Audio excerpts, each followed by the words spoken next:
Hey my watchers, welcome. Today we are gonna see, what if Kid Harry Potter was raised by Jack Sparrow? Join Patreon for early access exclusive content of SPARROW stories. Also contents that's too far for YouTube, you will get 400 content there, please do check that too.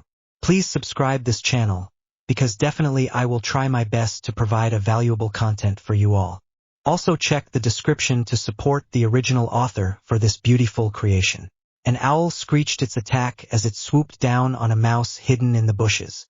An elderly woman watching the skies unconsciously fisted her hands as she watched dinner being served, waiting for the man she answered to finally arrive with his precious cargo. Professor McGonagall was not a witch known for her patience, especially on this particular cold June night. Glancing once more in the window of the muggles she had watched all day as they sat about the telly, she gave a sigh of relief as she finally spotted the aged wizard coming down the lane, slowly descending the neighborhood into darkness with a small bundle in his arms. McGonagall began to tap her foot before deciding to meet the headmaster. Albus, you cannot seriously mean to leave the boy with these muggles. They are the worst sort of muggles you could ever find. Why, their boy hit the mother as they were going to market for candy. A long, grayed beard crinkled at the mouth in a sad smile. I know, Minerva, but it is the best place for him. Here he will be safe from the curses of fame until he is ready for it. As much as I would love to find an alternative solution, with Voldemort's followers still in revolt, I'm afraid this is the safest course of action, the wizard explained before his deputy headmistress could say anything more. After placing the tiny bundle, now seen to be a babe of no more than a year old, on the steps of No. 4 Privet Drive, he removed a letter with the Hogwarts crest, his beloved school in which he hoped to see the boy attend in 10 years' time, and placed it on top of the slumbering boy. Hasting his deputy down the drive, he looked once more past the perfectly trimmed hedges and neatly cut grass to the boy. Good luck, Harry Potter, the boy who lived. With this final goodbye, the wizard disappeared out of sight. The witch, though trusting the headmaster immensely, still feeling as though things were not right, too looked back at the boy and gave her own farewell. May you be in the gods' good favor, Harry Potter. Turning back around, she too disappeared as though she were never there. An owl screeched its attack as it swooped down on a mouse hidden in the bushes. A dark young woman, her head adorned with black dreadlocks and her feet as bare as the day she was locked in her form, removed herself from the shadows and made her way to the stoop of No. 4 Privet Drive, where young Harry lay. Stopping at the start of the steps, she looked over her shoulder where the witch had disappeared before sitting down and drawing the babe into her arms. Oh yes, young Harry, this god has much favor in you, she declared as she laid Harry back on the stoop, the letter still in the same place, but now with a seashell on top of it. Kissing his forehead, the woman stood and made her way back into the shadows, though she did not look back as the drive was once more filled with the light of the street lamps, a smug smirk on her lips as she too vanished into the shadows. Simultaneously, two seafaring captains suddenly stopped as a shiver raced up their spines. Fearing the worst, as instinct had never led them wrong before, they ordered a search of their respective ships for anything amiss. When nothing turned up, they both pushed the shiver to the back of their minds, storing their thoughts to where they could easily reach it at a later date. They both knew that something would turn up eventually. When the sun had started to cast its morning hue on Privet Drive, the mother of No. 4 went out to fetch the paper only to give a shriek of terror at what lay on her doorstep. Young Harry Potter began his own wail at being awoken to the start of his new life. Author's notes. I didn't think I'd get so many awesome reviews. One more than I had hoped for too. I was up all night jittery over this and I couldn't help but write it up this morning. To Lady Quera. Thank you so much for being my first reviewer. I hope you don't kill me with this chapter, but he will be eventually, I promise. I can't say or it would give away the plot. To keep going. I love your name. It's perfect for posting reviews. Yes? Hee. Thank you so much for your review. It's what got me going posting this morning. Now, a little more on the story. As the summary says, this is post-AWE, way post as in modern day. I'll be continuing where AWE left off, but one of the fabulous things about fanfiction is that you can do almost anything you want. For those wondering about Dudley, I like Dudley, or my made-up Dudley. I really didn't like the JKR Dudley, so I decided to remake him, It's the parents, after all, that make a kid. Just a note. I'm a horrible updater. I might update a few days in a row. I might not update for several months. Just go as the reviewers signing my death warrant for dough. Alright, now I'm rambling. Go on and read now. Reviews are appreciated and give me fuel for more updates. Everyone is free to give ideas. Warning, mentions of abuse. Starts. 3-year-old Harry Potter lay on his makeshift bed in his cupboard under the stairs, playing with his seashell necklace, listening to his aunt and uncle quarreling over him again. Ignoring the shouts and derogatory names given to him, he focused and studied his shell as he had so many times before. It was a small thing, no bigger than his 3-year-old thumb, perfectly curved inwards and pointy at the top. Its white and pink hues glowed a mysterious blue and green when the light hit it just right.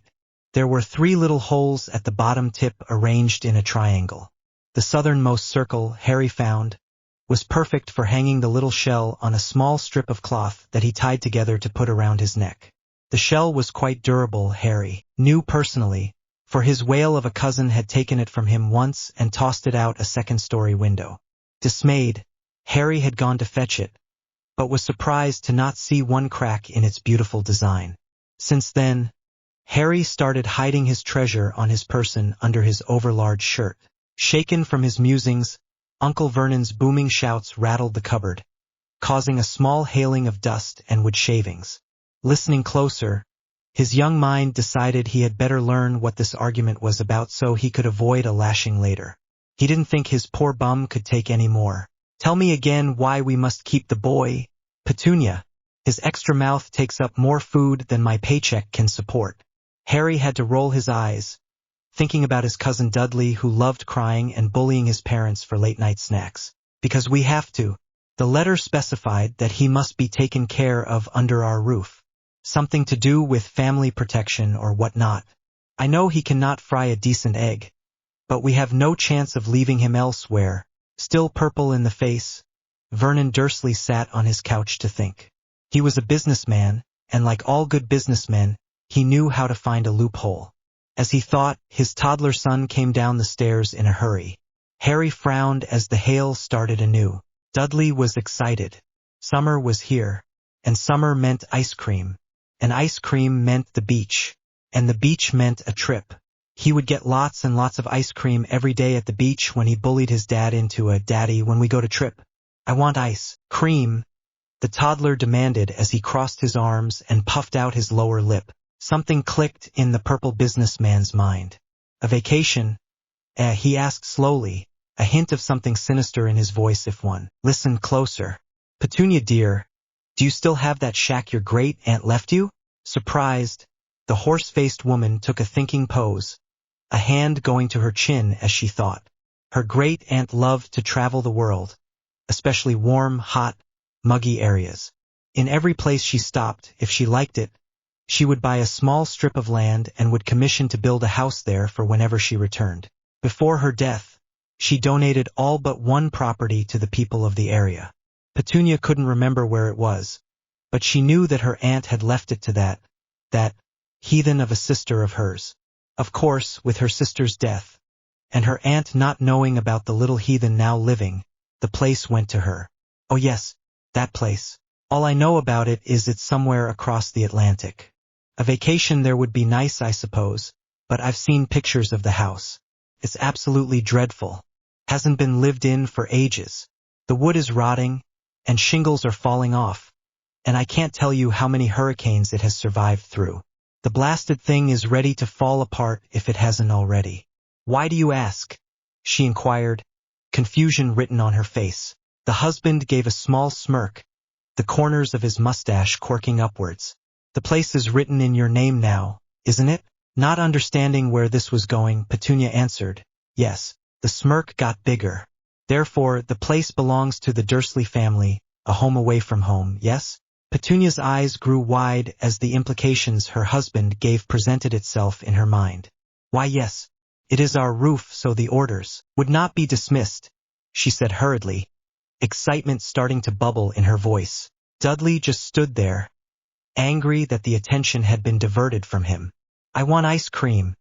His parents jumped, startled out of their glorious musings at the shout of their son. Smiling down at his boy, Vernon got up and lifted his son into his arms. "Ice cream it is then, my boy. As a matter of fact, let's go out to eat," he suggested. "Wonderful idea," Petunia agreed. "While you two find us a good place to eat downtown, I can pop in and talk to our lawyer about the will." Dudley grinned at the prospect of getting food and ice cream. As they started to leave, however, he remembered something. What about Harry? His parents stopped cold in their tracks. For the longest time, young Dudley knew that his mum and dad did not like Harry as much as they liked him. He didn't know why, and when he asked why his cousin got so many lashings and chores, his parents would say because he was a bad boy. But just because they didn't like him didn't mean he didn't like him. Yes, he was mean to Harry, but his young mind couldn't help remembering one Christmas where he had gotten so many toys he couldn't remember what, and Harry had gotten a lump of coal. Younger then, Dudley did not want to see the boy he lived with sad, so he decided to share some of his toys with him. He still remembers the smile on Harry's face as he handed over a teddy bear to him and the small giggle that was so rare come out of his voice. But, as he turned back to his own toys, his parents walked in at that moment and seeing Harry with the bear thought he had stolen it from their son. Furious, they ripped the bear out of Harry's hands. That was the day Harry had his first lashing. Dudley still remembered the screams and the crying Harry did. Afterwards, Dudley tried to give the teddy to Harry again through the cupboard. Harry would have nothing to do with it. Dudley got upset and his childish mind connected the bear with the lashings. From then on, Dudley bullied his cousin, subconsciously wanting to protect him from the pain.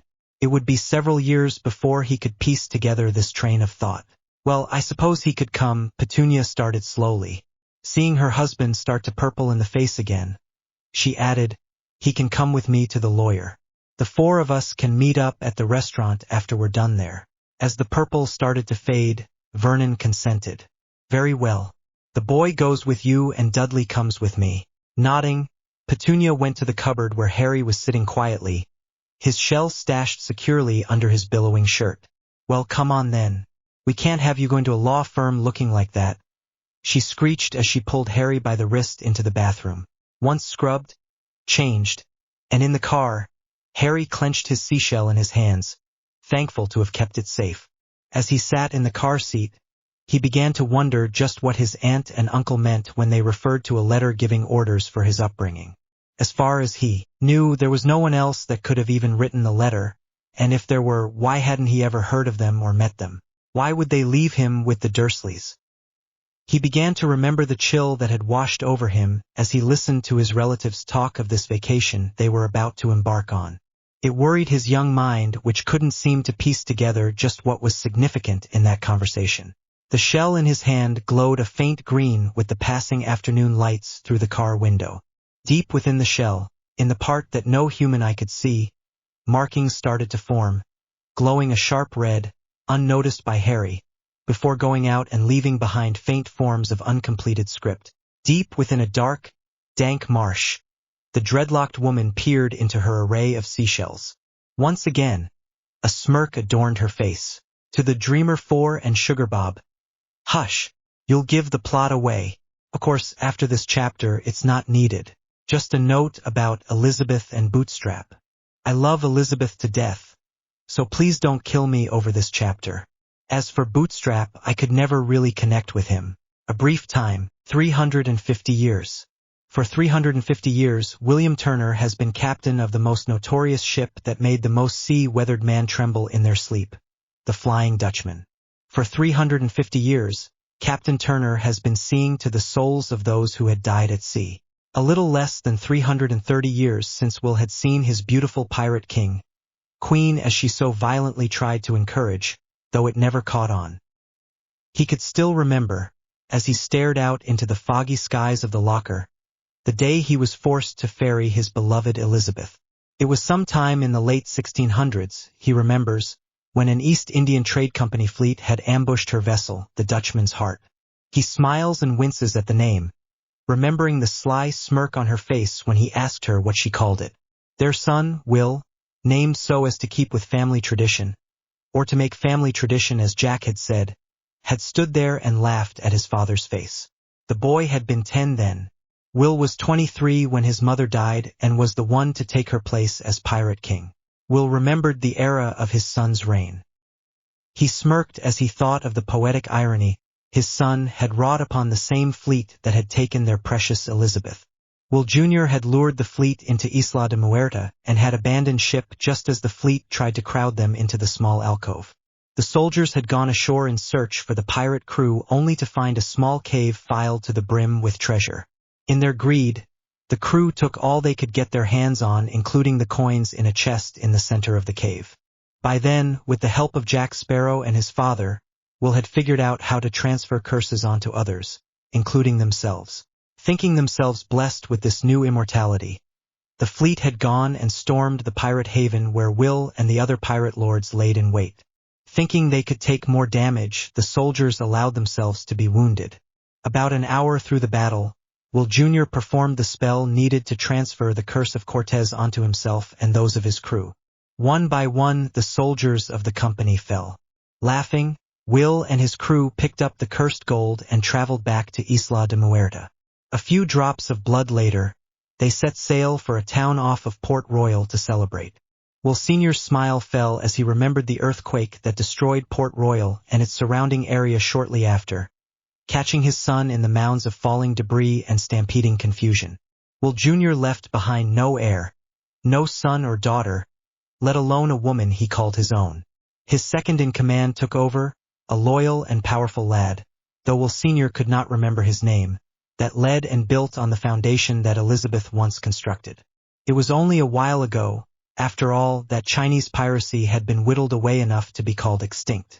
Times have surely changed, Will thought as he looked into the empty sea, not a lamp in sight. As ships became bigger and safer through time, Will's job seemed to only peak during a war. He did not mind as much as one would think. He had become fascinated with the new technology of the living world, as he called it. Sometimes he would look at the newest vessel produced by a country's navy and felt outdated, but then he would pop the Flying Dutchman up every now and again and watch as these new ships would turn and flee in the other direction.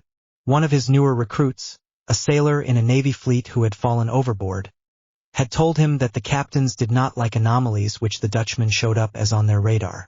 Another told him that one captain had a heart attack when he saw the Dutchman for his own eyes, yet couldn't see it on the screen. Thankfully, the man had survived. Will didn't think he would have liked to have ferried the man he was responsible for killing just by sight. His crew had gotten a good laugh at his expense for that. Heaving a sigh, Will decided it was best for a change of scenery. All right, we're diving. All men to stations. He had to smile at the relieved groan his crew made at finally doing something. The small trip under the water was something Will always found thrilling. Technically dead yet still alive, he was still in wonder that he could survive just fine underwater. The rare women who joined his crew would joke that they could be considered modern-day merpeople. That is until they actually met a merperson. The crew got another laugh at his expense when he had his first encounter with merfolk. With a flash of green, Will set coordinates for Tortuga. For the past century, he had been docking the Dutchman there whenever they were topside. Tortuga had become a pirate tourist trap, but the locals had welcomed those of the Dutchman with open arms and tight lips. As some of the original crew, including his father at one point, had decided to pass on, the present crew consisted of mostly fresh blood with only those die-hard enough to stay on. His father, though proud of him, eventually thought it was his time to move on. Will, though sad, was more than willing to see Bootstrap off. Those that stayed on and the new recruits both seemed to love docking in Tortuga. With secret smiles on their faces, they would give tale after tale to the tourists, while the village locals would drink in each story told. Once the anchor was cast and his men had started to group in the dinghies, Will ran up the bowsprit and took a leaping dive into the waters below. Surfacing, he grinned at the shouts of protest from the deck. Placing his hands on top of the water, he pushed until his feet stood securely on the waves. With a cheerful wave to his furious crew, he pushed off with a foot and glided to shore. He knew he would be getting his just desserts when he saw them next, though he couldn't understand why they got so upset when they knew he had been capable of this for a couple centuries now. For when Calypso had deemed him a capable captain and loyal to his duty, she had lifted the curse of the land, allowing him to walk freely as he pleased as long as he kept to his duty, which included his crew.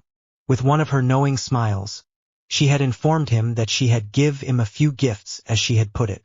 Will rolled his eyes as he came to the beach. Stepping foot on land, he waved to the early fishermen locals, who smiled and waved back. A young one who was carrying a bundle of rope suddenly set his burden on the ground and hurried up to Will.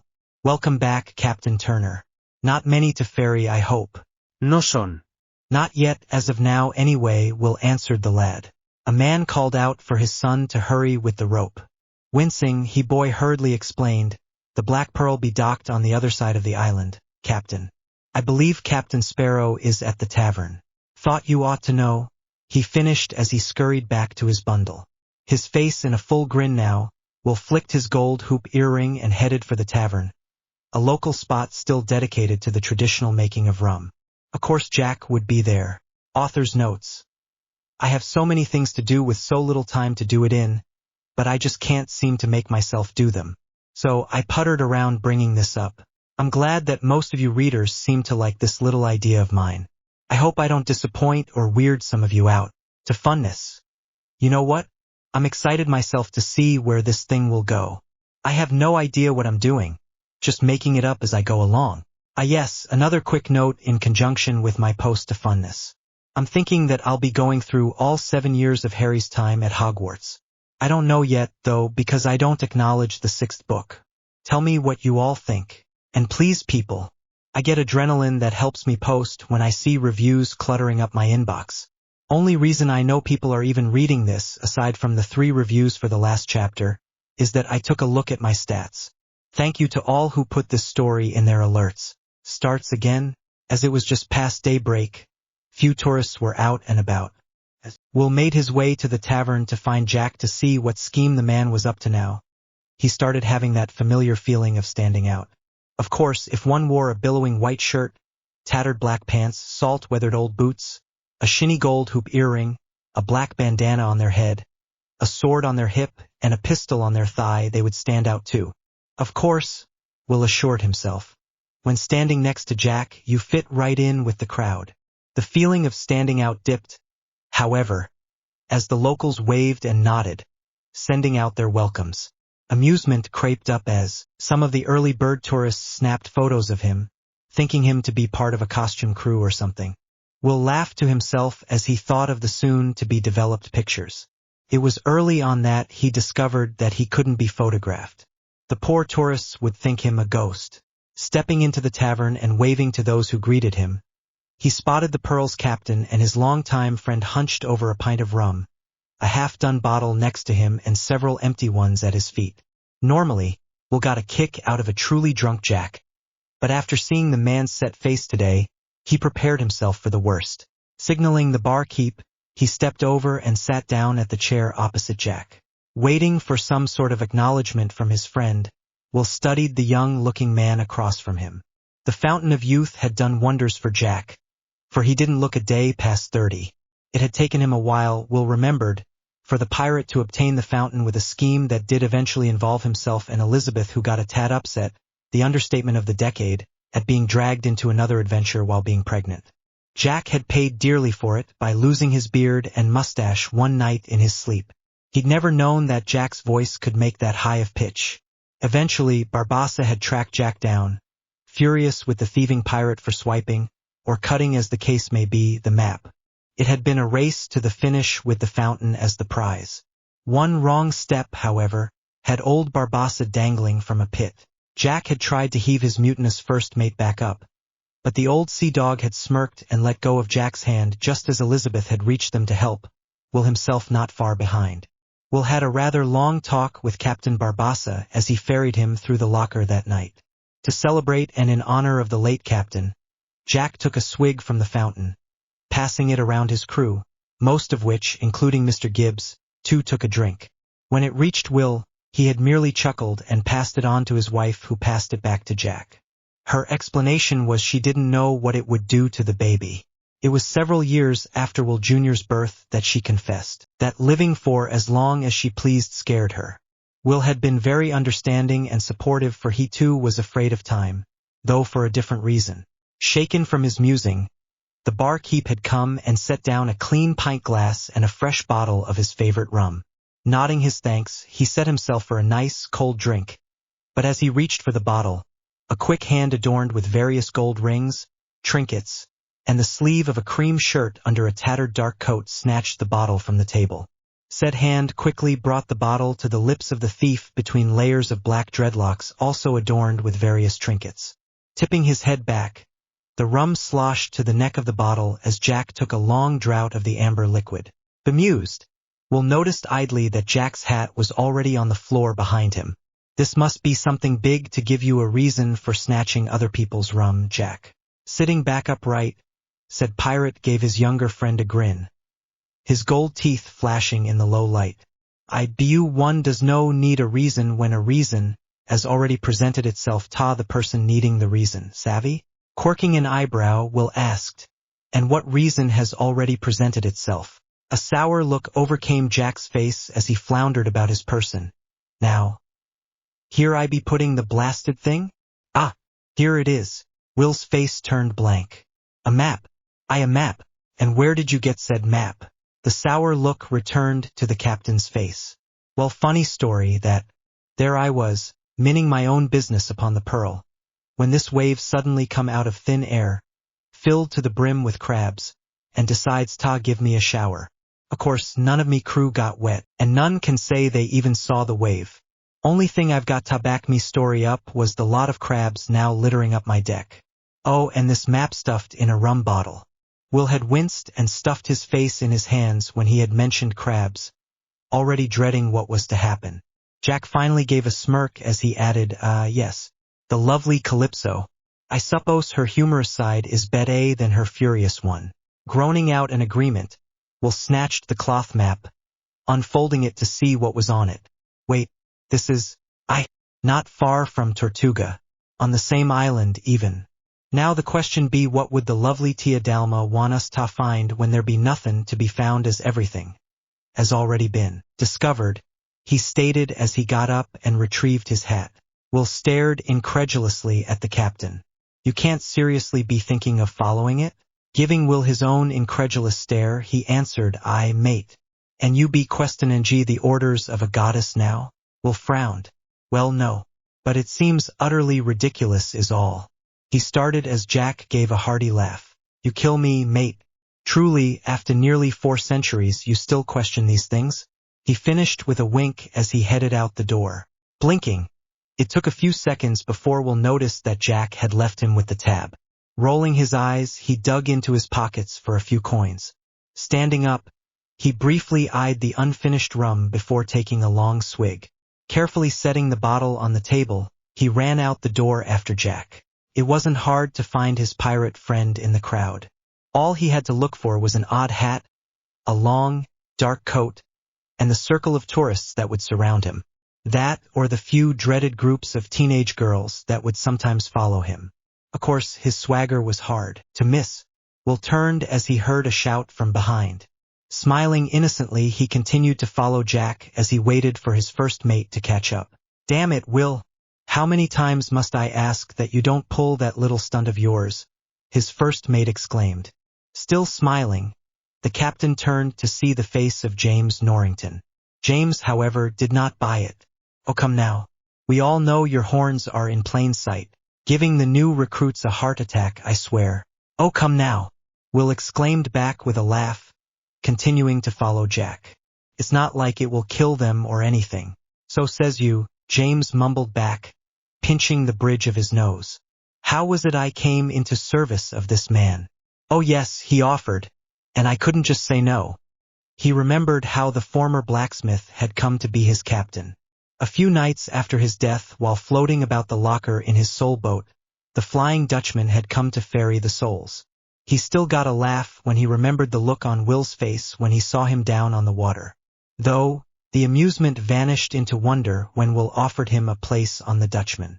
A myriad of emotions started to bubble in his chest, including relief and gratitude. Of course, his first few months on board were not pleasant. The ship was still sorting itself out, what with a new captain and all. James was just glad that Bootstrap was there to help the young Turner where he could. It was only after most of the crew and Bootstrap had left did Will promote him to first mate. He had been serving on the Dutchman loyally ever since. Glancing to see what his captain was going towards, he spotted the familiar back of Sparrow. And what, pray tell, is he up to now? We are following a map. Turning sharply to face Will, James asked, We? As in you and he? Yes. We as in he and I. He received a map from Tia Dalma. I'm afraid. James gave his own wince. Nothing of much good comes from that woman. Orders? I'm afraid I'll have to ask you to stay with the crew. Head off any who try to follow. James gave a small snort. You mean to stop the crew from having your head? No, Will stated seriously, startling James. I've a bad feeling of this one. I want everyone prepared for anything. Staring ahead at Sparrow then back at Will, he answered, I stay with the crew and prepare for anything. Will nodded before quickening his pace. And Will, the first mate, called after him. He turned around as James added, You be careful. Will smirked and gave a two-finger salute as he stalked after Sparrow. Author's notes. This is the longest chapter yet. Took me almost 3 hours just to get through it. I should really be cleaning my room and packing for my trip, but I just can't seem to move my lazy bum to funness. XD, I like Jack. He's so much fun to write. I love your FIC, the heir to the Pirate King, and am honored that you think so. I don't know about being better, though. We'll just have to see what happens. Enjoy the chapter. To the Dreamer 4. Is my plot really that transparent / goes off to pout / oh well. I'm over it. No need to worry about the heart yet. I'm still working on introducing our immortal pirate's history. To Kira. Thank you for asking. As soon as I read your post, a little something planted itself into my brain. I've already got it written down for the next chapter or so. A note to those who might be confused or interested. Tortuga is an actual island in Haiti in the Caribbean off the northwest coast of Hispaniola. Its main languages include French, Haitian Creole, and the occasional Spanish. I would like to thank Wikipedia for its wonderful resources. Seeing as I cannot speak French, Haitian Creole, or Spanish, I shall be improvising in the future. Usually, you are not allowed to bring food through customs, but for this fandom, I'll let it slide. And usually, it is not as easy as I make it sound to obtain a fake passport, so please don't try it at home. One last note for my readers who have put this story in their C2S. I like /. If you go and read my profile, you shall see that, though I call it Yowie, I am not planning on including any / in this FIC though. Will and Jack are friends. Will and James are friends. Jack and James are stained acquaintances. But I love the Harry / Draco coupling, FYI. Doesn't mean I'll be writing it though. I have trouble writing relationships and romance. Just remember, things change. On that note, enjoy the chapter. The one left behind. Harry was comforted by the weight of his seashell as he sat next to his aunt in a waiting room. Aunt Petunia had called the place a law form, he believed. Something to do with the vacation that still sent shivers up his little spine as he thought of it. His head turned to stare again at the potted plant in the corner when a secretary called his aunt's name. Standing up, he scurried to her side as she made her way through a set of double doors. Ah, hello, Mrs. Dursley. How may I be of service to you today, my dear? A short, young man in tan formal wear asked as he ushered his 2 customers to take a seat in front of his desk. Petunia smiled at the man as she sat. Hello, Mr. Beckett.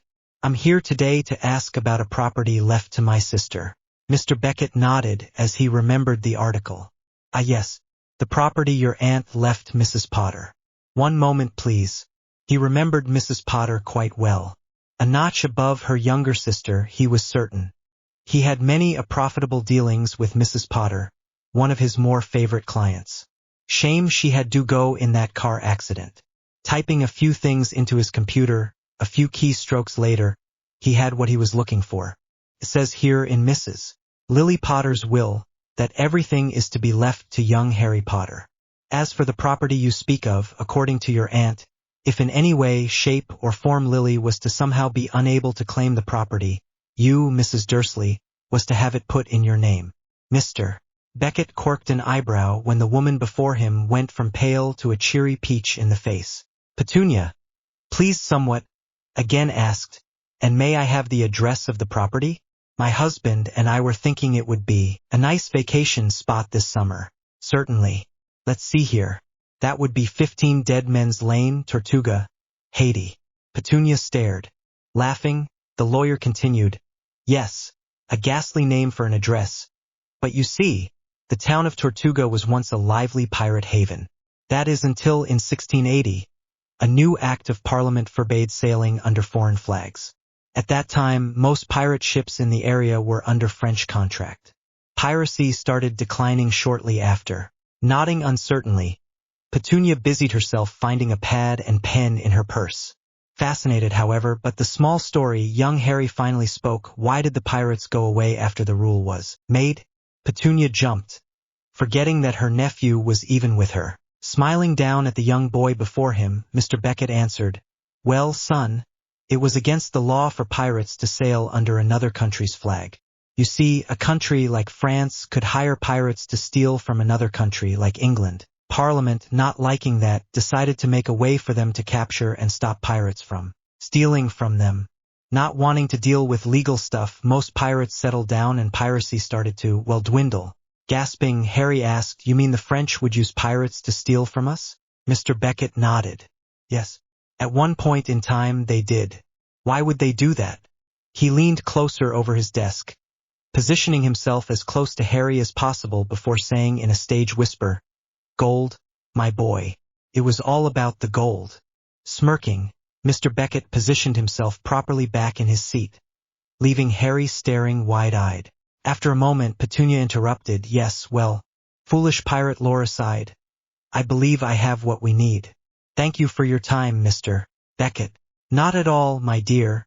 Mr. Beckett declined as he rose to see his clients out the door. Please see my secretary for charges and whatnot on your way out. Petunia nodded and went up to the secretary's desk. Harry, a quick moment of your time while your aunt deals with paperwork? Looking towards his aunt for permission. At a wave of her hand, he followed Mr. Beckett back into his open office. Then man strode purposely towards a shelf of books. Selecting a small, intricately designed chest off the middle shelf, he returned to the young boy. Well now, why don't you open this? He asked as he handed the chest over to Harry. Curious, Harry sat on the ground, flipping the latch and opening the lid. There lying on the wooden bottom was a single gold coin. Looking up at Mr. Beckett for answers, the man kneeled down and took the coin. As he held it up in the light, Harry could see markings of a skull and bone, surrounded by a complicated pattern of holes and crisscrossed lines. This, Harry, is an old replica of a cursed treasure of Cortez. It was crafted in the early 1700s in real gold, melted down from treasure found on a sunken pirate craft off the coast of Tortuga. No one knows if it is an exact replica, for no one has ever found Cortez cursed gold to compare the two. Wow, Harry whispered in wonder as the man placed the coin in Harry's palm. Seeming to come to a decision, Mr. Beckett nodded to himself and said, How would you like to keep it, Harry? Keep it safe for me, HM? Staring bug-eyed, Harry whispered, Really? That and my chest here. I believe it would be in safe hands if you held it, yes? Oh yes, sir, Harry continued to whisper. Good lad, Mr. Beckett nodded just as Petunia came to collect her nephew. Come along, Harry. And what is that you have there? Give it back. Not to worry, ma'am. Just a little something to get Harry here excited about your vacation spot, Mr. Beckett assured. Now really, there is no need to give a child gold. Fool's gold, Mrs. Dursley, I assure you. Starting to become impatient, Petunia consented. Very well. Come along, Harry. Mustn't keep your uncle waiting. Feeling rather betrayed, though Harry couldn't name the feeling, he turned back to face Mr. Beckett. The man winked in his direction as he turned back towards his office. Smiling, Harry hurried to catch up with his aunt. A few days later, Harry lay in bed, holding his seashell and chest close to his person. They were going to the airport in the morning for their vacation.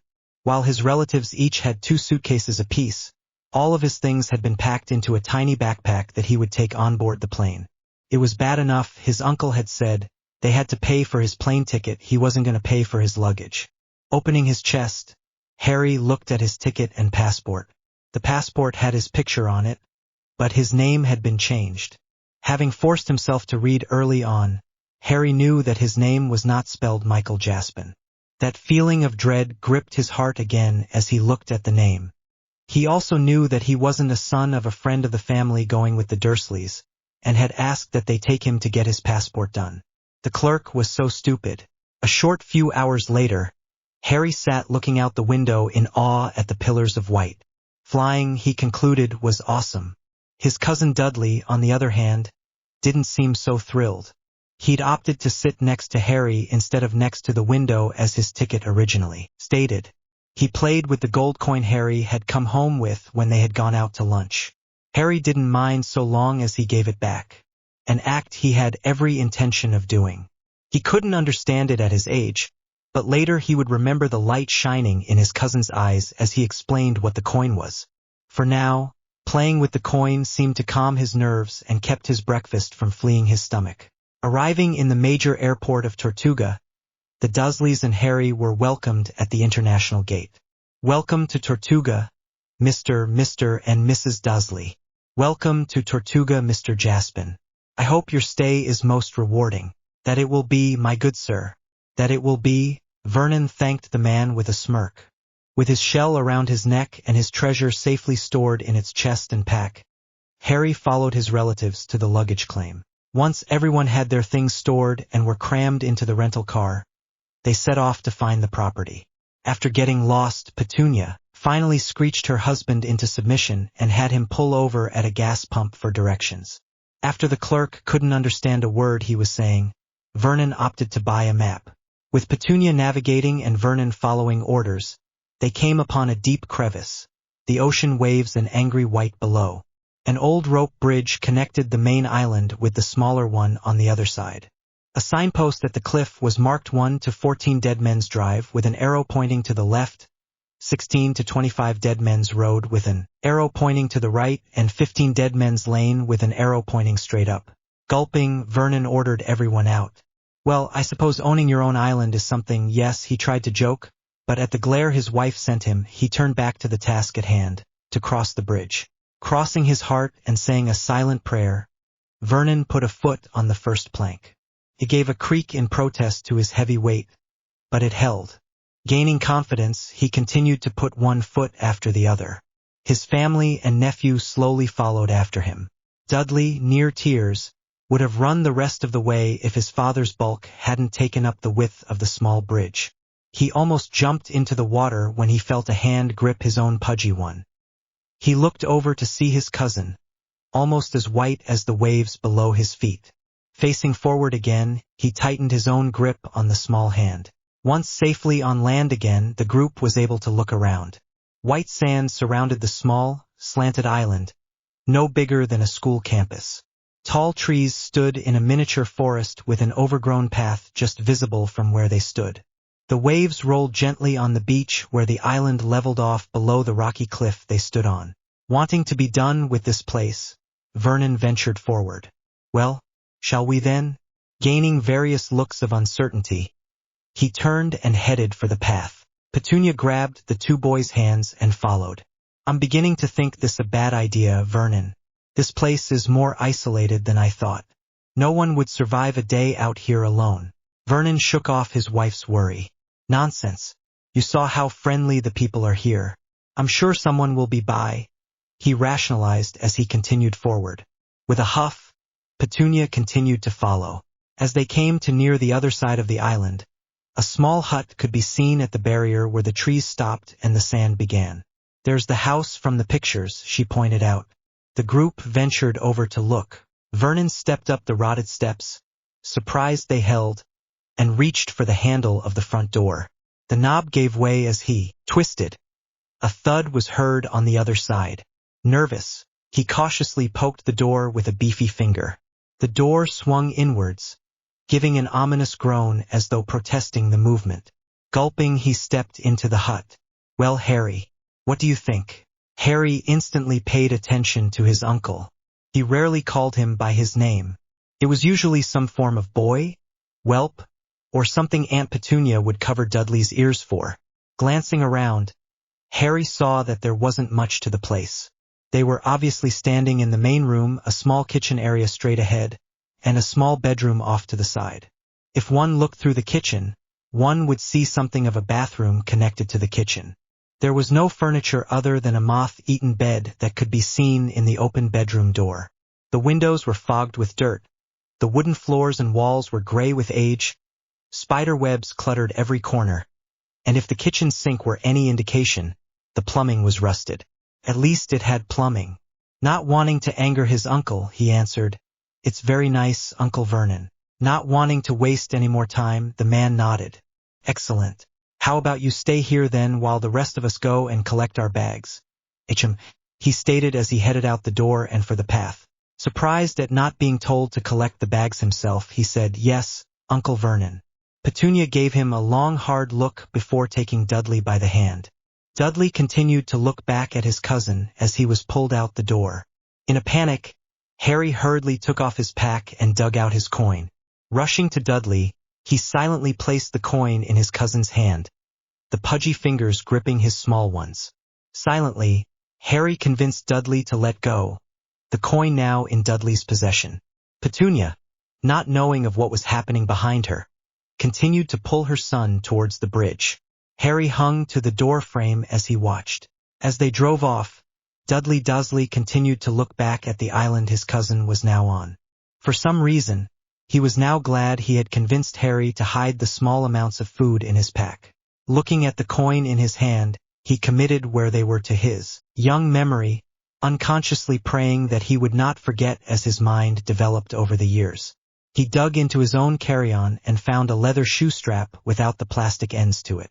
Stringing an end through a small hole at the top of the skull in the coin, he tied the two ends together and placed it over his head. He decided to hide it in his shirt as he had seen his cousin do with his shell.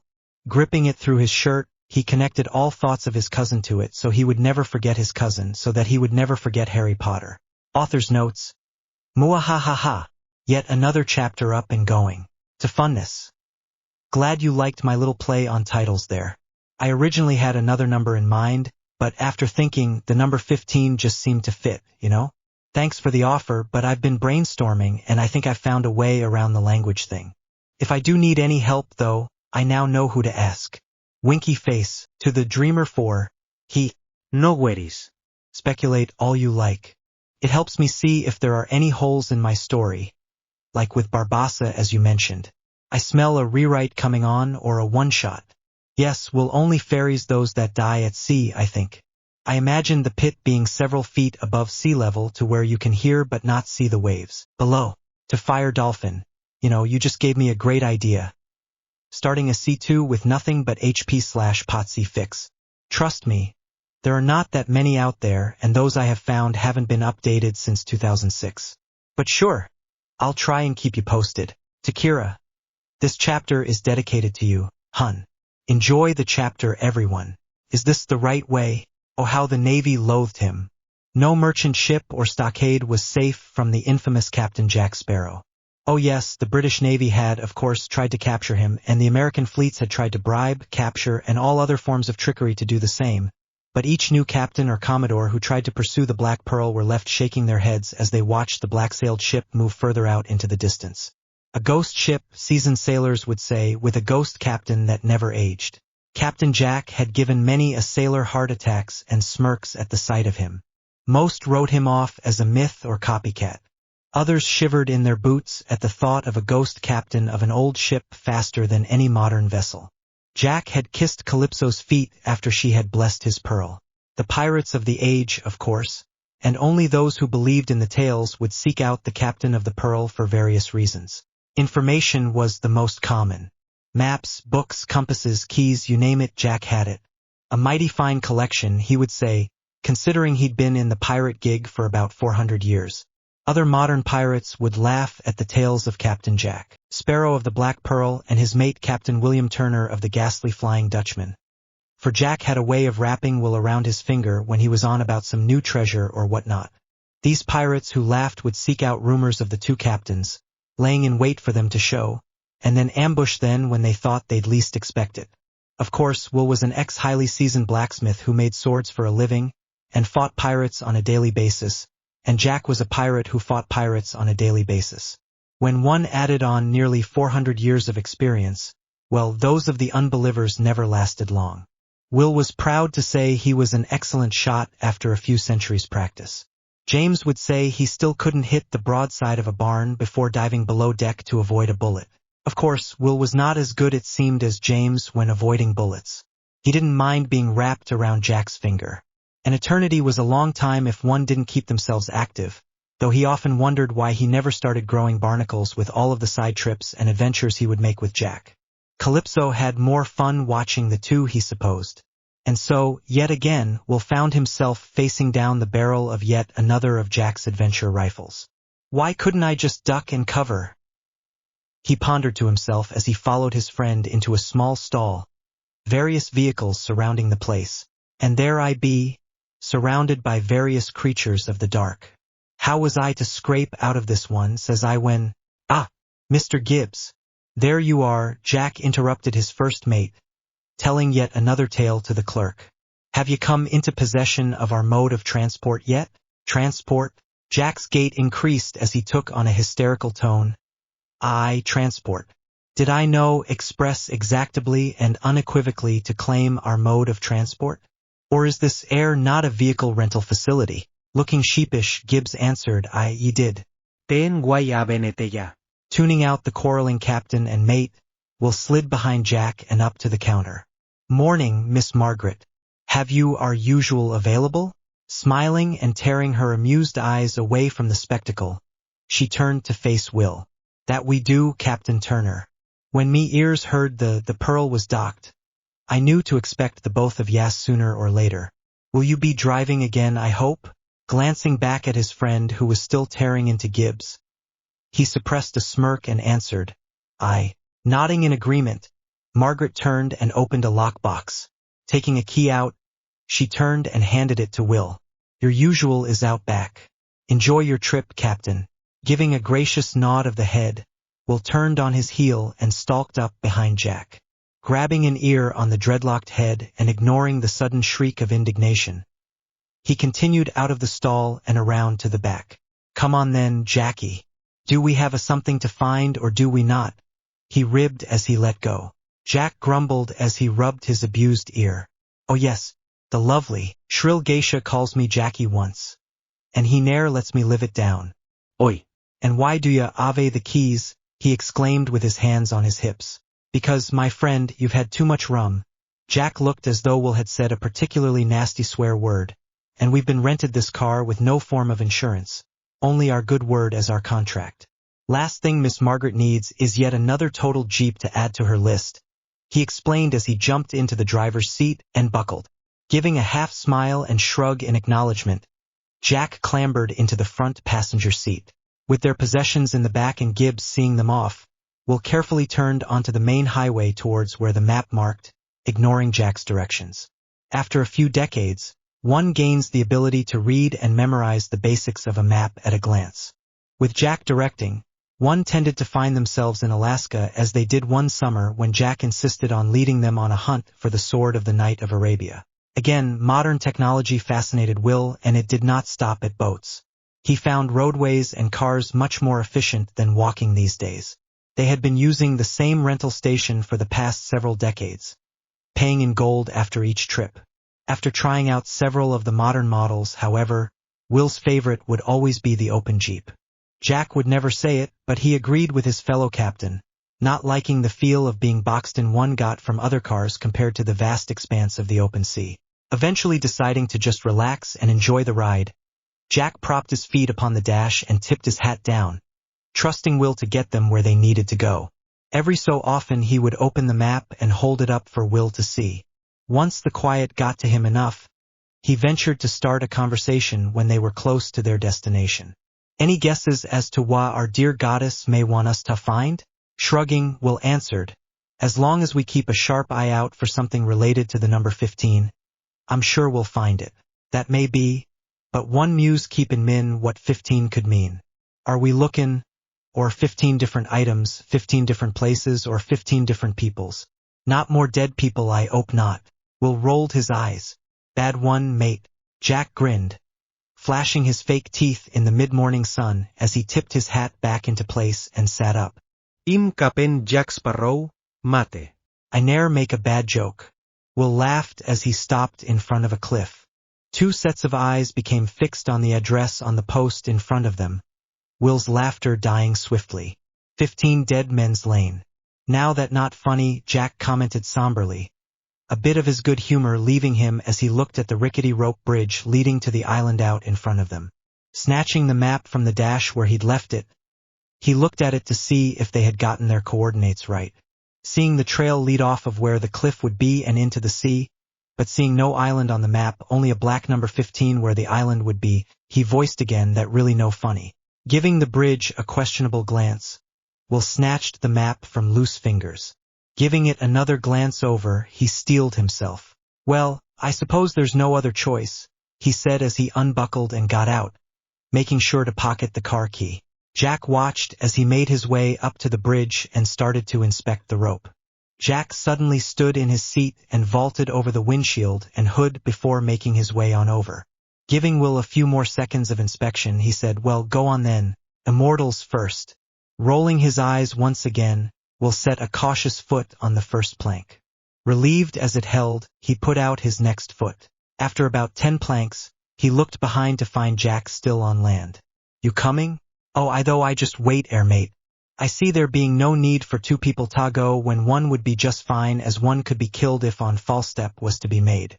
Turning fully around exasperated, Will answered, get your sorry bum over here before I come over there and do it for you. Pulling himself up to his full height, he said with as much dignity as one could, fine. No need to get your panties in a bunch. You do wear panties, right? He finished with a cock of his head, feeling ready to pummel something. Just get over here. Right. On me way, Jack assured. Stepping cautiously up to the first plank, he set one toe on it and instantly jumped back as though bitten. Hearing a chuckle from his companion, and after sending a weak glare his way, he set a solid foot onto the plank. Slowly, he made his way up to Will, who turned and continued on. About halfway across the bridge, Jack had gotten used to the odd creaks and dips it made, feeling completely at ease. Why be so afraid of this thing, who mate? This old thing could hold up an elephant, he declared as he started to jump to prove his point. Gripping onto the rope railing, Will prepared to send a glare towards his friend when an ominous crack was heard. Jack instantly stopped jumping. A snap sounded in the air, sounding like a gun shot to the 2 pirate captains. Looking towards the sound, color left their face as they saw the ropes securing the main island side of the bridge slowly unraveling. Locking eyes, Will said the first thing that came to mind. Run. Together, they dashed for the end. But it seemed as though it was what the bridge had been waiting for as the ropes began unraveling faster. They had taken no more than 2 steps when they heard a particularly large series of cracks, each followed by a splash. Stopping again, they looked back to find the wooden planks breaking in 2 due to the pressure put on them by the rope. Jack pushed past Will as they both tried to reach solid land, but not even 3 steps later they felt the bridge give a lurch. Falling, they scrambled to get back on their feet, but not 5 steps later did they feel the bridge give way, the planks under them suddenly not there. Again falling, they madly searched to grab hold of a piece of rope. Will managed to get his hands on one of the former railings while Jack managed to grab onto Will. Swiftly, they swung towards the rocky alcove. Brace yourself. Yelling together, the 2 gave a mighty oof and a groan as they collided into the rock. Lovely. You just had to go and jump like a drunken monkey, didn't you, Jack? Said accused pirate looked up from Will's waist, a scowl on his face. I do no jump like a drunken monkey. Go ask Jack what drunken monkey be like, he suggested as they dangled. Panting from the strain of keeping himself and Jack from falling, I would, but we seem to be about 500 feet above sea level. And for God's sake, Jack, grab your own bit of rope and have mercy on my ribs. Nodding, Jack let go with one hand and grabbed a dangling rope. Hearing his companion heave a sigh in relief, he smirked and ribbed. Fair and immortal, you sure do complain a low. He was rewarded with a sore torso thanks in part to a foot planting itself firmly into it. Swinging a bit and catching his breath, he raised his own foot, ready to give back, only to find we're almost to the top already. Oi. Wait fair me. Reaching the top, he saw Will bent over next to the trees panting. Why didn't you just... He trailed off. Standing and turning to face him, Will asked, just what? Sitting. Jack gestured with his hands towards the water. Your water trick thingy-mabob. Will stared at him before turning and lightly banging his head on the tree closest to him. Jack's laughter echoing through the small island. Author's notes. I'm sick. My dad works in a hospital and brought home some bug or other. Can hardly keep my eyes focused on the screen, but I felt better tonight after only 2 doses of antibiotics and decided to write this up, though I'll post it in the morning. Therefore, any holes one may find in my last chapter and this one I blame on the flu. To Mike. Trust me. I understand your concerns. But believe me, I have no intention of adding yaoi unless I find an ample place to do so. If I do decide to add yaoi, it won't be a snap of the fingers sort of moment which absolutely kills any sort of plot a writer may come up with. Instead, I would build on the boys' friendship first, then direct it further. But that is only if I decide to add yaoi. I'm hoping to avoid romance altogether, but that is nearly impossible when dealing with these 2 universes. To Cervera. Singular. Relating to a word form denoting one. Outstanding or superior. Queer. Don't you just love electronic dictionaries? Thank you for the compliment, for I find that one is boring if one is not queer, like Jack. Winky face. To funness. Doy. Sorry about the accent. I guess I went a little overboard. I write out Jack's line in normal format, then go over them again. I blame it on the flu. I hope this chapter is better. I tried to lay off changing as much, but still keeping the accent in character. As for the time frame, I'm basing it off of information in my pirate book I got for Christmas. Nifty little thing, though the book itself is not all that little. It gives a timeline on a few key events, one of which being Port Royal being destroyed in an earthquake in 1692. I figure since Port Royal was still standing in the movies after Barbassa's attack in the first movie, at least I think it still was, that the time of the movies was before the earthquake. I just added about 25 years more to compensate for Will Jr. If I'm wrong, let me know. I already have to go back and change chapter 1, but I don't know if I'll lose my precious reviews if I do. Anywho, enjoy the chapter. To the Dreamer 4. You are evil, you know that? Though in a good kind of way. Do you know how many plot bunnies for one-shots are swimming through me head? You just had to add another one, didn't you? Enjoy the chapter. Warning, mentions of child abuse. Saved. He sat in a corner of the hut, listening to the waves as they rolled in with the tides. A small littering of wrappers and fruit skins around his feet, 3 empty bottles of water and a closed 4th half empty accompanying them. This isn't so bad, young Harry thought. At least I don't have to listen to Aunt Petunia's screeching, and Uncle Vernon won't be able to lash me anymore. It had been a total of 7 days, a full week since he had been abandoned on the island, though he had lost track of time after the 3rd day. With no one to talk to, Harry had explored the island, though not daring to cross the bridge anytime soon. On the 4th day, just as his supply of food he had brought on the trip had run out the day before, a strange monkey in a red vest had suddenly appeared at the door of the hut, carrying a bunch of bananas that it had set at his feet. Not sure what to do lest the monkey decide to attack him, he simply stared straight back at the animal that looked at him expectantly as though it wanted him to do something. As though fed up with waiting, the monkey picked a ripe banana from the bunch and peeled it clean from its skin, tearing off a piece of the soft flesh of the fruit and popping it into its mouth as though assuring the young boy that it was safe to eat. It handed the rest of it to Harry. Having not had anything to eat in almost 24 hours, Harry slowly took the fruit from the monkey. Looking at it as though cautious of there being anything wrong with it besides the small bruise in the middle, he ventured in taking a small bite. Once certain that there was nothing wrong with it, Harry vigorously devoured the rest of the banana. Smiling so as its fangs showed, the monkey peeled off a banana leaf from the bunch and set to peeling more bananas for the human in front of him, setting the freshly peeled fruit on the leaf. Once Harry had his fill, he smiled at the monkey in thanks, who chattered as though in a reprimand for not eating before it had gotten there. Each day after, the monkey would return with a different fruit for Harry to eat. On the 6th day, Harry tried his first coconut. Not knowing how to open the thing, the monkey ventured into the small forest and returned with a sharp rock which it set firmly between its feet before smashing the nut into it, creating a crack small enough for it to take a drink from its milk. Harry mimicked the action, relishing in the taste of something other than bottled water. The meat of the nut wasn't too bad either, he decided when he had cracked it open. All the way, tired, he settled into his corner of the hut, waiting for his uncle to come as he watched the monkey jump out of sight. It always disappeared before dark. Dirty, dehydrated, though not hungry, Harry scratched at the various bug bites on his body, idly wondering where the monkey went every night before shutting his eyes to try and get some sleep, something that didn't come easy to him in this strange place. He unconsciously clutched at his shell as he slept, unaware of it glowing red again in the dark and the script forming the rest of its message. Harry was awoken from his sorely needed sleep the next morning to a loud form of hysterical yelling. Scared, he squeezed his eyes shut and huddled further into the corner, hiding his body in his oversized shirt with his eyes sticking out of the neck hole.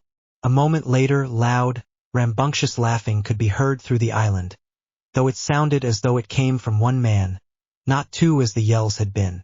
Scared that the one laughing had hurt the second one and was coming for him next, his body started quivering, energy starting to form in the pit of his stomach and seeming to cast itself over his body.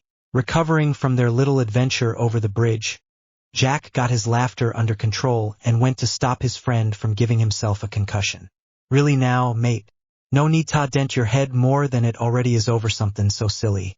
Consenting, Will turned determinately around and stalked to the edge they had just climbed up. Just as he was about to step over the edge of the cliff, he vanished into water and vapor. If one had been on the other side on the main island, one would see a small puddle form before, in a display of white water and vapor, reforming itself into the captain of the Flying Dutchman. Repeating the process, Will reappeared next to Jack. How many years now have I been able to do that? How many? And suddenly, I forget as I dangle on a rope over a cliff with a pirate attached to my hip, he vented, ignoring his mate's snickering in the background. Still grumbling to himself, he started towards a path he saw in the small forest of trees, Jack scrambling after him. Cautiously so as to not get kicked in the gut again, Jack ventured to ask, "So, what do you want to do, stick together or split up?" Having not completely calmed down, Will's answer still held some bite to it. "I believe splitting up would cover the island better. The fast we find what we came for, the faster we can leave." Still smirking at his companion, Jack went off towards a roof in the distance while Will headed down towards the beach. Looking around the area, Jack noticed various footprints in the sand. He shuddered at the thought of the man responsible for the deep, wide prints still visible in the sand. It was hard to tell how long they had been there, not knowing the man's exact weight, though it must have been large. The woman's footprints, on the other hand, were perfect in helping to determine that at least she had been here but a week prior. A small set of prints next to hers showed that she had a child, though the child must have been overweight as well. A family perhaps had been by. The last set of prints, however, could be seen just about everywhere, the same size as a young toddler and accompanied by monkey tracks. After running after Jack the monkey for so many years, one started recognizing the little undead heathen's footprints. Worriedly, Jack noticed that the small human prints would lead towards the hut, but not back towards the now sea-laden bridge. A bad feeling in his gut, though sensing no danger, he started over towards the front door. Cautiously stepping up the steps, Jack took off his hat that had miraculously survived the fall and stuck his head in. The familiar smell of faint body odor and rotting fruit hit his nose. Not something he considered disgusting. He lived on a ship after all. He slowly opened the door. "Ello? Any body air?" he softly called out. He took stock of the wrappers on the floor mixed with the various fruit peels and empty water bottles, the kitchen in front of him and bedroom to the side. Venturing into the bedroom, he wrinkled his nose at the bed and mattress, deeming it not even fit for a sea-faring pirate.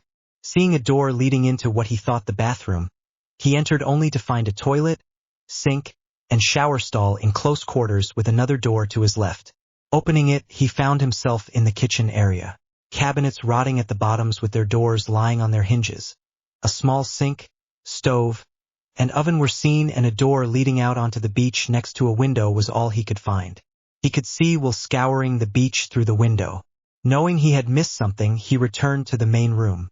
Examining the ceiling, he noted that the cobwebs did not look disturbed in the least, yet looking at the floor, he could easily see where one had previously been, though the myriad of wrappers and fruit peels made him lose the trail. Ready to head back, his eyes cast one more search of the floor. He did a double take as he spotted a gray lump in the corner. Surprised he had missed it, the top of it sporting something black and fuzzy. Examining it closer, he noticed that the lump was shivering. Putting his hat back on, Jack carefully stepped around the garbage and up to the lump. Kneeling, he examined the shaking lump, barely making out a pair of arms wrapped around what he supposed were knees. As though knowing the pirate captain was in front of it, the child slowly poked his head out, though Jack couldn't tell yet if it was a boy or a girl. The friendly grin he had planted on his face, so as to not scare the child, quickly vanished as the child's full face came into view, taking in the dirty, matted hair, the heavy, black bags under the eyes, pinched cheeks, and dry, cracked and bleeding lips, a sign of lack of water. Jack silently gasped as the child stared right back at him, fright easily seen in its eyes. Coming to his senses, he quickly scanned the rest of the child.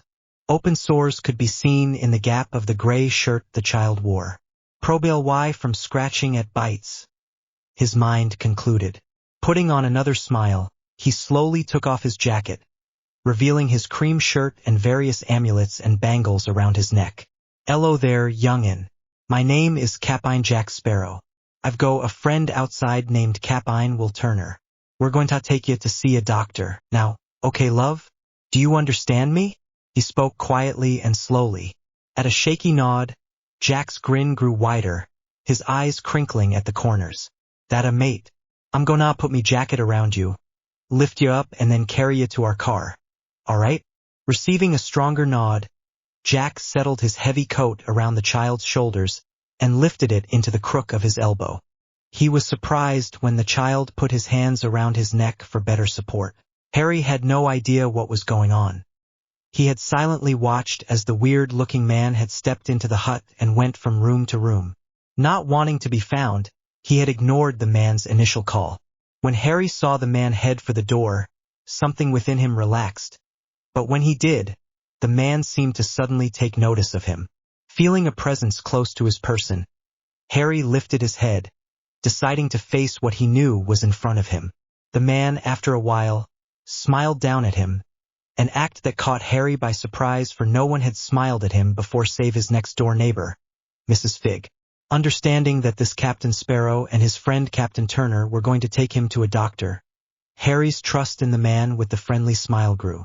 Exiting the house in the captain's arms, Harry wound his arms around the man's neck so as to keep himself from falling.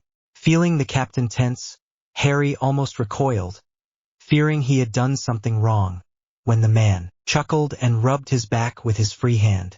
Not used to having others touch him on his back except for his uncle when he got particularly violent in his lashings, he stiffened, then slowly relaxed, finding the motion soothing. His mind dulled by the comforting warmth of the coat and the soothing motions of the captain's hand, Harry dozed on Jack's shoulder, vaguely hearing him call out to his friend, William, mate, over here." Jack tried to call out as softly as he could to catch Will's attention and not spook the child now sleeping in his grasp. Seeing Will turning to face him, Jack lightly motioned with his head to follow, already noticing the incredulous look on his friend's face. Will caught up to them at the entrance of the path saying, "What the bloody hell?" only to be cut off by a soft shushing from Jack. "Sorry mate, it's asleep. I'd like to keep it the way for our journey over the non-existent bridge. Savvy?" Will nodded in understanding. "It can tell if the kid's a lad or a lass. Didn't think it a good idea to check, and I didn't want to push the young'un too much." Will was grateful that Jack had the mind to take such precautions. As one who ferried dead souls, Will had several past encounters with dead children lost at sea. He learned early on that if you didn't treat them with caution, they were likely to become hysterical in a strange environment. Many times he had taken several hours to several days to help the children he encountered. Making their way back to the cliff after checking to see if the child was still dozing enough to not notice, Will placed a hand on Jack's free shoulder, and in a splash of water and vapor, the two captains and child reappeared on the other side. Will rushed and opened the passenger side door, closing it after Jack had carefully climbed in. Vaulting over the hood, Will climbed over the driver's side door and started the engine.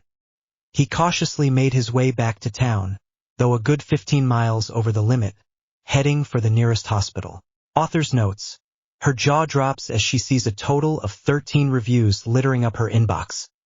That's almost as much as the first and second chapters combined.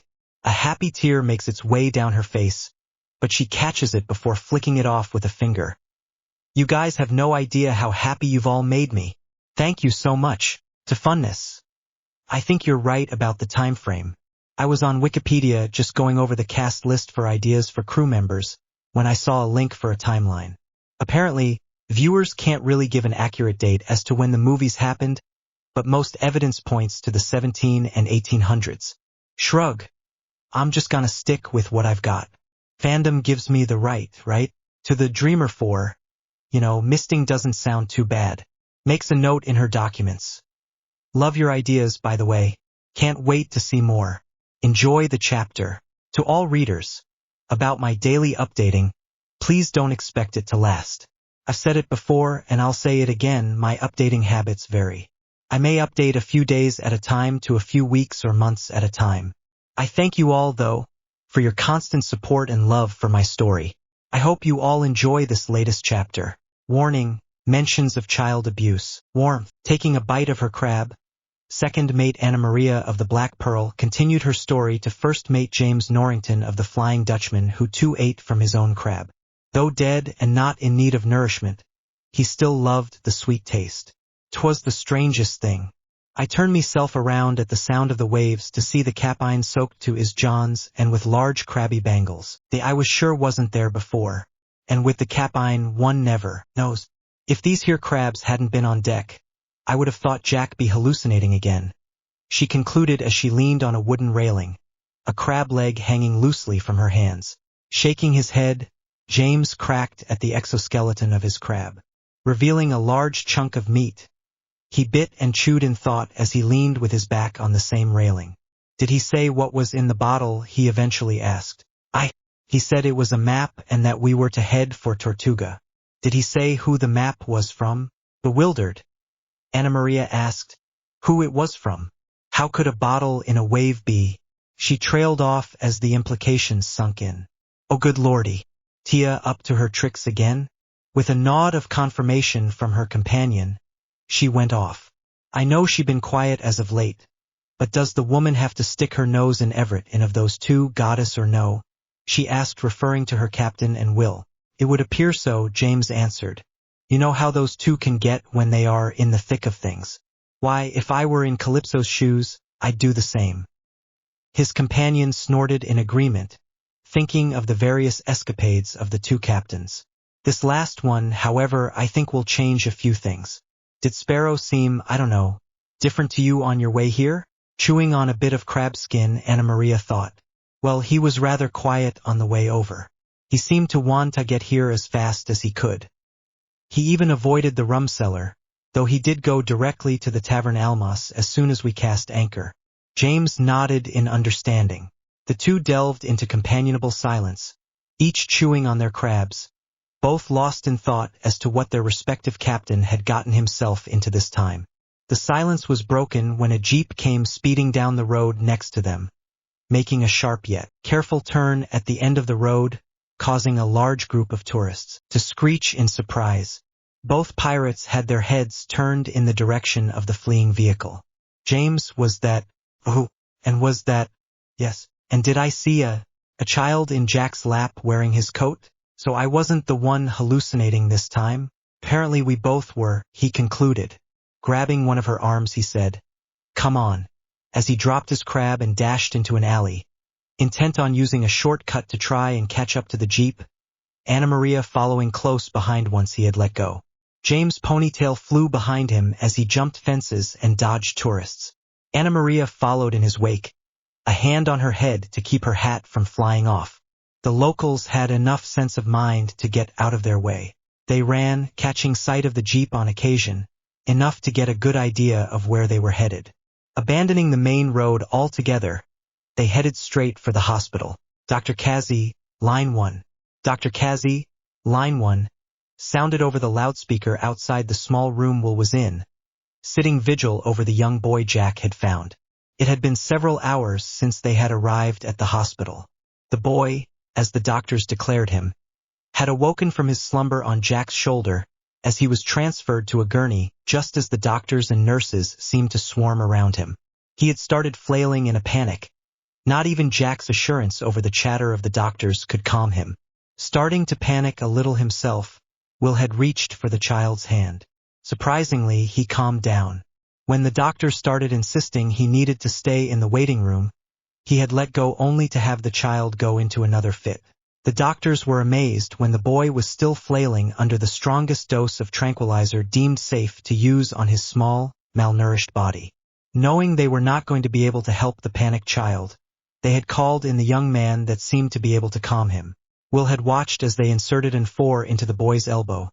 The sleeve rolled up in haste, and stripped him of his clothes, using a pair of scissors to cut the sleeve off the arm with the 4. The doctors decided to leave the seashell necklace around the boy's neck as he would fidget if they started touching it. The boy's body had been a mess. Ribs could easily be seen even as the skin stretched taut over the chest as it rose and fell with each breath. Discoloration could be seen, leading doctors to again write him off as dehydrated. The nails on the hands and feet were gray, cracked, and flaky, showing he hadn't had a proper calcium intake in quite a while. Will was almost scared to hold the small, bony hand in his own. The worst had been when the doctors decided to examine his back. There they found a small series of crisscrossing scars, sizing on average about 3 inches in length, as though from a belt that reached from his shoulder blades to the small of his back. Smaller, almost transparent marks marred his buttocks. Will had seen red. Now he sat, keeping watch over the sleeping young boy, his small hand within his own. The boy's wounds had been treated, each now covered in bandages.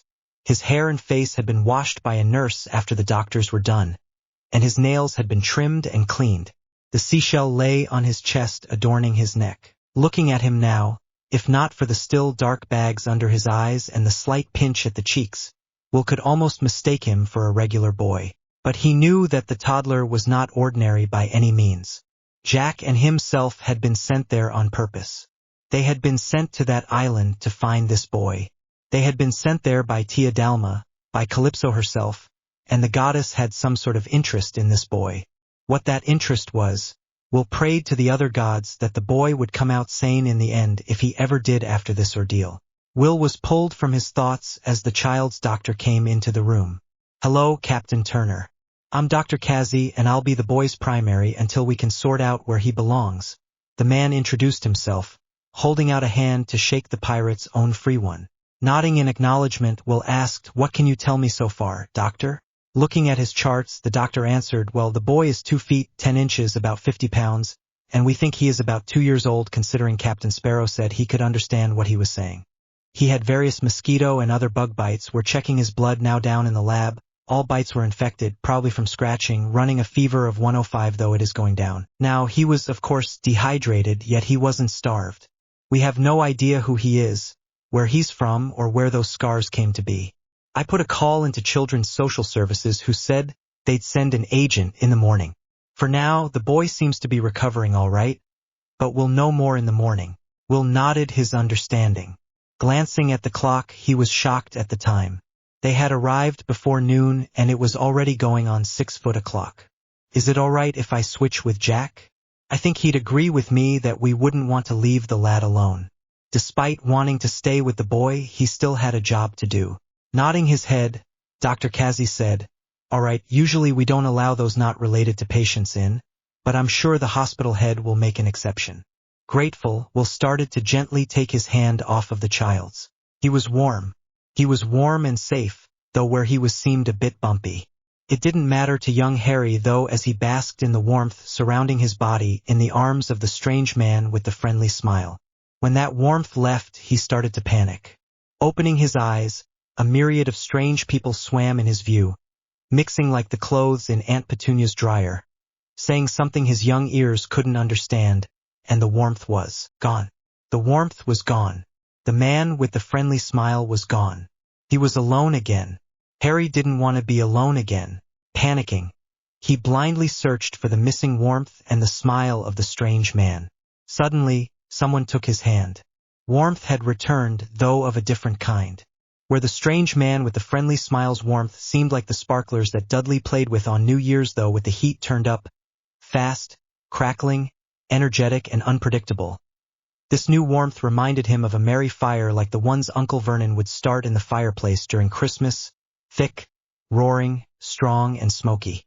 The warmth enveloped his entire hand, moving to the rest of his body. Big hands.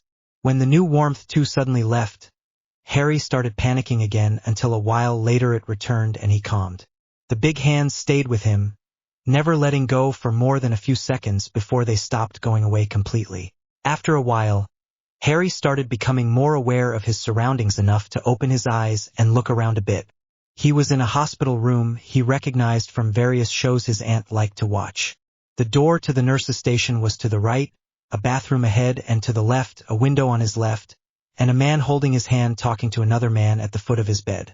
The second man wore a white coat, a doctor, while the first man he vaguely recognized as Captain Turner, the friend Captain Sparrow had mentioned.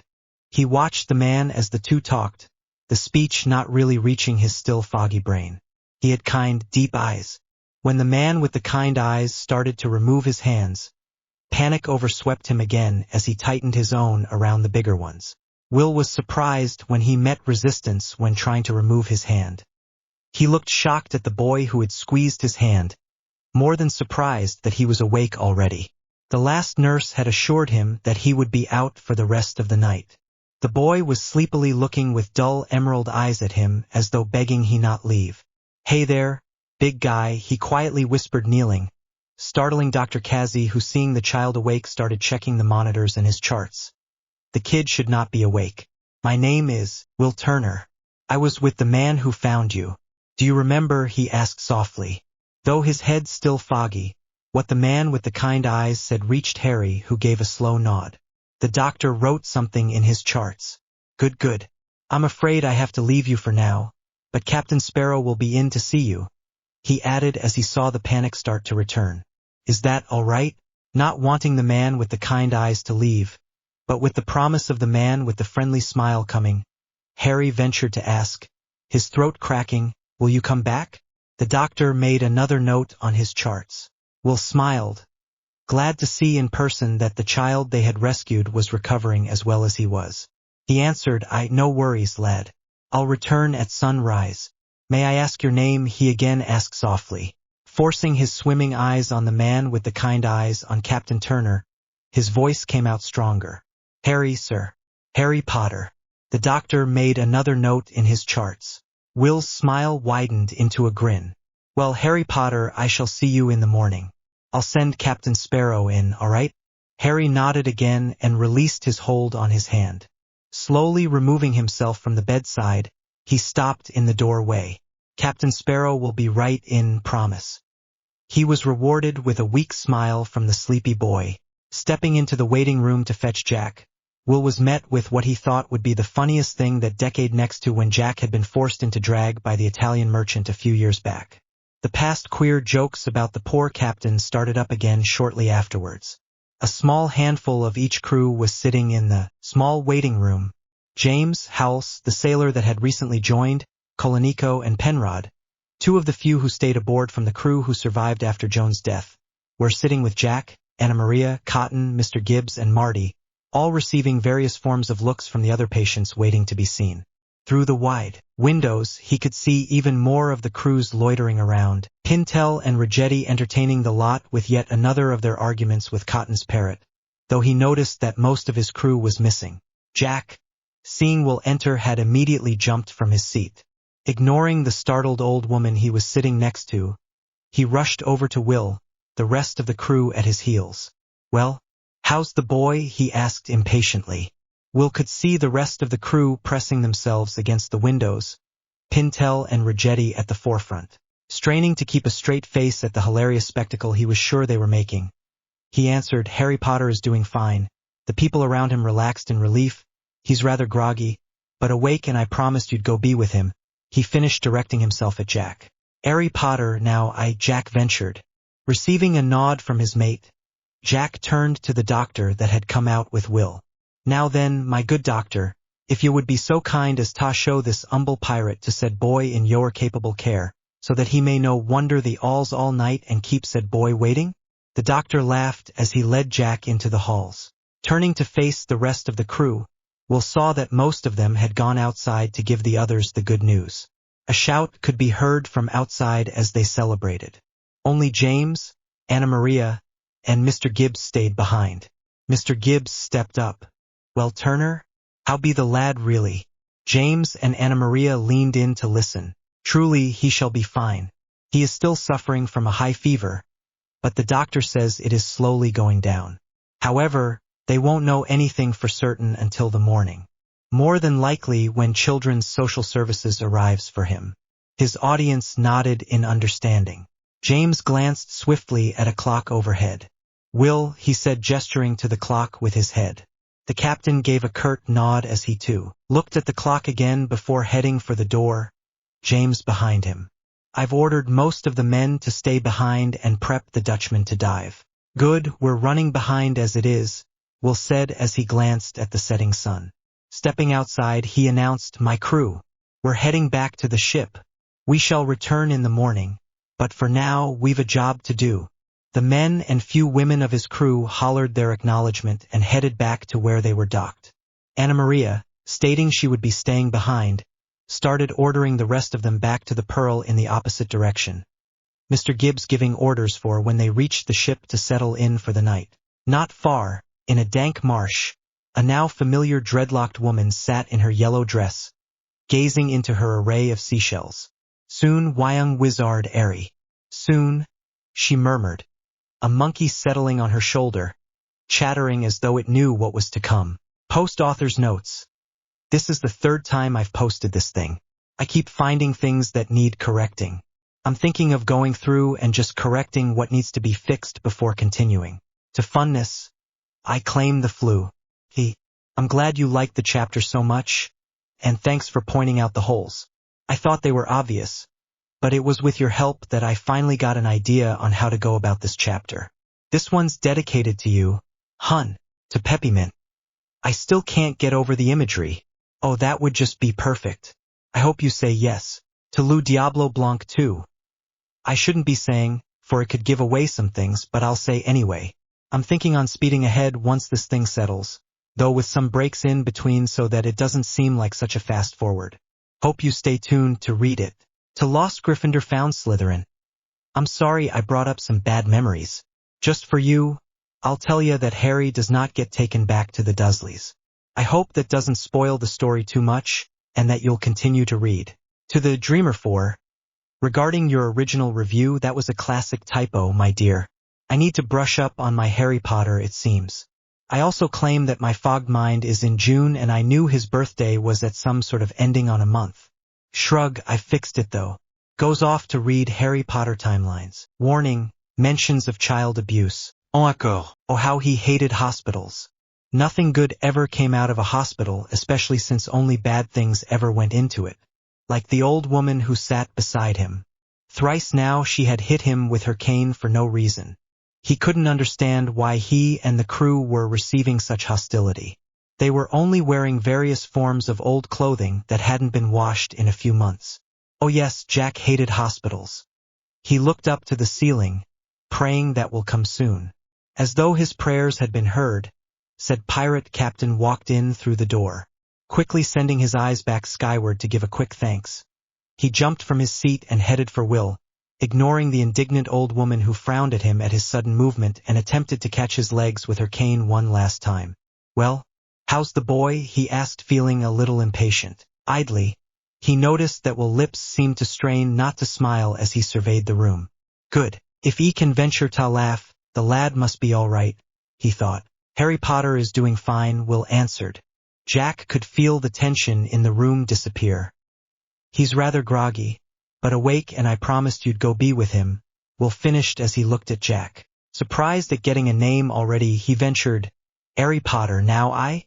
Receiving a nod from his mate, Jack turned to the doctor that had come out with Will. Now then, my good doctor, if you would be so kind as ta show this humble pirate to said boy in your capable care, so that he may no wonder the alls all night and keep said boy waiting. The doctor laughed as he headed back into the halls, Jack following close behind. Faintly, he could hear yelling coming from outside. As they rode the elevator, Jack started up conversation. So, how is little Valerie these days? Going on 6 now, yes? Dr. Cassie turned with a smile towards the captain. A picture in his mind when his little girl had tackled the infamous pirate so hard that they had both been sent back into the water from the docks during the Pearl's last visit. That's right, Captain. She'll be 6 early next month. She's hoping you'll show up for her party. Jack chuckled. By the way things are going now, that just might happen, mate. Best no tell the lass though, don't want to get her hopes up just yet.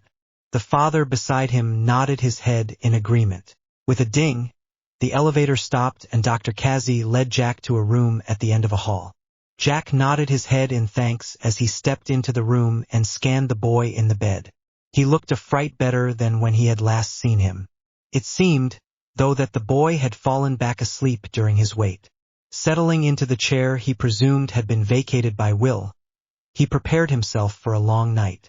As time went on and his eyes slowly started to droop, he started slowly mumbling under his breath, "Yo-ho, haul together, hoist the colors high, heave-ho, thieves and beggars, never shall we die.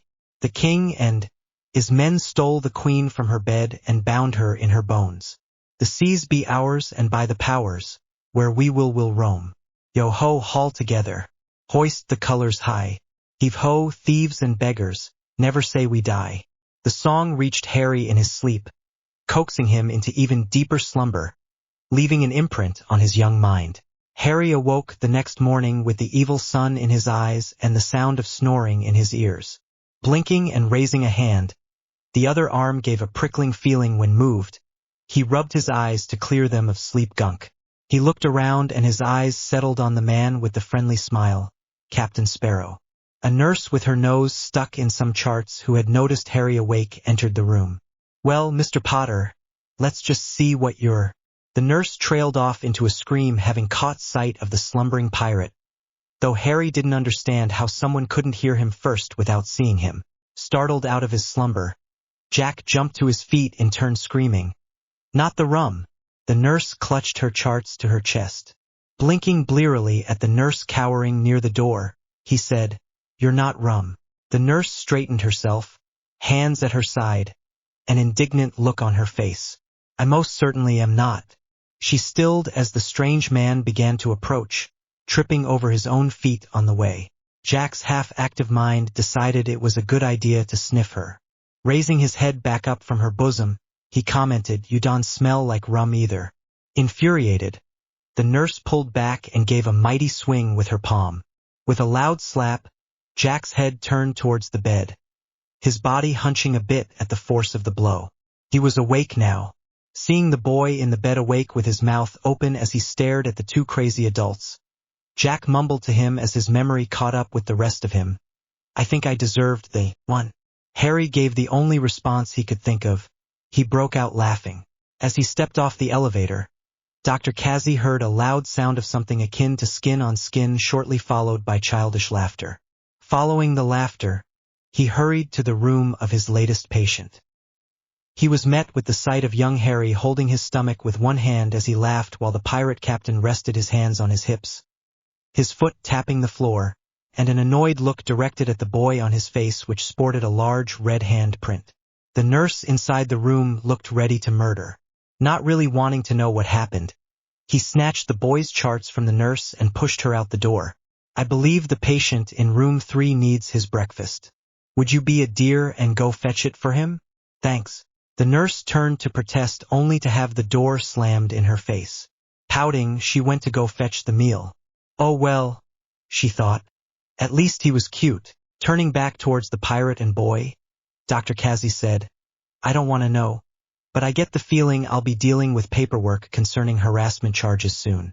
Ignoring the ribbing, Jack said to the doctor, "I think there is something wrong with the whelp. He keeps laughing at me." Dr. Cassie smiled, glad to hear the laughter from the boy. I don't believe there is anything wrong with him, Captain. I'm sure he'll calm if you were to sit down though. Huffing, Jack did as he was told, even more peeved as the boy did begin to calm. There was a knock at the door before Anna Maria stepped in. "Good morning all." "Oh, hello there, Harry. Have a good sleep?" Harry nodded his head at the strange, new woman in confirmation. "Good. A lad such as you needs all the rest he needs to grow nice and strong." She cooed over him, petting his hair down, smirking at seeing the mother hen side of his second mate. Jack interrupted. "And what might you be doing here, Maria?" Startled, she straightened and gave a wicked smirk towards her captain. Jack got up again and started inching his way towards the window. Reaching into her pack at her side, Anna Maria pulled out a brown paper package which Jack recognized. A terrified look came over the pirate as he hastily said, "Whatever for? Dr. Cassie informs me the Children's Social Services agent should be here soon." She answered with the smirk still on her face. Jack's face went white. Quite a feat really considering the tan he had from being out in the sun so much. Panicked, he exclaimed, "No, you can make me. I'm your capine and you muse do as I say, and I say you can't make me." 20 minutes later, Jack emerged from the bathroom sporting a crisp, cream, modern-day, collared shirt, black slacks, and ankle-length shoes. His face had been cleaned as there was no sign of the kohl that usually lined his eyes, and his skin was slightly paler than normal as layers of dirt and grime had been lifted off of it. His amulets and bangles had mostly been removed. His hair sported fewer trinkets in it. His bandana had been removed, and his dreadlocks had been pinned back with bobby pins. He had refused to remove the rings from his fingers. "I feel utterly ridiculous, came a voice from the door. That be the one." "Ridiculous," he said as he turned and pointed towards the voice. In the doorway was Will sporting the same type of shirt as Jack, only white, black suit pants, and the same shoes as Jack. His facial hair had been trimmed and his hair washed and combed, now pulled back in a ponytail sans bandana. His wedding ring on his hand and his hoop in his ear glittered in the early morning sun. "Well, don you clean up nice," Jack commented again peeved. Anna Maria came out of the bathroom, a smug smirk on her face and her pack now holding most of her captain's things. His jacket lay in her arms. Ignoring the foul mood of his mate, Will made his way to Harry's bedside. "Good morning, Harry. How are you feeling today?" he asked as he kneeled to Harry's level. Harry had watched as the strange woman had forced Captain Sparrow into the bathroom, which had proceeded to emit strange thumps, noises, and screams. Several curse words had flown out of the closed door that Dr. Cassie was certain was not meant for a young child to hear. Harry just smiled and giggled through it all. During this, the doctor had informed Harry, as a nurse came with his breakfast which he picked at, about the agent that was coming to see him who was only going to ask him some questions. While giving a small rundown of what kind of questions Harry would be asked, the bathroom door had opened admitting the fresh and steamed pirate. Dr. Cassie was relieved when Captain Turner showed up at the door. Again, Harry had watched things with a smile and giggles. Turning to face the man at his bedside, Harry answered, "I'm feeling fine, Captain Turner. Dr. Cassie was telling me about the agent that was coming to ask me questions while the lady hurt Captain Sparrow." Jack gave a smirk while an unladylike snort came from Anna Maria. Sporting his own smirk and a quick glance at the two pearl sailors, Will said, "Call me Will, and I'm sure whatever he did, he deserved." "Hey!" Jack's present company went into another bout of laughter as he pouted at his spot on the wall. It was the laughter that greeted the arrival of the social services agent. "Well, isn't this a lively group?" the woman observed as she entered the room.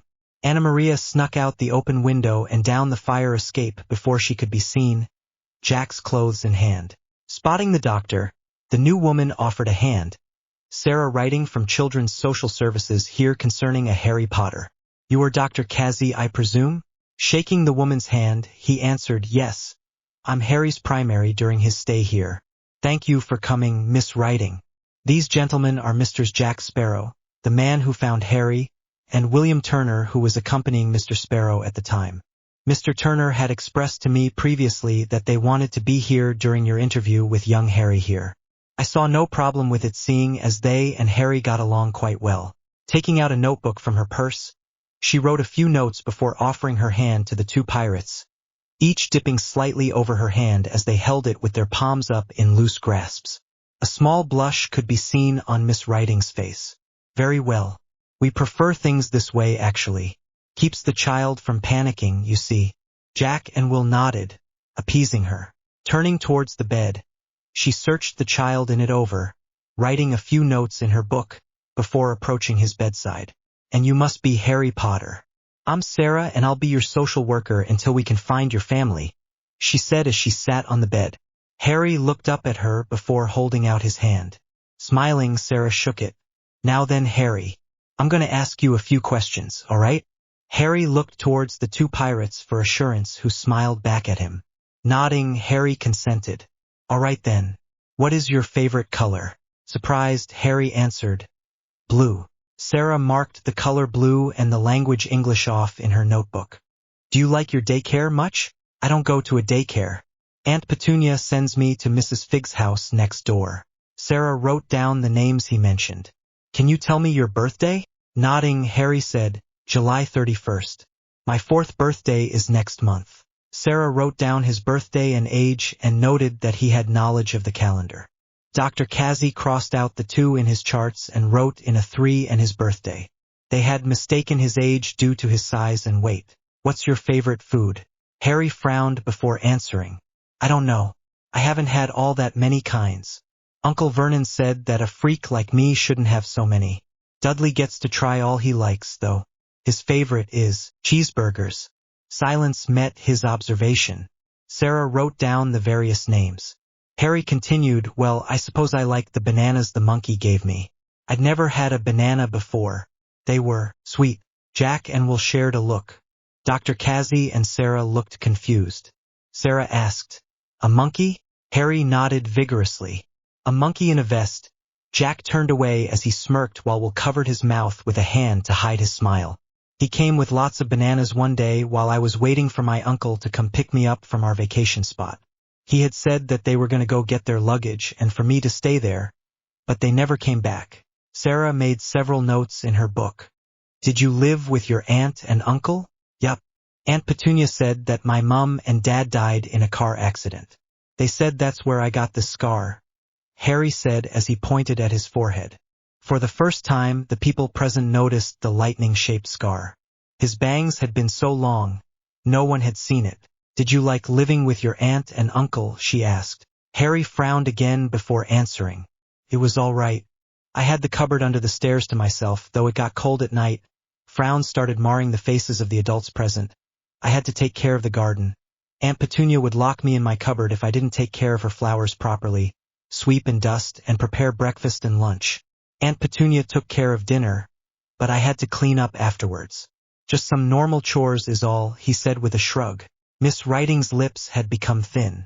And if you did something wrong, what would happen? She asked as she wrote in her book.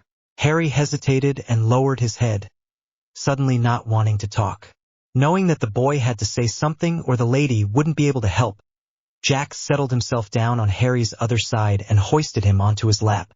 Harry latched himself onto the arm that put itself around his waist. Running his fingers through the child's hair, Jack murmured into Harry's ear, It's all right, lad. Nothing's going to hurt you. You've got Captain Jack Sparrow on your side, and he's no about to let you get hurt now. It's all right, talk. Crouching will join the two. Putting a hand on Harry's knee, and you've got the captain of the Flying Dutchman, Will Turner, at your service. I won't let anything get to you. Looking hesitantly up into the captain's eyes, Harry timidly asked, Promise? Sharing a look, an accord between men was made as they answered together, Aye. Gathering strength at the promise, Harry turned back to Sarah. Uncle Vernon has this belt. Whenever I did something bad, he would give me lashings, like when Dudley offered me his teddy to play with. He said I shouldn't play with other people's toys. He mostly hit my bum, but sometimes he would miss and hit my back. Harry quieted down afterwards, only giving simple answers as he sat in Jack's lap through the rest of the interview. Author's notes. here it is. My longest chapter yet. Forgive me if it seems rushed. Usually, an investigation of this caliber doesn't take such a short time, but for my FIC it does. If there are any holes or discrepancies, I'm going to ignore them for now, as I've nearly whacked my brain out trying to make sense in this chapter and still have the plot go the way I want it to. Again, forgive me if it seems rushed. To Genkai fan. I agree with you that too many good fics here on FFN are ever finished. I can name several off the top of my head. I hope that this one doesn't become one of them. To the Dreamer 4. Again, thank you for pointing out my flaw in the last chapter. I've gone back and changed it and have since been brushing up on my Harry Potter. I found an awesome timeline that shows the differences between the movies and the books. I believe I'll be sticking to the books more than the movies in the future. I'm glad you like my Jack scene. It just came to me as I was writing the darn thing. It was so much fun. XD, to funness. XP, I'm glad you liked it so much. Hope I don't disappoint this time. I like pairing Jack with kids. It's my theory that adults see the pirate when they look at him, but only kids can see who was the reviewer who said it, Only kids can see the pan inside him. As for the song, I originally had a pirate's life for me, but then I thought that it was too energetic for the scene. 15 Men I thought was also too dark. Thanks for the awesome review, and I hope you liked the chapter. To all who have asked where Will's heart is, this chapter is for all of you. Warning, mentions of child abuse taken in. James watched his captain repeatedly cross the deck of the Flying Dutchman. He could swear that he was going to leave a hole in the wood. James pinched the bridge of his nose as he thought of how the crew was faring with their captain in this state of mind. At least half of them thought him endearing to worry so much for the boy Harry, while the others thought it annoying, though understood their captain's worry having heard of the boy's condition. He didn't know what it was that drew the two captains to that boy other than Calypso, but the lad seemed to already have the two infamous, deadly, ghostly pirates completely wrapped around his little finger and didn't even know it. James couldn't tell what made the boy so special even when he had seen him later on after the meeting with the social worker. According to Will, the lad was from England, as they later found during the interview. Age 3 going on 4 soon, orphaned, and James' mind would stutter to a halt, abused. Alright, so maybe he could understand a little as to why the usually fierce pirates seemed to soften around him. Of course, they had acted like this when Will Jr. had been born. Sparrow had been the worst of the lot, playing with the babe. Anna Maria had sworn loudly a few decades later that they should have hurried up with the invention of the camera. Elizabeth, however, had hired a brave soul to hide and draw the pirate and baby in secret.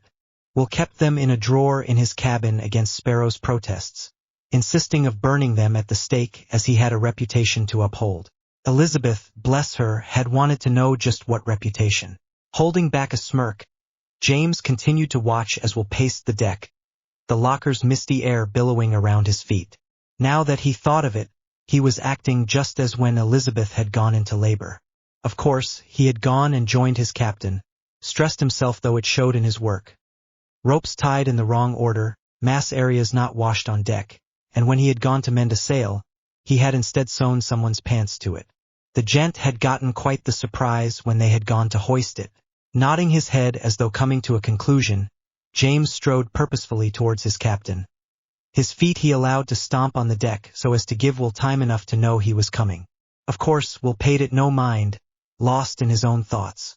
As James came up to Will, he waited until his back was turned before reaching out, grabbing hold of his collar and giving a mighty heave and shove. Stunned, Will was tossed overboard. Turning, James ordered the now still crew to get back to work. I'm going to get tossed into the brig for this, he thought with a smile. Indeed, half an hour later, James smiled as steel bars were slammed shut behind him. Will had stayed down there for a good 20 minutes, probably in shock, before storming back up to the deck demanding what the bloody hell he was thinking. James turned to face the man before him who dripped copious amounts of water onto the floor. It was for your own good, you know. My own good, Will asked incredulously. That's right. And how was it for my own good exactly? James smiled again. You've been stressing over that boy ever since you left the hospital. I understand that you're worried, we're all worried, but you've got half the crew up in arms with your worry, he explained as he started to weave his tale. Will looked murderous. Do you know what will happen to him if he gets sent back to those people he lived with? Will asked furiously, stepping close to the cage bars that James had stuck his hands through. James' face slackened, darkening ever so slightly, his accent coming out heavy in his anger though his voice remained steady. Yes, I know what will happen to the boy if he is ever returned. But what concern is it of yours? You've only just met him, and you are in no position to worry about him. You've got half the crew upset with your worry, and you've been cutting it close enough these past few days. Time that some of them are beginning to think they are growing barnacles. I'll tell you now, Will, I'd rather cross over than face the same fate of Joan's men.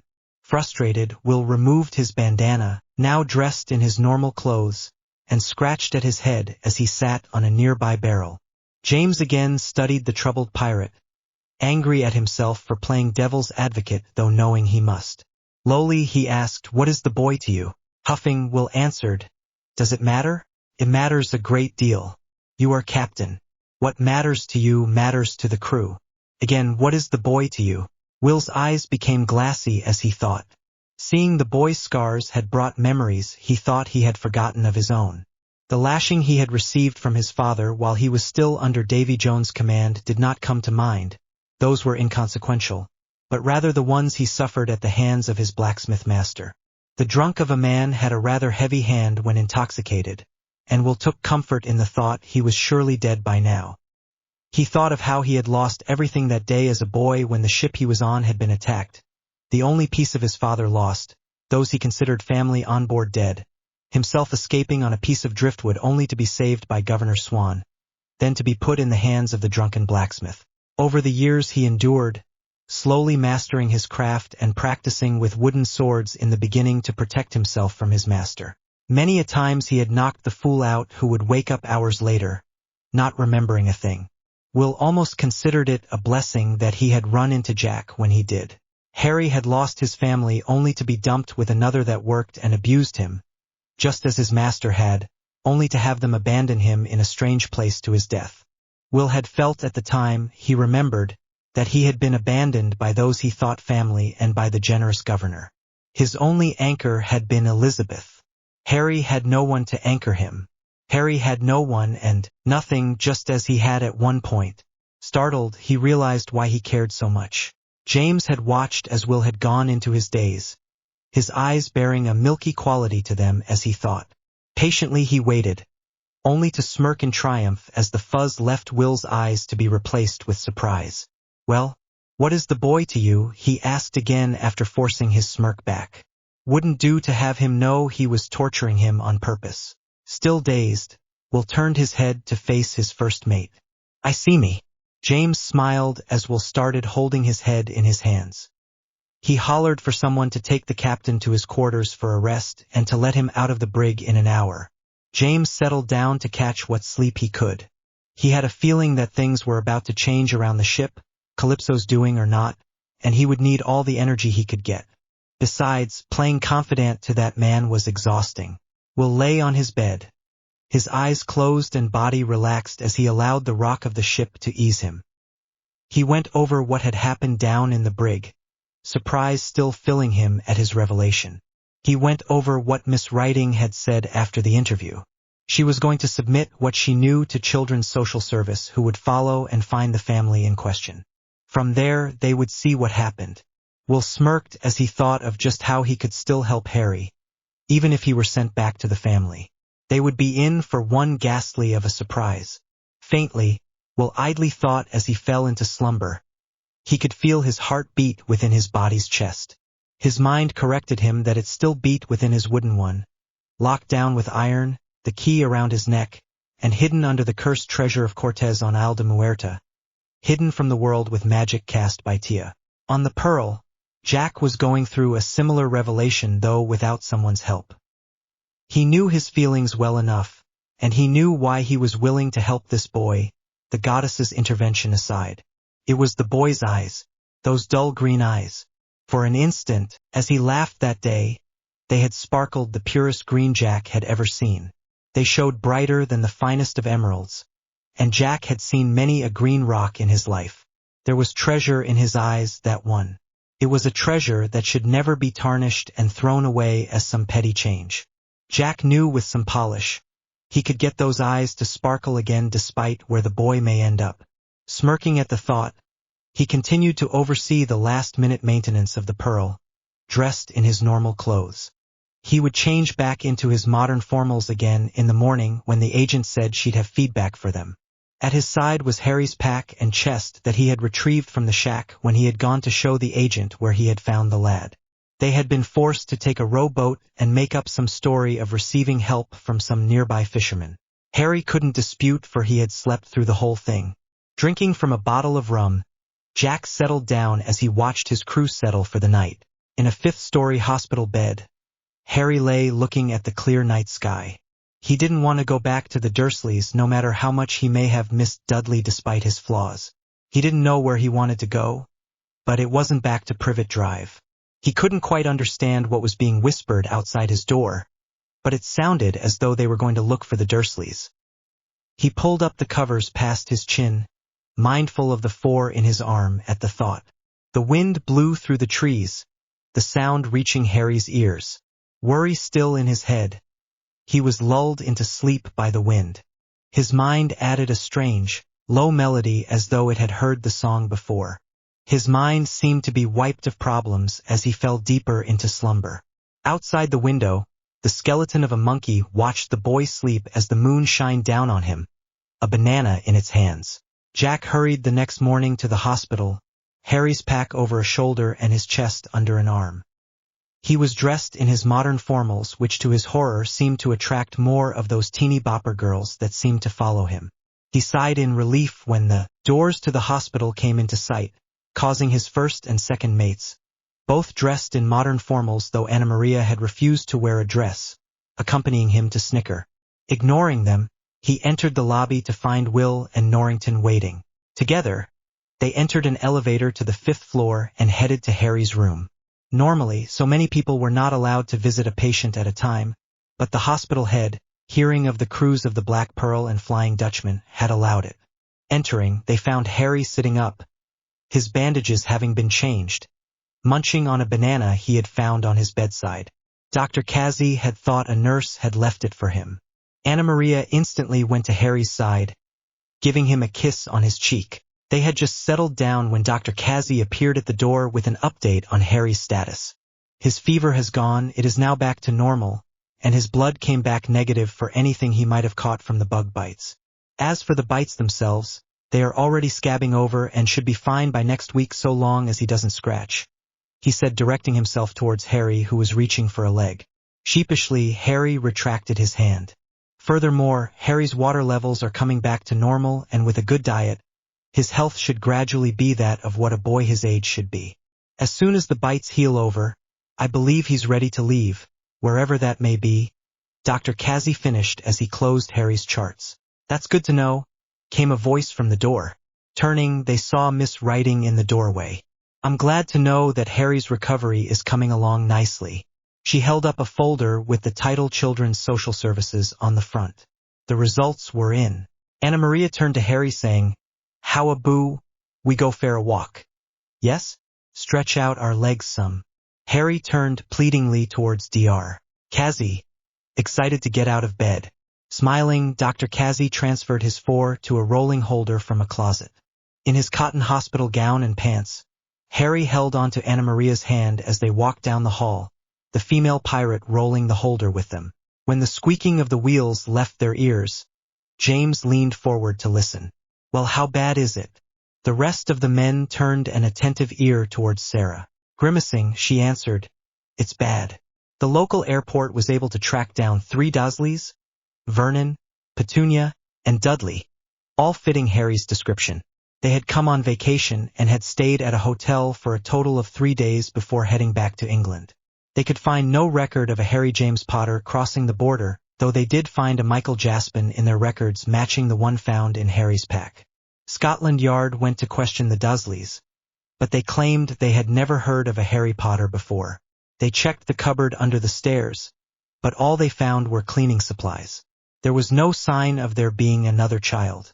They did talk to an Arabella Figg who said that Harry did live there, but according to other neighbors, They had never seen the boy and that Mrs. Fig is the neighborhood crazy cat lady. When asked about them not seeing Harry tending to Petunia's garden, they said they thought him a neighborhood boy working for some money. Mrs. Fig did try and get them to tell her where Harry is now, but rules where they were not allowed to say. The guy at the store where Vernon Dursley bought 3 passports says he can't remember who Vernon was or who he came in with. Their records show that the passport for Michael Jaspin was paid for in cash. Checking the Dursleys' background, they found that Petunia's older sister, Lily, had married a James Potter a few years back. There was no record of them having a child. As a matter of fact, other than the marriage papers, there was no record at all on James Potter. It was like the man had just appeared. No birth certificate, no school records, not even a mention of a job. The guys in the lab cross-referenced Harry's DNA with that of Lily's on record and they found a match. Harry is definitely Lily Potter's son and Harry was at one point in the Dursleys' custody, though there were no records of him being there. All paper trails show that Harry has never stepped foot into the Dursley household, but all evidence points otherwise. The Dursleys will be charged for child abuse, abandonment, and lying to an officer of the law. Harry has no other family other than Vernon's sister, Marjorie Dursley, who has shown no interest in taking Harry in. As it is, when Harry is released from here, he'll go straight into foster care before being shipped back to England to an orphanage. He'll receive his inheritance from his mother, according to the Dursleys' lawyer, Mr. Beckett, when Harry reaches the age of 17. As of now, all that Harry can claim is the island and hut through a loophole in Lily Potter's will. Sarah took a breath, drinking a little water from a bottle in her purse. The men had not liked the report at all. They were glad that the Dursleys would be getting what they deserved, but the part of sending Harry to an orphanage was just wrong. Mr. Biggs had started cursing softly under his breath as there was a lady in the room. James had stalked to the window, leaning on it as he looked out. Dr. Casey was fiddling with his charts. Jack was leaning in his seat thinking, his fingers forming a steeple while Will leaned on the wall, his arms crossed, and those who know him would say he had a devious smile upon his face. Foster care, you say? Surprised, Sarah answered, yes. Are children in foster care still up for adoption? His fellow pirates looked at him in surprise. Jack's mouth started widening into a smirk. A bit of gold glittered in the sun from the window. Comprehension started forming on Sarah's face. Why, yes, they are, at any time. And what would one need to do to adopt a child in foster care? Anyone interested in adoption must show proof of being able to care for the child.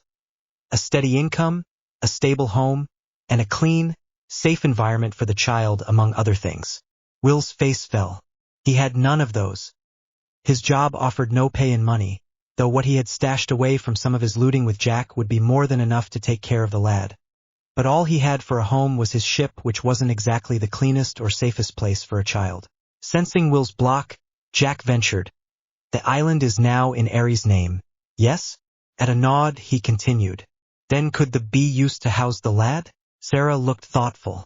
Yes, I think that would work. As long as he had someone watching over him, I see no problem. Smiling, Jack said, just show me where to sign then.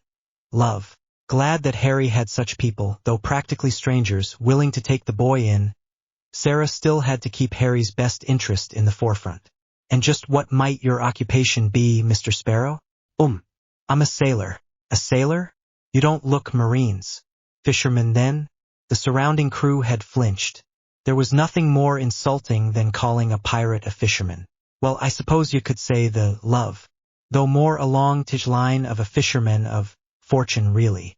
An entrepreneur, if you will. Sarah raised an eyebrow. You are self-employed then?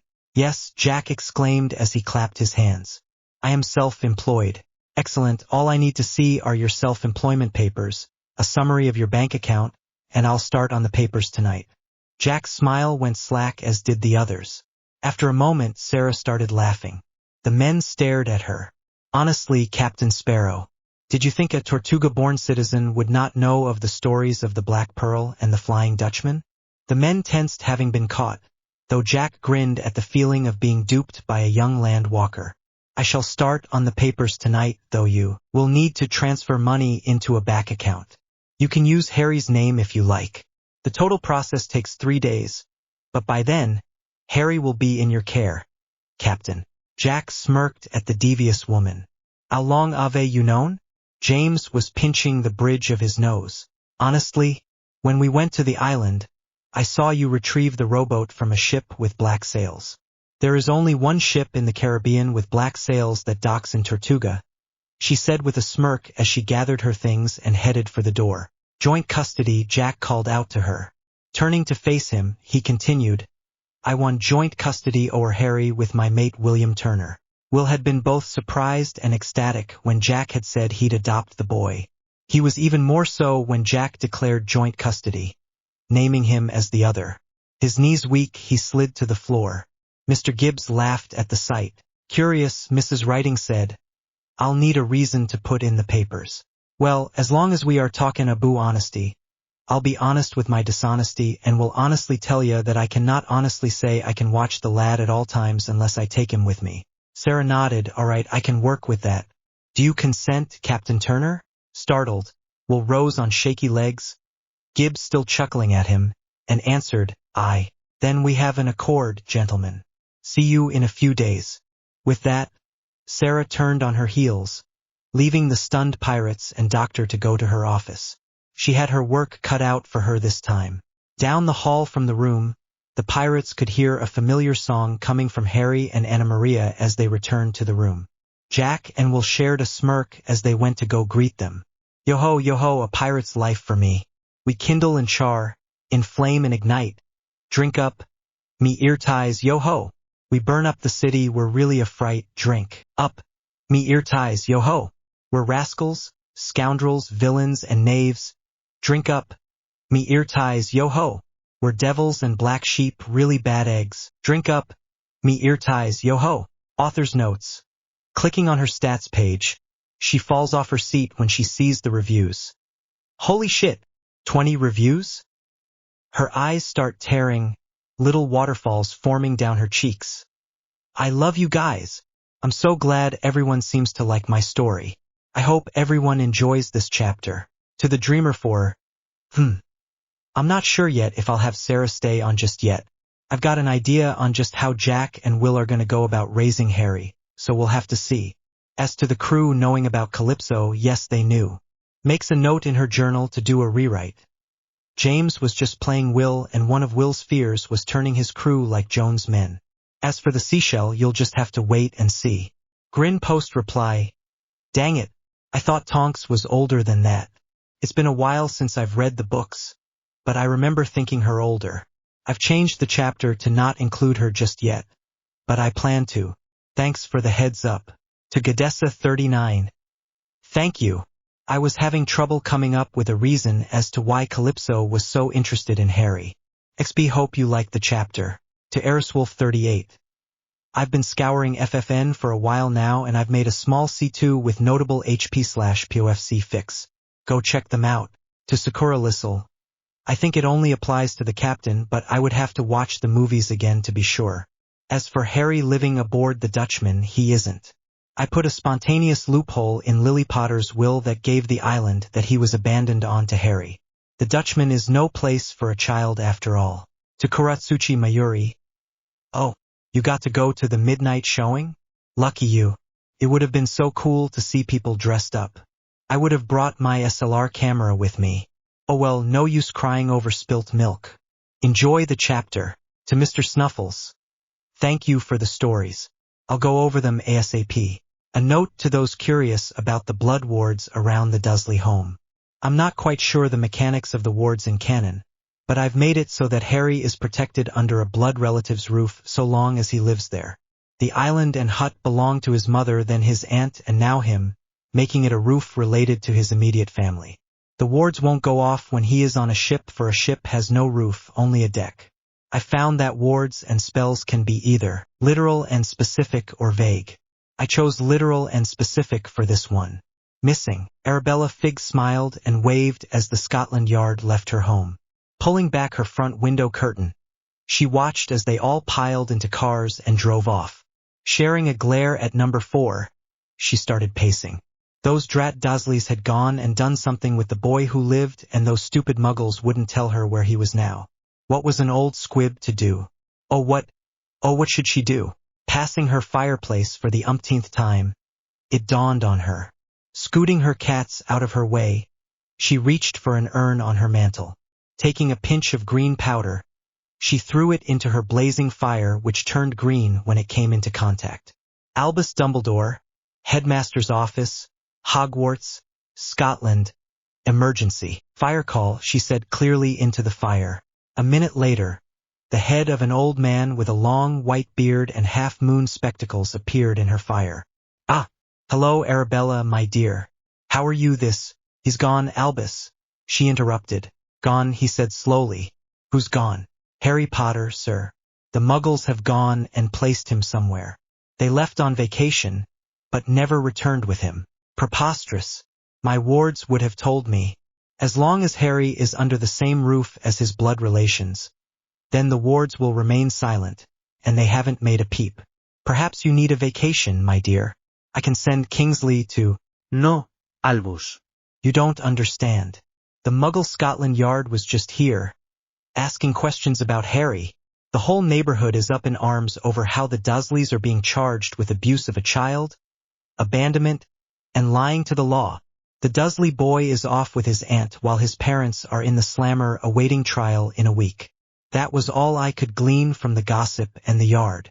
I tried to get them to tell me where Harry is now, but they were tight-lipped. Something about confidential information. Dumbledore had gone silent.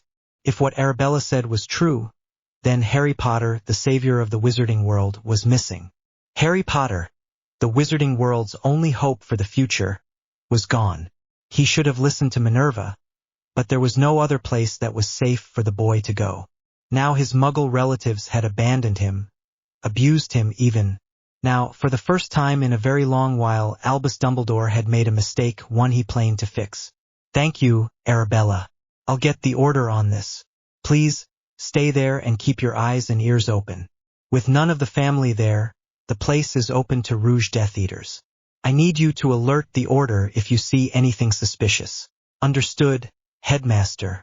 And please find Harry. Dumbledore nodded before cutting the connection. Steeling himself, he set about to do the one thing he hoped he wouldn't have to for a few more years to come.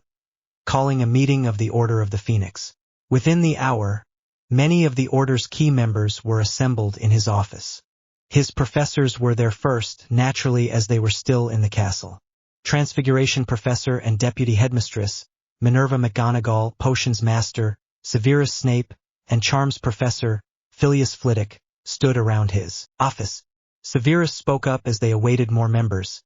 His chin length, dark hair swaying slightly as he stepped up to Albus' desk. Just what is this about, Headmaster? As much as I love grading dismal first-year essays, I still have much work to do before the year starts again. Quite, McGonagall agreed from her place in a chair. There are essays to be graded, schedules to be made, letters to be sent, and castle preparations to be seen to. If this meeting is of any importance other than a get-together for old time's sake, then I must insist we be allowed back to our offices. Flitwick seemed to be the only one to back the headmaster up. Come now, Minerva. I'm sure the headmaster has a reason for all this. We just must be patient, he said in his squeaky voice. The door opened, admitting Rubeus Hagrid and Remus Lupin. Hello there, Headmaster Dumbledore, sir. I found Remus here as I was eating up, Hagrid said as he ducked through the door. I was in the area, Remus explained, when I got your summons. It's not something too urgent, I hope? He asked as he looked at the faces assembled for some clue. He got nothing. I'm sorry, my friends, Dumbledore said, but I'm afraid that something most urgent has come up. I wish for as many members of the Order be here before I present what the nature of the matter is. I'm afraid it shall affect us all. Severus' eyes narrowed in concern, though none saw it as his bangs hit his glare. Eventually, Arthur and Molly Weasley arrived, followed by Kingsley Shacklebolt a few minutes after. Just as Albus was about to start, Alastair Mad-Eye Moody appeared in a flourish, his magical eye swiveling to each face he saw. All right, who needs their heads caved in now? Not some Death Eater who thinks himself the next Dark Lord material, I hope, he declared as his wooden leg and cane made a hollow sound on the floor as he stepped in. Oh, surely, Headmaster, that isn't why we're here, is it? Molly asked worriedly. Now, sweetheart, let's let the headmaster tell us what it is before we jump to conclusions. Arthur tried to calm his wife, though she didn't seem pacified. I hope this won't take long, Kingsley said aloud. If I'm not back soon, the Aurors will get suspicious. My friends, please, I ask for your attention, Dumbledore started. The room quieted. I'm afraid I have the most troubling of news, though I believe that we may be able to solve it. I just received word from Arabella Figg that, oh honestly, headmaster, the potions master exclaimed. Does Potter have a cold now? Perhaps he scraped his knee as he chased a bug. Severus. Minerva chastised her colleague, surprised at his insensitivity.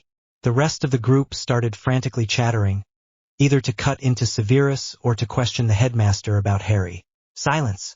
All talk stopped. Thank you, Dumbledore sighed. I'm afraid this is far worse than a skinned knee, Severus.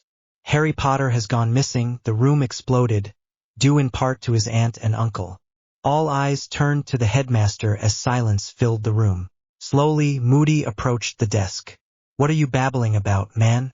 His relatives, you say? I'm afraid so. They are currently being held by the Muggle Scotland Yard on accounts of lying to the law, abandonment and child abuse. Molly wept as Minerva gasped. Dark looks were adopted by the men in the room. Even the usually jolly Flitwick looked a fright. His hands and fists though hidden in his robes, Severus asked, surely this is some kind of a joke? Voices rose as they too started asking questions. One voice rose above the rest. Where's Harry? All eyes turned towards the resident werewolf. Remus repeated his question. Headmaster, where is Harry? I don't know, Remus. I simply don't know. Remus turned away distraught. All eyes turned back to the headmaster. What do you mean you don't know? Kingsley asked.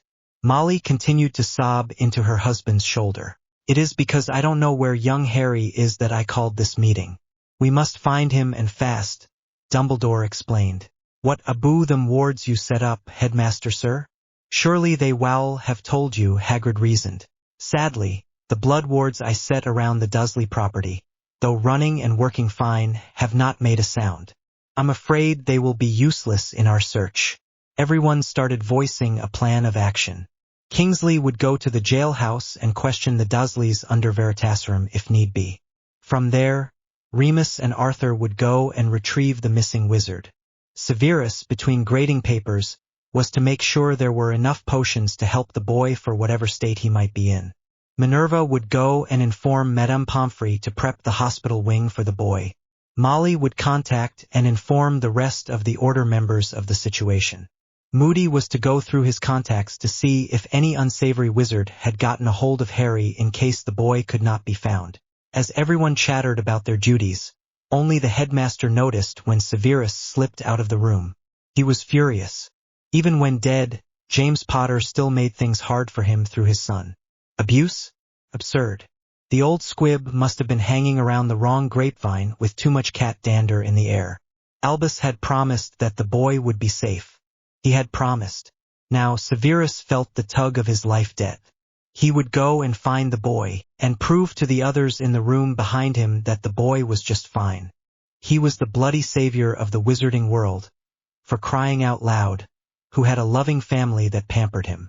This was all a hoax, he was sure of it. But then, why did he have this strange feeling in his gut? He continued on back to his dungeons, intent on ignoring the alien feeling. In a cave full of glass like rocks that reflected the light of a fiery torch on the wall, a pool off to the side, the goddess Calypso herself stared into a particularly large, flat and smooth rock. Images of the panicking wizards could be seen within it. Smirking, she walked into the pool, dissolving into many crabs. The crabs sank into the water, revealing the cave to be underwater, though it still held air like a bubble. Curious merfolk, knowing that something big was happening in the surface world, swam around the pillar of rock as the crabs made their way up the side of the cave to the surface where they reassembled as Tia. The island she stood on would be considered a mound of rock as it hardly reached a square quarter of a mile in size. Standing on the flat rock, Tia started chanting. She would hide the young wizard from those that dared to interfere with her plans. Yes, when he was old enough he would go to their school, but by then the boy would not be so easily played into the magic world's web of lies and deception. The two pirate lords she had appointed his guardians would help him become a force to be reckoned with, as she had chosen him as the one to revive the old ways of her sea. He will become the next pirate lord, king if he so wished. And no old wizard who didn't know better would interfere with her plans.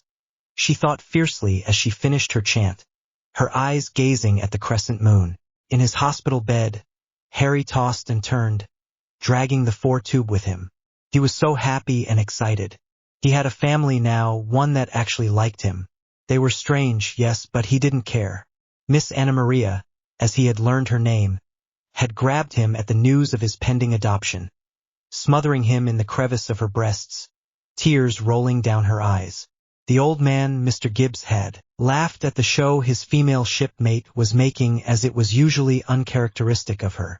After she had been forced to let go by Captain Jack, his new guardian, fearing she would smother the boy to death before he could leave the hospital, and led away with a final kiss to his temple, the man, Mr. Norrington, had stepped up to him. He had given him a hard look, then reached out and straightened his chin. Moving to Harry's side, he had placed a hand on his chest and on the small of his back, pushing his hands together, straightening his back. With a toe, he had nudged his feet together. Giving Harry another hard look, he had smiled and patted his head before walking out the door. Harry giggled at the memory. Will had given him a long hug and had stayed with him until evening, telling him stories of pirates and treasure. Captain Jack came back a while later and joined in with the storytelling. As the sun started to make the sky red, Will had given him another hug before promising to be back in the morning. Captain Jack had stayed behind to put him to bed, promising more stories if he went to sleep. Now in bed, Harry couldn't sleep. Soon he would have his own family. He knew things would be tough in the beginning, anything new was, but it would be worth it. He was just too excited to sleep. The wind blew through his window, ruffling his hair. In it, he heard a woman's voice, chanting in a language he didn't know. A light caught his eye coming from his wooden chest under the covers. Jack had given him his pack and chest earlier that day. Deciding to make use of his chest, he had put his seashell in it while Dr. Casey gave him a checkup. Wanting to keep it with him, he had put it under the covers. Opening it to see where the strange light was coming from, Harry gaped in awe as the shell seemed to glow. Water fell from it, coating the bottom of the chest. Slowly, the water formed into small puddles. Studying them, Harry could see letters. Before he could make out what they spelled, the water suddenly burst with life. Coral, barnacles, starfish, and seaweed seemed to grow out of the water, all aglow with an otherworldly light. A few polyps opened, releasing a light mist that coated Harry. Suddenly sleepy, Harry closed the chest as though he had never seen the magical marvel as he lay his head on his pillow, knowing that something important had just happened, but his mind too heavy to process it. Harry fell into a deep slumber. Out on her rock, Calypso smiled. Author's notes. I personally love this chapter. It was so much fun writing Calypso's lines. To Ginkai fan. Hector? As in Barbassa? He's dead now. I mentioned sometime in the beginning that he fell and died while racing for the Fountain of Youth. As for your other questions, you'll just have to wait and see. Savvy? To Lady Prince? I would still love to hear your ideas. I could always put in a plot twist to turn Calypso's true intentions around, you know. And I didn't ask my reviewer because, well, I didn't think to do so. Enjoy the chapter. To the Dreamer 4. Thank you again for catching that horrid thing with Tonks in the last chapter. I swear I thought her older. Anywho, I've got plans for Severus. Oh yes, I have plans. Or I will have plans once I think of them. I'm thinking something along the lines of a magical mentor, so I guess I already have plans. Shrug. As for the hiding, you'll see what Calypso has up her sleeve. To Kuratsuchi Mayuri. Above and beyond, you say? Oh, I wish I could have seen it. I saw it on Sunday, so all of the cool people were already gone. Goes off to pout. To Egret. Yes, I was informed about Tonks in another review. It has since been changed in exclude Tonks entirely. Thank you though for your review, and I hope I don't disappoint ya in the future. To Funness. Don't you worry about it. I did start to worry a little when I didn't get any review from ya. But what can you do? I guess I didn't explain the shell and chest too well. Huh? During Harry's checkup with Dr. Cassie, he put his shell in his chest that had been returned to him via Jack. He kept the shell in the chest and under the covers to keep it safe. Make note to rewrite when she gets around to it. Hope that clears some things up. Just a note to readers. I am not anti-Dumbledore, but I'm not pro either. If Dumbledore could defeat Grindelwald, then surely he could take care of a few things like Quirrell and Lockhart, or at least not hire them. And he should be powerful enough to handle a giant snake, regardless if he could enter the chamber or not. What I'm saying is that he should not have let a couple of preteens loose to handle such adult things. I see Quirrell and the snake as tests, not something Dumbledore had no control over. Therefore, for my story I shall be portraying a controlling Dumbledore, but one that has the wizarding world's best intentions in mind. Also, to those wondering about the crew of the Dutchman, I consider them as dead, therefore not alive, thus not needing air to survive. Here come the wizards. Jack and Will sat on Harry's island later on the next afternoon. They were waiting for Mr. Gibbs to return with some supplies. As their first act of future guardianship, they had agreed on rebuilding the hut. Thankfully, both ships had a few people who had dabbled in carpentry in the past. At least they had enough experience to rebuild a one-bedroom hut. They were going to replace the wooden panels on all the floors and walls, add a tile counter in the kitchen, all windows would be replaced, and the plumbing would be updated. Figuring out what to do with the plumbing had been tricky as it was an island after all. Will and a portion of his crew had gone underwater below where the bridge used to be to try and find where the plumbing connected with the mainland or if the hut worked its own. They found a pipe on the sea floor that connected the island and mainland.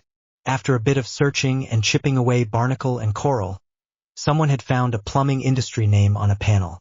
Knowing that the people who built the hut had to have a place to connect the pipes, they eventually found a crawl space under the hut that led to a tunnel leading to the pipes. Turned out the place was also wired for electricity run under its own generator powered by the sea. Deciding to leave the main pipe alone as the sea life would act as a natural sealer, they went for upgrading the main plumbing and wiring new wires for the electricity. The rope bridge they would tackle last with would leftover from their project. Will relaxed on the beach, listening to the crew's chatter about him, the hut a pile of wood behind them. He was surprised that so many had decided to help without him asking. Of course, the party they had started the night before at the news of Harry's pending adoption should have been a clue, but he was still surprised. Anna Maria had asked just what there was about the boy that was unlikable.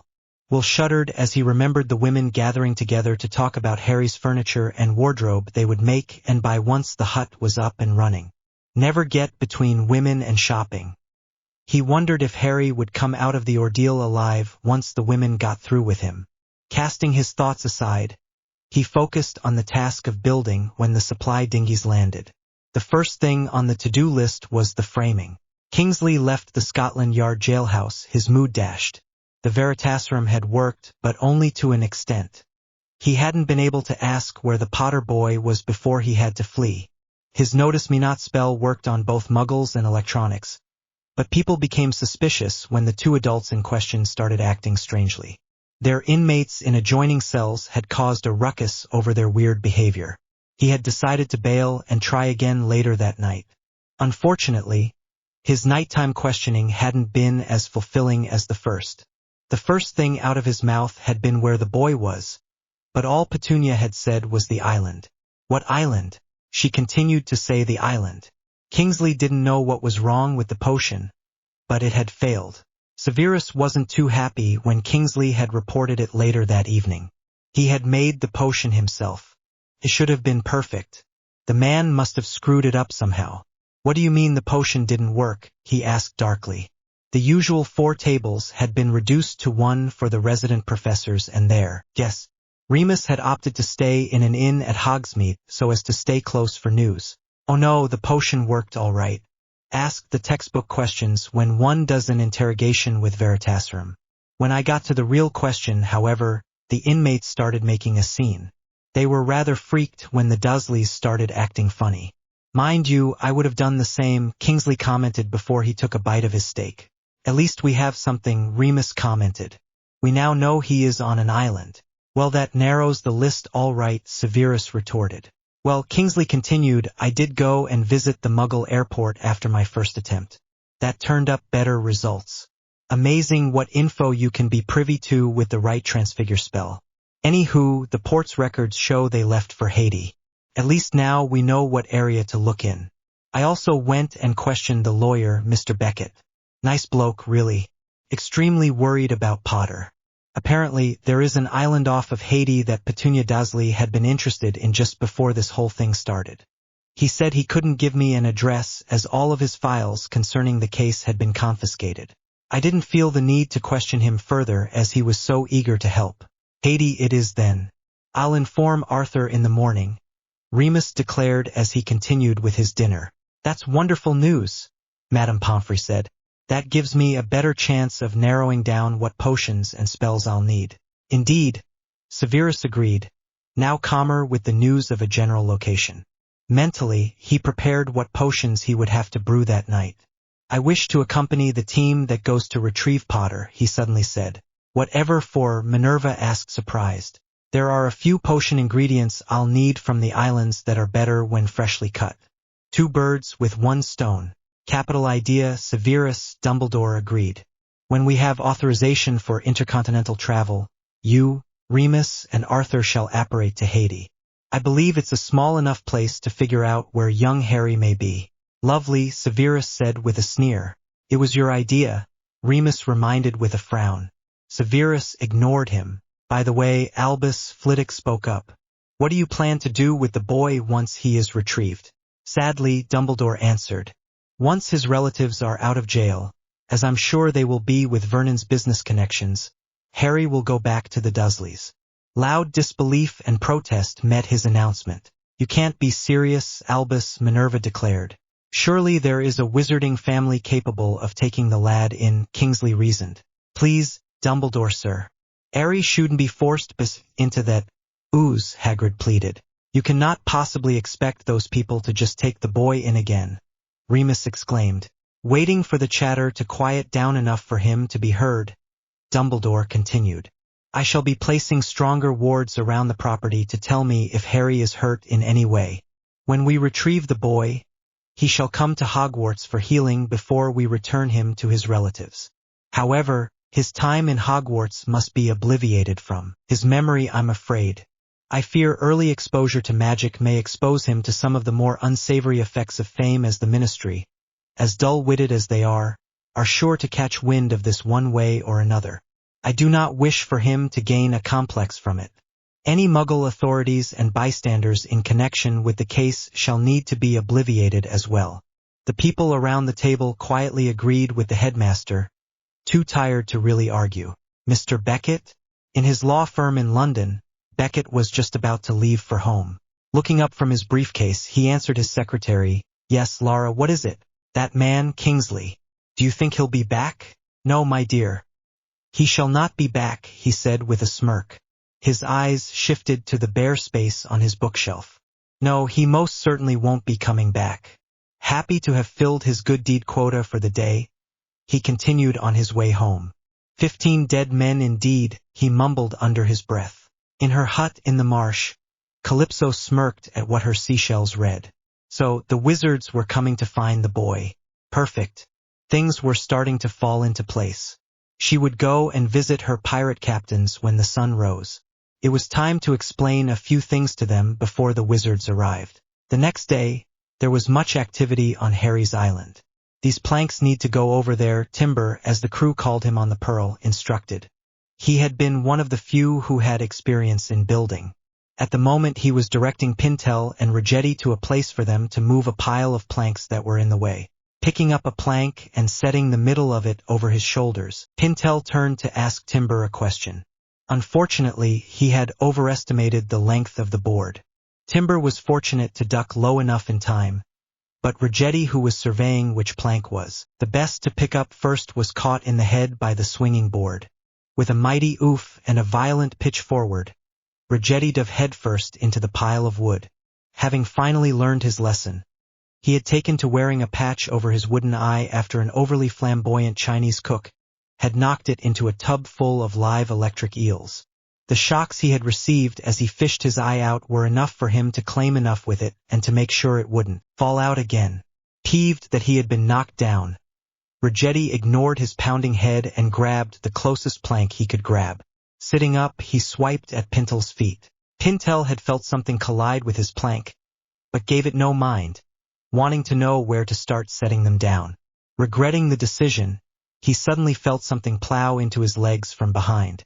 His knees buckling under him, he fell backwards with a startled shout, the plank flying up into the air from his hands.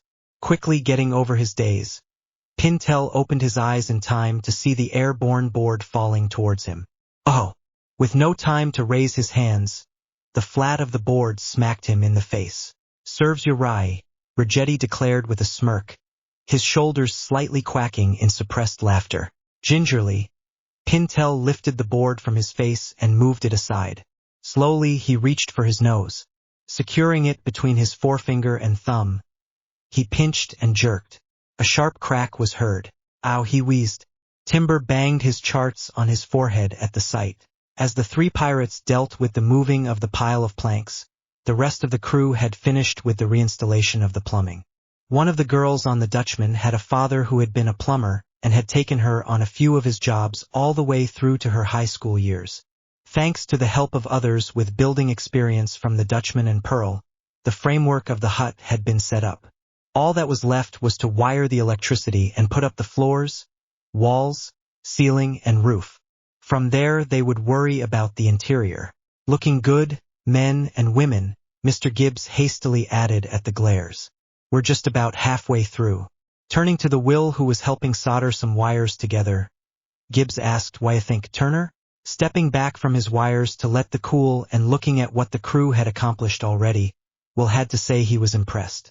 Not bad for a bunch of seafaring pirates, if I do say so myself. Those around him chuckled at the joke. Will joined them until a shiver ran up his spine. Dread filled his bones. He knew this shiver. He only got it when she was near. Turning to look at Jack, who had opted to work without his shirts, his tattoos glistening from sweat in the sun as he nailed some panels together, Will saw that he too had felt the chill as he was looking around wildly, having stopped what he was doing. Will too looked around as he inched closer to his fellow captain. Suddenly, he saw a figure coming towards them, strolling down the beachfront. Jerking an elbow into Jack's side, Will pointed with a nod towards the figure. Jack instantly dropped his hammer in surprise. His toe, however, got the last surprise as the dropped hammer landed on his foot. Gah!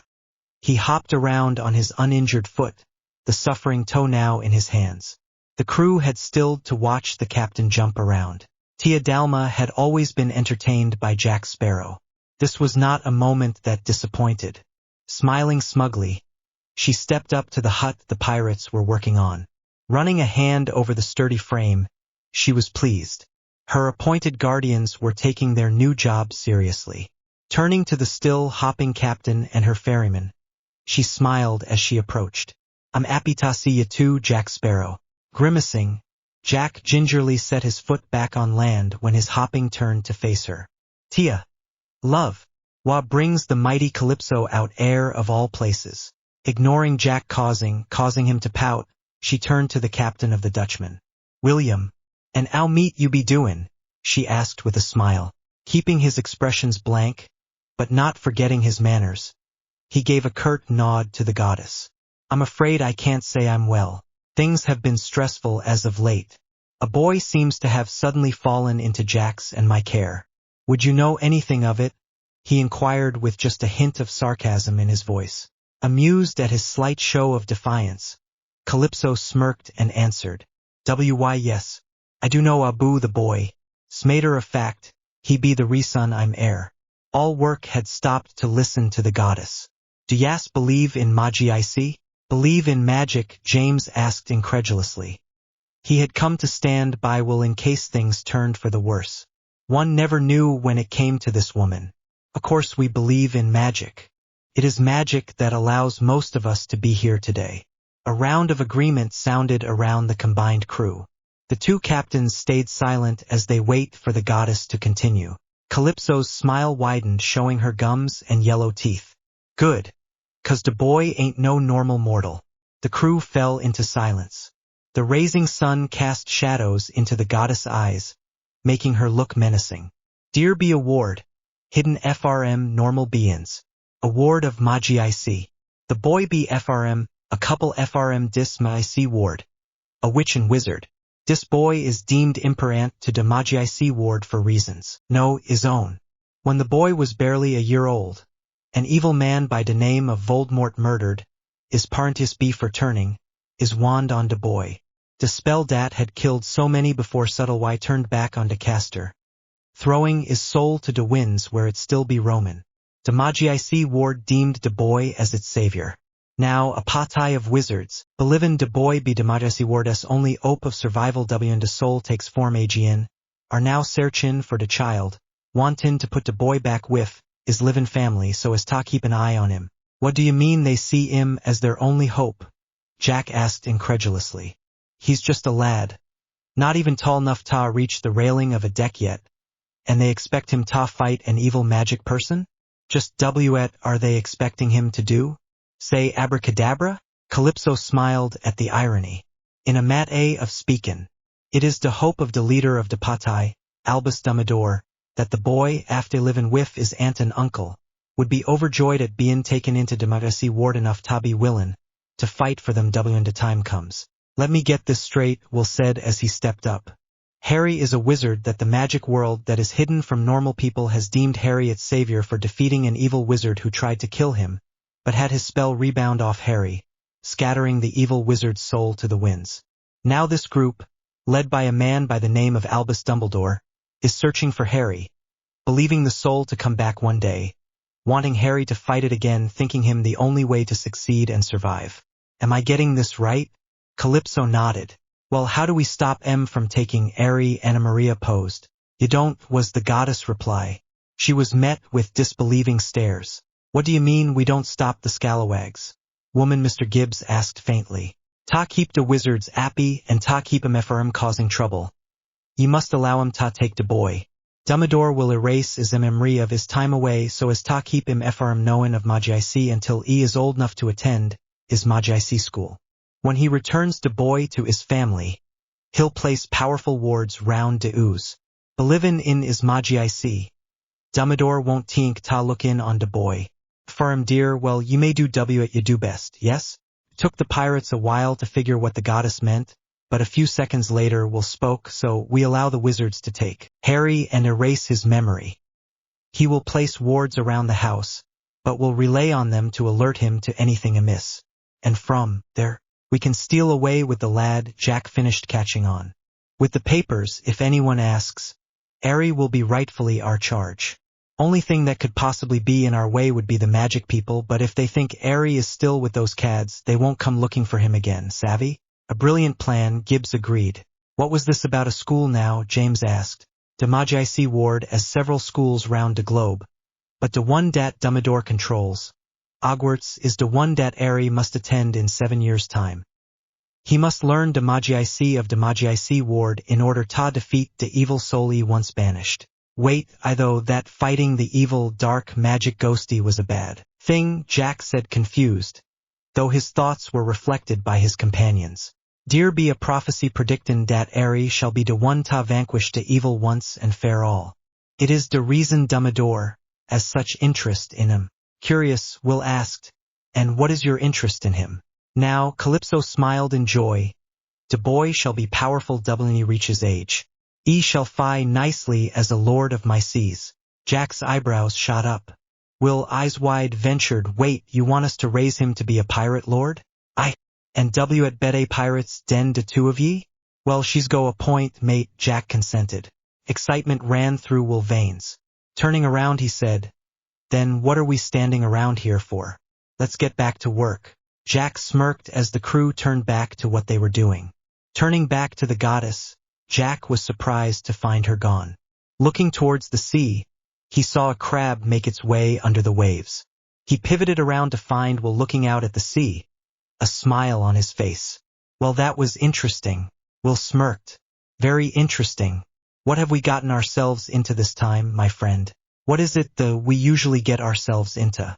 At Will's raised eyebrow, Jack answered his own question, his smirk showing off his gold teeth. Trouble, mate. Author's notes. Lots of stuff happening to me lately, and I'm sure there will come a day when my updates won't come out as fast as a lot of you are now used to. I don't think this will be my last chapter for a while, but I am going to be cutting down on the updates. My mind needs to start focusing on other things now. So, on that note, I hope you all enjoy it. To funness. XP, my own attention span isn't what it should be these days, so I suppose the last few chapters have been rather choppy. I do believe that Dumbledore purposely kept Harry away from magic so that Harry, once exposed to it, would love it enough to fight for it and to keep him from obtaining an ego that would get in the way of fighting Voldemort. It's like a game of chess with Dumbledore as the chess master. I've read several fics where Dumbledore is really a dark wizard in disguise and others where he is this fluffy grandfather figure. I've decided to try and give a mix of both, though a lighter shade of gray. I included so many apostrophes in Calypso's lines on purpose to make the readers slow down. Winky face. I noticed that in the movies, Tia talks slowly when she gives speeches. I wanted readers to feel the same effect Tia gives in the movie. As for your answer for the wards, you'll have to read this chapter. Just a note though, I'm being specific on the ward effects. To Senior Fear Menshir. You just reminded me of a very important component needed in the story. I'll be sure to add it in a later chapter, but I'll say now that all pirate lords, excluding Jack, are now dead and that the court hasn't held council for a very long time. I plan to keep the lord count at 9. The original 8+ will as something akin to the pirate lord of the dead. I'm still working on it. To the Dreamer 4. Oh, is my grammar really that bad? I try not to, but sometimes Word changes things without my knowing, or I type something, or it's a mess. Thank you for the offer though, and I'll let you know. I hope this chapter answers some of your questions. As for Mrs. Fig, I think I found a way to keep her nose out of things. It's watery and holds little weight, but I think it could work. I'm open to ideas though. As for Harry possibly getting an earring, insert evil grin, we'll just have to see about that. To Lou Diablo Blanc 2. I started the C2, so I think if you go to my profile you should find it there. It's small though, but there are some good fics there. Just be wary of A Pirate's Life for Me by Skychan 12 unless you've an open mind. It's written really well, and even though I stopped reading it at the absurdity of it, my curiosity made me go back and finish what was there. Conspiracy. Harry's stint in the hospital was quickly coming to a close. All parties were frantically trying to finish what they were doing. Miss Writing was pushing the adoptions papers through processing. The pirate crews were trying to finish the interior of Harry's new home. The wizards were pushing to obtain intercontinental apparition permits. Harry was sitting in his bed coloring in a book about pirates from a flustered Mr. Gibbs. Remus paced by a window that gave a good view of the Ollery from a tower in Hogwarts, awaiting the permits. He went over the plans in his head. The Dursleys had been released earlier than anticipated, and a group of Order members had gone and obliviated the Muggle Scotland Yard and the neighbours of Privet Drive. Mad Eye had severely threatened the Dursleys as Dumbledore went about setting up the new wards. Remus had wanted another briefing on the wards. The headmaster explained that the new wards would sound if Harry were to ever be hurt by the Dursleys. It only comforted Remus a little. Those connected to the ministry had tried to keep it hush-hush, but somehow the story had leaked. Thankfully, none of the Order members had been revealed. Hogwarts was being swamped daily by reporters. Together with Severus and Arthur, Remus was to sneak out of Hogwarts via a passage that he knew of from his school days, and return with Harry the same way. He had already talked to the owner of Honeydukes, who was more than happy to help the wizards bypass the media. The three were to go to the ministry, undetected with Severus' help, and then apparate to Tortuga, Haiti, and look for Harry with a locator spell. Severus had asked if the people on the island would need to be obliviated, but the headmaster had said that the island they were going to was merely a tourist trap. The people there were of no importance. Remus started as the headmaster walked into the room, a map in his hands of Haiti. Remus remembered the other night when they had chosen to search Tortuga first. It was a small island off of Haiti which fit the lawyer's description, and it was a large tourist spot. Surely the Dursleys would have stuck with the crowd and gone there. Headmaster, Remus said, worry in his voice, what if we don't find him there? Dumbledore looked at his former student, his eyes sad as he answered, "Then we shall pray that he turns up. We shall continue to look. The way I see it, each place that Harry does not appear in is one place we know he is not at." Not at all assured, Remus continued pacing by the window, waiting for the permits. "Altogether now heave, oh, excellent. Keep her steady, gents. All right, nail her." The crews working on Harry's home were finishing up with the roof. Just a few more nails and the hut would be done. Tables, chairs, a desk, dresser, cabinets, and bookshelves had been built by those finished with their primary jobs. They also built a sailor's bed, but some thought the boy would like a hammock instead. They put in both. The women who chose Harry's new wardrobe were proud of themselves. Some of the previous fathers had gone and either bought or whittled Harry some new toys. Will stood away from the hut, observing their handiwork. He and Jack had already gone over how exactly they would raise the lad. They were still in the dark over how to help Harry with his magic, but everything else was decided. James had loudly made sure that Harry would not be separated from those his age, leading the two captains deciding to enroll him in a self-study program through the local primary school when he turned 6. This would allow them to take Harry when they left port and still be a part of the main school when he was in town. Before then, they planned to teach Harry themselves aboard the Pearl and on the island. With the Dutchman's job, it wasn't safe for Harry to be aboard it for long. When Jack had announced to his crew that they would be sticking close to Tortuga for the next couple of years, he was met with no complaint. Jack himself was rather pleased with being tied down. It would give him more time to see more of how his Caribbean Sea had changed over the years instead of going after treasure halfway around the globe. There was still one small detail that Will wasn't sure of just yet: Harry's memory. If the wizards were going to erase his memory, how could they bring him back without him being scared of them? His answer came in the form of a message in a bottle found on the beach, sent by Tia. All it said was to open the chest in front of Harry. What chest? He didn't know just yet, but he was sure to find out soon. Dudley stood in the doorframe, watching his father clear out the second bedroom. Harry was coming home. Dudley smiled as he clutched his medallion. He hadn't liked staying with Aunt Margie. He had asked her when Harry was coming home, but she had started calling Aunt Lily names and berating him for not asking about his parents, the poor souls who were being wrongfully punished for being kind enough to keep his bastard of a cousin. Dudley didn't know it yet, but he had lost some respect for his parents that day on the island. Oh well, as long as Harry was coming home, he was happy. Severus stood at the intercontinental apparition platform, his permit in hand. Beside him stood Lupin and Weasley. He was anxious to get this trip done and over with. At the signal of the platform operator, all three disappeared with a crack. They reappeared again on a similar platform. "Welcome to Haiti, gentlemen," a new platform operator greeted. Not paying him any mind, Severus stalked towards the exit marked Tortuga, intent on finding the boy they were there to look for. Arthur and Remus jogged to catch up. Sarah believed in magic. All Tortuga citizens who believed in the stories of the Black Pearl and the Flying Dutchman believed in magic. So when Mr. Norrington had come to her office through directions given to him by Dr. Cassie, she wasn't all that surprised when he explained what was happening on his captain's behalf.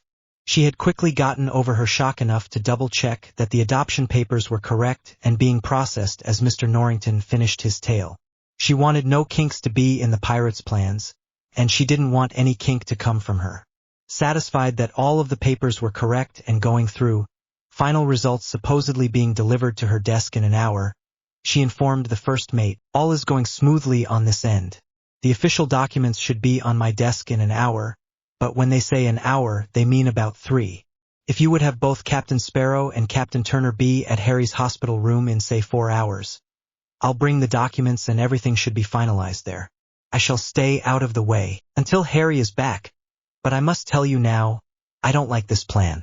I can see the reason behind it, but my social worker instincts are telling me to put up a stink.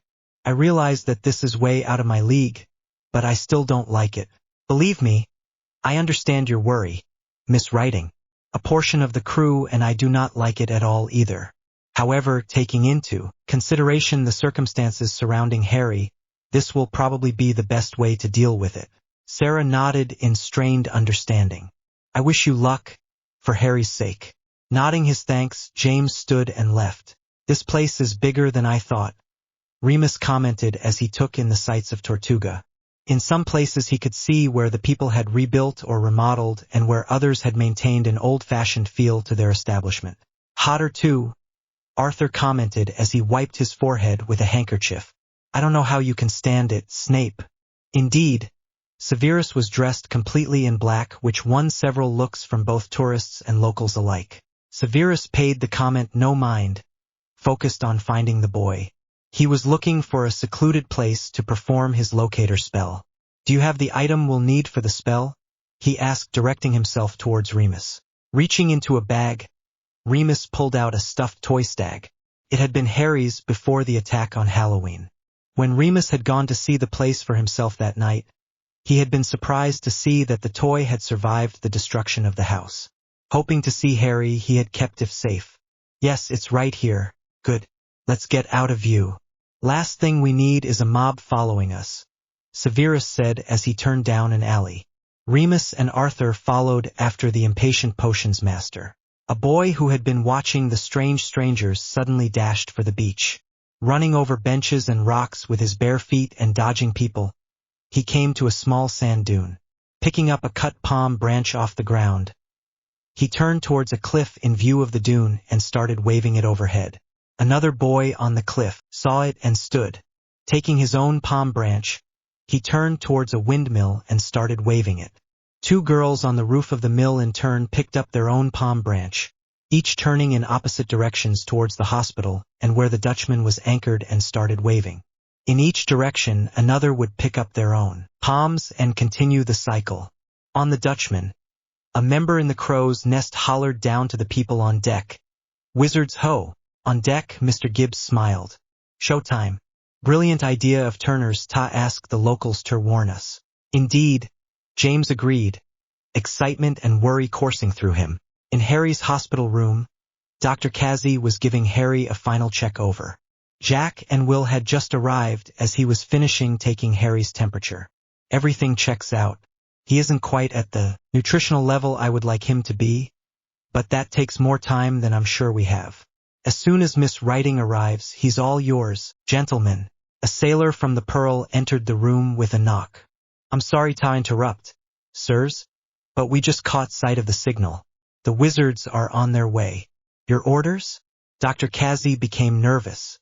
Having been already briefed on the situation, he was already planning on having Harry back in his care for a checkup when the pirates returned with Harry. Will and Jack shared a look before Jack ordered, I want everyone out of sight. We don't know what these scalawags are capable of yet. SOS, I don't want anyone to confront them. Aye, Captain, the sailor said as he went to round up his fellow sailors scattered around the hospital floors, dodging Sarah as he went. What's all the rushing about? She asked as she entered the room, documents in hand. Will answered, our lookout spotted some odd characters in town. We believe them to be the wizards we were warned about. He glanced over to Jack, who sat on Harry's bedside. Harry was showing Jack his chest. Looks like I got here in time then, yes?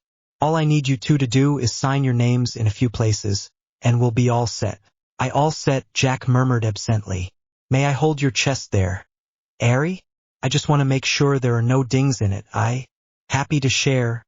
Harry handed over his treasure chest.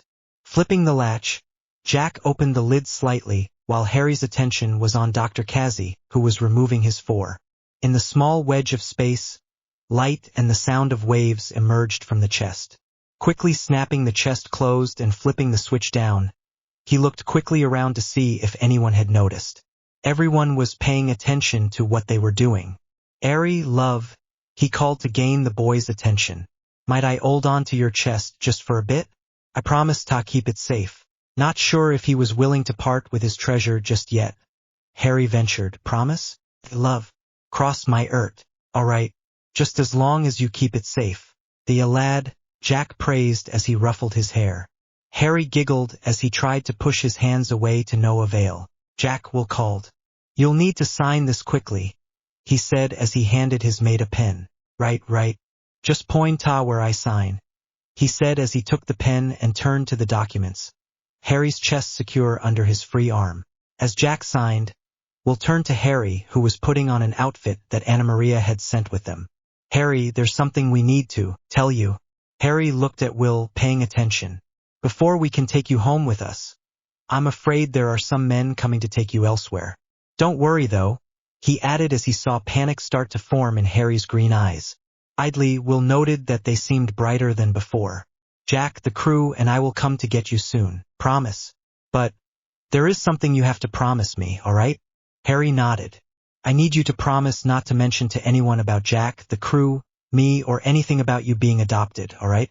Reason being is because they won't believe you. It would be best if you just did as they said and stayed quiet, all right? Love. When in this type of situation, it'd be best to stay quiet. Loose lips sink ships, as the saying goes," Jack commented as he knelt beside the bed. "You can answer any question they ask, course, but just don't mention anything about us, as Daddy Will said. Savvy?" A strange look came over Will's face. "Daddy Will?" Jack raised his brows pointedly. Cocking his head to the side, Will consented to the name. "Do you understand, Harry?" he continued.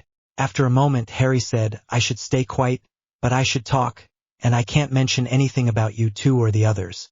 What about Miss Sarah and Dr. Cassie?" After a moment's thought, Sarah answered, "Perhaps it'd be best if you don't mention me either. Or you could say that I was the one who found you and brought you here." "Yes," Jack agreed. "Say the Miss Writing found ya and brought ya to the hospital." Harry nodded. The sailor who previously warned of the coming wizard returned at the doorway. Wizards spotted coming ta the lobby entrance fast. 3 of them. "I'm sorry, sirs, but I insist we go." "Go on, we'll catch up," Will insisted. The sailor nodded. "Good luck, sirs," he offered as he left. Will leaned over, giving Harry a hug. "Don't worry. Everything will work out," he promised into Harry's ear. Jack too gave Harry a hug after Will had stood. What he said. "And don't you worry about your chest. I'll keep it safe for ya. All right?" Harry nodded in his embrace. "That a lad." Releasing Harry, Jack quickly stalked up to Will, who was swiftly looking from side to side out the door. With a last look at Harry, they quickly walked out. Harry waved sadly goodbye, his coloring book and box of crayons in his hands. Will gave Jack a curious look. "Why exactly did you take Harry's chest?" "Tell you later, mate. But first, how are we to do this without being seen by the magic folk?" Jack's question had been good as both were dressed in their normal attire. "We should avoid the elevators," Will stated. "It's too easy to be caught in them." "Perhaps the old hide-and-seek approach?" "Ah yes, the always a good one," Jack agreed as he pressed himself flush on the wall before glancing around the corner. Will behind him. Seeing nothing, Jack motioned Will to advance down the hall. Will quickly stalked to the next corner, crouching as he approached. The other nurses and doctors who had gotten wind of something going down carefully avoided looking at the 2 sneaking pirates. The whole island seemed to be in on this little endeavor, it seemed to Jack, as he quickly joined Will in his crouch. At Will's signal, he hurried to the next corner. When it came to the stairs, both put caution to the wind and sped down before continuing their pattern. Eventually, Jack caught sight of 3 odd-looking fellows behind a corner, one holding a stick pointed out and dressed completely in black. Motioning to Will to hide, Jack dove into a dirty laundry basket while Will quickly hid in an open custodian's closet nearby. None of them were talking, but Jack tensed when the one in the lead suddenly stopped. As though knowing someone was there, the one in black started scouring the halls. Jack started to feel panic bubble in him when, through a small hole in the sack holding the laundry, that allowed him to see but not be seen, the man's eyes seemed to fall on his hiding spot. The bubble seemed to grow thinner as the man approached, his hand reaching out to lift the top layers of laundry. "Severus, what are you doing?" "Not now, Lupin," the man now identified as Severus growled at this Lupin as he continued to advance. Suddenly, there came a clamor from the closet Will had hidden in. From it stumbled a long, dark-haired man dressed in messy custodian clothes. His cheeks were red and his gait wobbly as though drunk, but it could have been the bucket stuck to his rubber-booted foot. "Hello, dear." Apparently, the janitor had too much to drink. "Ya air fair de patai too," the drunk man asked as he stumbled towards the three wizards, the bucket making a racket and drawing attention as he wobbled. Severus sneered at the man as his nose caught a whiff of bleach, chloride, and a hint of alcohol coming from the man who suddenly threw an arm over his shoulders. Behind him, he could hear his associates snickering at his plight. "No, we most certainly are not. Now, if you would excuse me." He dismissed the obvious drunk who he now saw carrying a hairy mop. The man wobbled and spun, his limbs flying when Severus almost violently shook the man's arm off his person as he stalked off, the two snickering men following him. "Really?" the drunk asked in wonder. "The shame," he slurred, securing himself on his toes and leaning heavily on the mop, handle down. "'Cause Gary and Mier were just about to go." "Right, Gary," the man addressed the mop. The three men quickened their pace, listening for the sounds of their feet and laughter to fade. The drunk straightened before removing the bucket from his foot, a smug smirk on his face. Jack rose from his hiding place, most of the laundry falling from him as he clapped. Encore. Encore. Will gave an exaggerated bow before returning to the closet to change back. Jack removed a sock stuck in his hat as he waited. As they strolled to the exit, not having to hide anymore, Jack commented, "I didn't know you could act drunk so well, mate." Will smiled innocently as he slapped a firm hand on Jack's shoulder. "I had a wonderful teacher." Still smiling innocently, Will walked through the lobby doors, leaving Jack wondering who the teacher could be. Oi. "I take thee as a compliment," Jack exclaimed as he raced after Will. Author's notes. "All right, I didn't mean to not update for as long as I did, and I'm sorry to say that this is probably going to be my last post, for a while at least. My nerves are being rather nicely shot at the moment. I leave on Tuesday on a plane for Florida at, checks ticket, 10:30 Pacific Standard Time in the morning, and it's a 2-hour drive from my home to the airport. From there, I won't arrive in Florida until 9 o'clock Eastern Standard Time. I'm planning on hand writing the next chapter on the plane and during my overlay, but we'll see. I'll be going it alone and I'm nervous at it is. So yeah, enjoy the chapter. To Genkai fan. You know, that's not a bad idea. I'll try that this chapter. Tell me what you think, yeah? To the Dreamer 4, oh, don't worry about the grammar thing. I know what you mean. The art of English, despite it being my first and only language, was never my best subject. Just below history as my worst. Smiley face. I'm glad you liked the bit with Dumbledore writing off the people of Tortuga. I figure that the tourist thing is their biggest advantage, no? Hee. The drunk Will act was just something that I came up with at the top of my head. I think it fits because Will has been hanging around Jack for a good while now and one would think he'd pick up a few things. To Wolf Sage. As I've stated previously, I am a Yowie / fan. However, I have no plans on adding any into the story anytime soon. I have trouble writing romance and whatnot. So don't worry, all relationships between guys will remain strictly friends except for Harry and Draco if I see fit to try and add it in. To Mr. Snuffles. No worries, mate. I like Yowie / but I will say that the ones you sent were just a tad over the top for me. To each their own, you know? To Lost Gryffindor Found Slither. Oh good. I thought you wouldn't read it anymore. I know I said that Harry wouldn't be put back with the Dursleys, but for my plot to go as I wanted, I found that he would have to, but only for a little while. Promise. I hope you'll continue to read and enjoy. To Funness, I believe that Dumbledore and Jack have sort of the same frame of mind, only different. They see things in ways that others don't. Look at Jack at the map in World's End. My excuse for Dumbledore is that he's 150 years old. Anyone that old has to be at least a little bit eccentric. I'd love to see your fanfiction made into a movie. You're right, writing a movie is difficult, but seeing it live would be so cool. Sigh if only, huh? Back again, yes? May I help you, gentlemen? The head nurse inquired as three men stepped up to her post. One was dressed completely in black with something that looked like a cloak, another was in a grungy business suit, and the last one, the redhead, was in an old shirt and vest. These were not your usually visitors. Yes, the one in the suit replied. My name is Remus Lupin.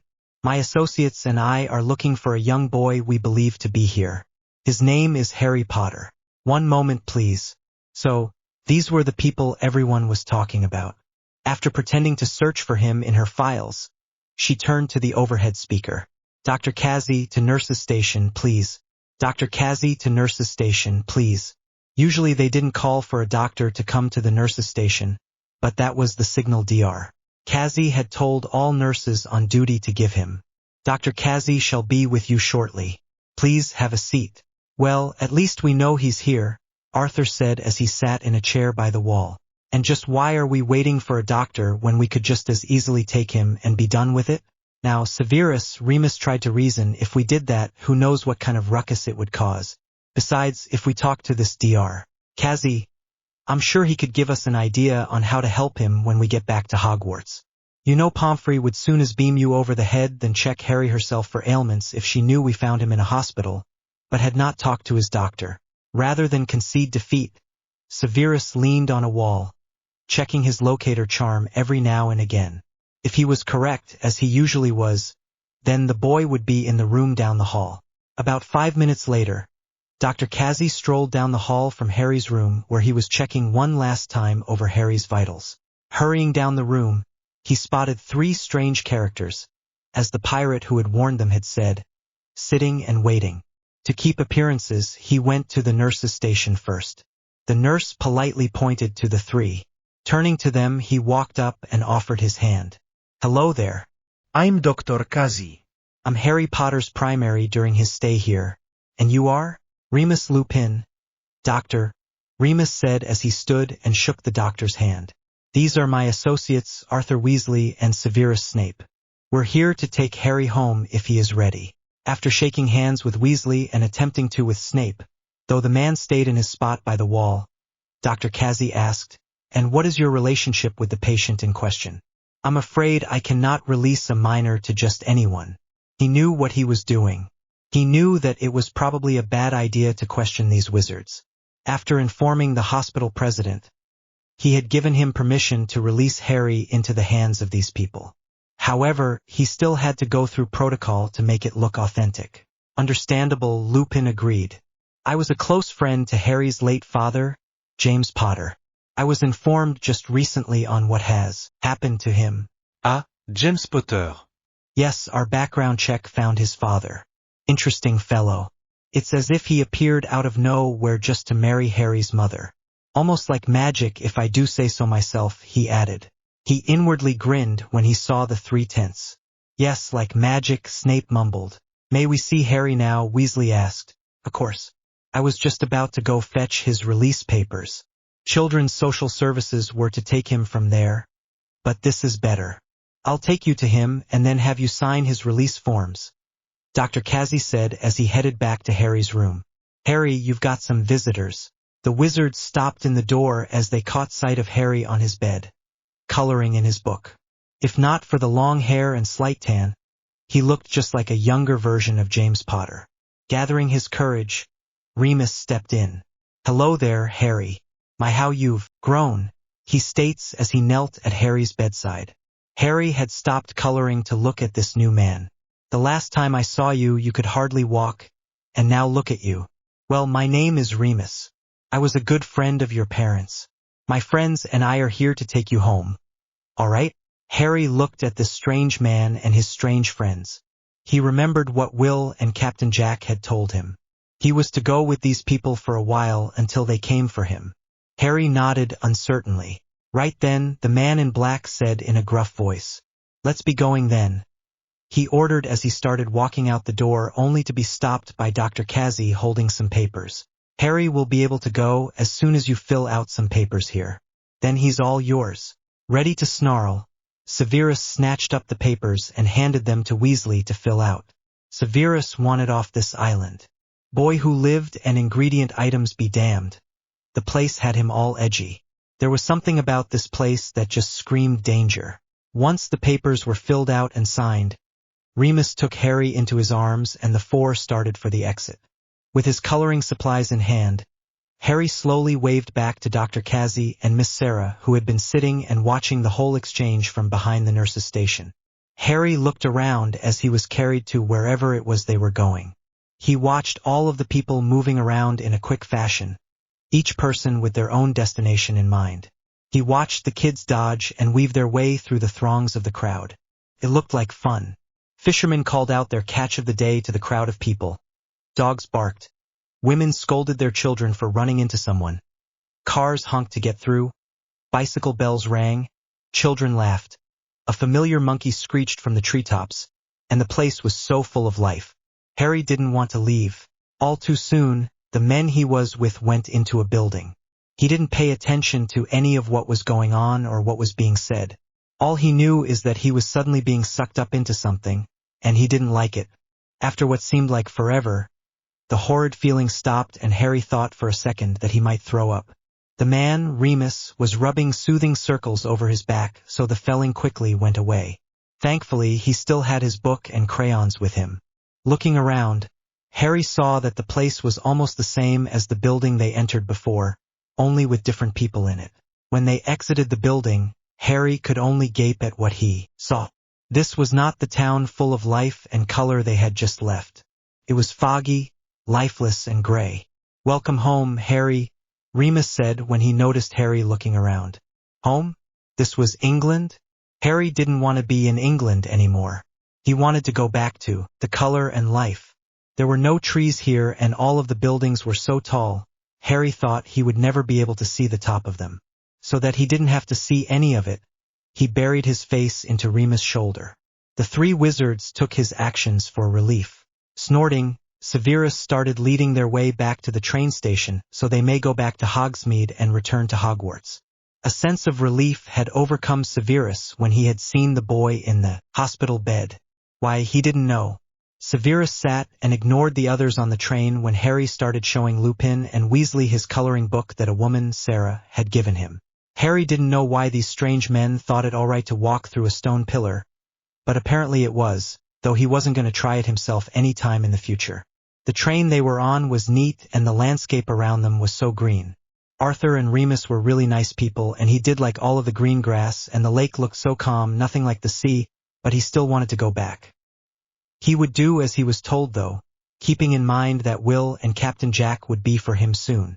He didn't know when, but he had fallen asleep along the way, the rock of train lulling him into slumber. When Harry awoke next, it was to Remus prodding. Opening his eyes, before him was a castle. Not just any castle though. It was a very large castle like the ones on TV. Keeping his eyes glued to the huge castle, Harry held onto Remus as they walked up to the large, wooden double doors.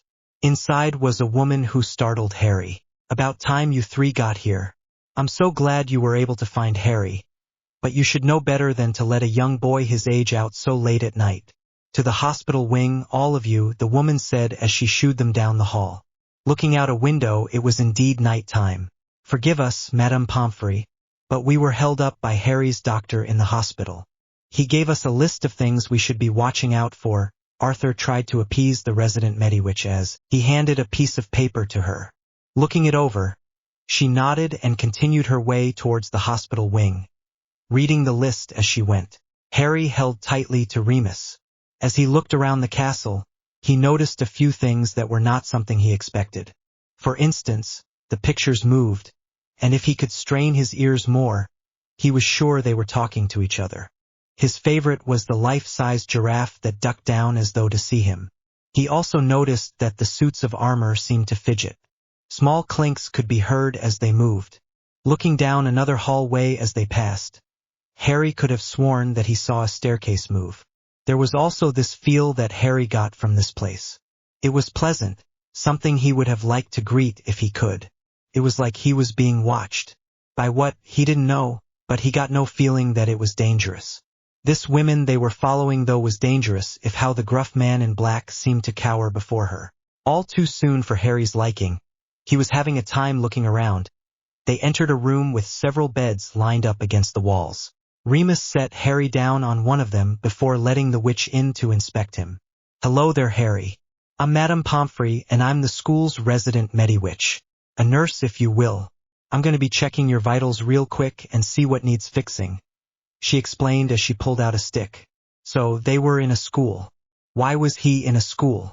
Harry watched intently as the witch nurse moved her stick over his body. It must have been a wand. You can't have a witch without a wand. But why was she calling herself a witch? Uncle Vernon had told him that magic didn't exist. As Madame Pomfrey went about gathering bottles, an old man with a long beard entered the room. The man turned to Harry and smiled, his eyes seeming to twinkle in the light. Slowly, he approached Harry's bedside and softly said, "We meet again, Harry. Last time I saw you, you were but a babe. My name is Albus Dumbledore. I know Dumbledore is a mouthful, so why don't you call me Albus? HM?" At Harry's nod, he continued, "I'd like to welcome you to Hogwarts School of Witchcraft and Wizardry. I am its headmaster. I'm sure you have some questions, yes?" Not knowing if any ships would sink, Harry quietly ventured to say, "Magic?" Smiling kindly, Dumbledore answered, "Yes, my dear boy. This is a school that teaches young witches and wizards, like yourself, how to control and use their magic. You, however, are a bit young yet to be starting your education here." Curious and confused, Harry asked, "Then why am I here, Mr. Albus, sir? And what do you mean I'm like the other witches and wizards?" "You are like the other witches and wizards because you are a wizard yourself. Your mother and father both attended this very school. Why, I'd bet all of my lemon drops that your father sat in the very bed you are now. When they had you, there was no doubt that you would be magical as well." Dumbledore paused to allow the boy time to process. Continuing, he said, "As for why you are here, we brought you here for healing. Out resident Medi, which is quite skilled in her craft," he assured as he turned to Madame Pomfrey, a bottle in her hands. "I might be skilled, Albus," she started, "but I'm no miracle worker. The doctor who took care of him knew what he was doing. All the boy needs is a good nutritional supplement potion and he'll be as right as rain. However, the scars on his back I cannot heal," she stated, ice laced in her voice directed towards the headmaster. Startled, some of the sparkle seemed to leave Dumbledore's eyes. "Scars?" "Yes, scars." The four wizards in the room had her full attention. "There are several scars all down his back, all varying in size. If the reports are true, then they all came from that man. I still do not know how you can trust him with Harry again. If he did this once, then Lord knows he'll do it again," she declared with a huff. Harry almost choked on his potion he was drinking. "Again? I'm going back to the Dursleys," he asked, panic and fear easily seen in his dulling green eyes as his body started to shake. Surprised at Harry's response, Dumbledore slowly said, "Yes, Harry. You are to go back to the Dursleys," but he never got to finish as Harry started thrashing and screaming. "No, I don't want to go back. I want to go back to Dr. Cassie and Miss Writing. I want to be back with the monkey. I don't want to go back there. Not there. Not there. Not there. I want my island. I want Will and Captain Ja." The three younger wizards quickly sprang into action when the boy had started flailing, holding his arms and legs down. Spare papers, a few chairs, and some medical books started to float in the air. The candles on the desk flared and the stained glass windows started shaking ominously. A quick stupefy and a slowly administered draught of peace. Harry was quieted and asleep. The floating items fell, the flames returned to normal, and the windows stopped shaking. All eyes turned towards the headmaster, his eyes holding no shine to them. "But I'm afraid you will never remember any of this," he said sadly, finishing his sentence. Raising his wand, he slowly pointed it at the knocked-out boy on the bed. Quietly he mumbled, "Obliviate." Harry slowly opened his eyes. This wasn't his cupboard. This was the second guest room, the one beside Dudley's room. How did he get here? In a panic, Harry sprung from the bed he was in, ready to quietly dash back down to his cupboard before his aunt or uncle found him. Before he could so much as swing his legs around to the side, his door flew open. His whole body had tensed until he was suddenly tackled by his cousin. Dudley was so happy. A strange man in black had shown up at the door with his sleeping cousin in hand. Though the man had handed Harry to his dad, he looked as though he were about to snatch him right back. The man in black had quickly left, but Dudley didn't care. Harry was back. Harry was now sleeping in the room right next to him. All was well in the world. Dudley had waited for Harry to wake up, peeking into his room through a crack in the door, before pouncing on him. Welcome home, Harry. Harry blinked owlishly. Home? But I've been home. Dudley frowned, but instantly smiled again. Nope. You just got home last night. You were gone for such a long time. I thought you'd never be back. Hey, look, I kept your coin safe. See? Dudley sat up and dug into his shirt, revealing the medallion Harry had given him. Harry was past confused. My coin? When did I give you that? Dudley's face fell. You don't remember? Harry shook his head. Oh well, that's all right. I'm sure you'll remember eventually. Now come on. Mum has breakfast waiting for us, he exclaimed as he rushed out the room. Harry again tensed when Dudley mentioned breakfast. It was his job to prepare breakfast. But wait, did Dudley say that Aunt Petunia had breakfast already? Finding some clothes, Harry quietly slipped downstairs, nimbly jumping over the squeaky last step. Peering into the kitchen, there was his place at the table, a large portion of eggs and bacon on it. Seeing his nephew over his newspaper, Vernon reined in his anger and tried not to bark. Well, don't just stand there all day, boy. Eat before it gets cold. He went back to his newspaper. Still confused, Harry silently settled into his chair and started to eat the eggs and bacon. When he was done, he thanked his aunt who had joined them for the meal and that it was good, resulting a surprised look from her, before he picked up his dishes. Taking them to the sink, he rinsed them before putting them in the dishwasher. Seeing that his relatives were not done yet, Harry decided to go get a head start on the garden. Petunia panicked when she saw Harry head for the front yard. Screeching, she said, "Where do you think you're going?" She didn't want any of the neighbors to see him. Harry's confusion seemed to double as time went on. "I'm going to go tend to the garden." "No, you're going to stay in the house. Understand?" Harry nodded before he headed for the vacuum. "What are you doing now?" Petunia asked as Harry started to set it up. "I'm going to vacuum." Petunia panicked again. Surely the neighbors would hear it but would see the three of them sitting around the table. "No, you are not. You are going to go back to your room, understood?" Harry nodded and went for his cupboard. "No, the room you were in. Go on, back up with you." Harry wasn't sure what was going on. He was positive he had gone to sleep in his cupboard the other night. His relatives were acting strange too. What did Dudley mean that he was gone for a long time? Maybe he had that thing where people lost their memory. Harry panicked at the thought. To calm himself, he reached for his seashell. To his horror, he found that it wasn't around his neck. Panicking even more, he set to search the room. He found all of his old hand-me-downs, some socks, a book he'd like to read, and several odds and ends but no seashell. Harry sat in the middle of the bed, his back leaning on the wall. He buried his head into his arm that surrounded his knees pulled up to his chest. "I want my seashell." Author's notes. I've discovered that one does not get a lot of inspiration when one is 30,000 feet above sea level. I've also discovered that typing on a laptop is way different from typing on my lovely keyboard. Oh, how I'm going to miss my baby. I'm typing this up in my hotel room, waiting for breakfast, and I'll finish it sometime tonight. Don't know when I'll get this posted, but to all who read this, thank you for your patience. I know the wait was long, and I'm sad to say that the wait times may get longer.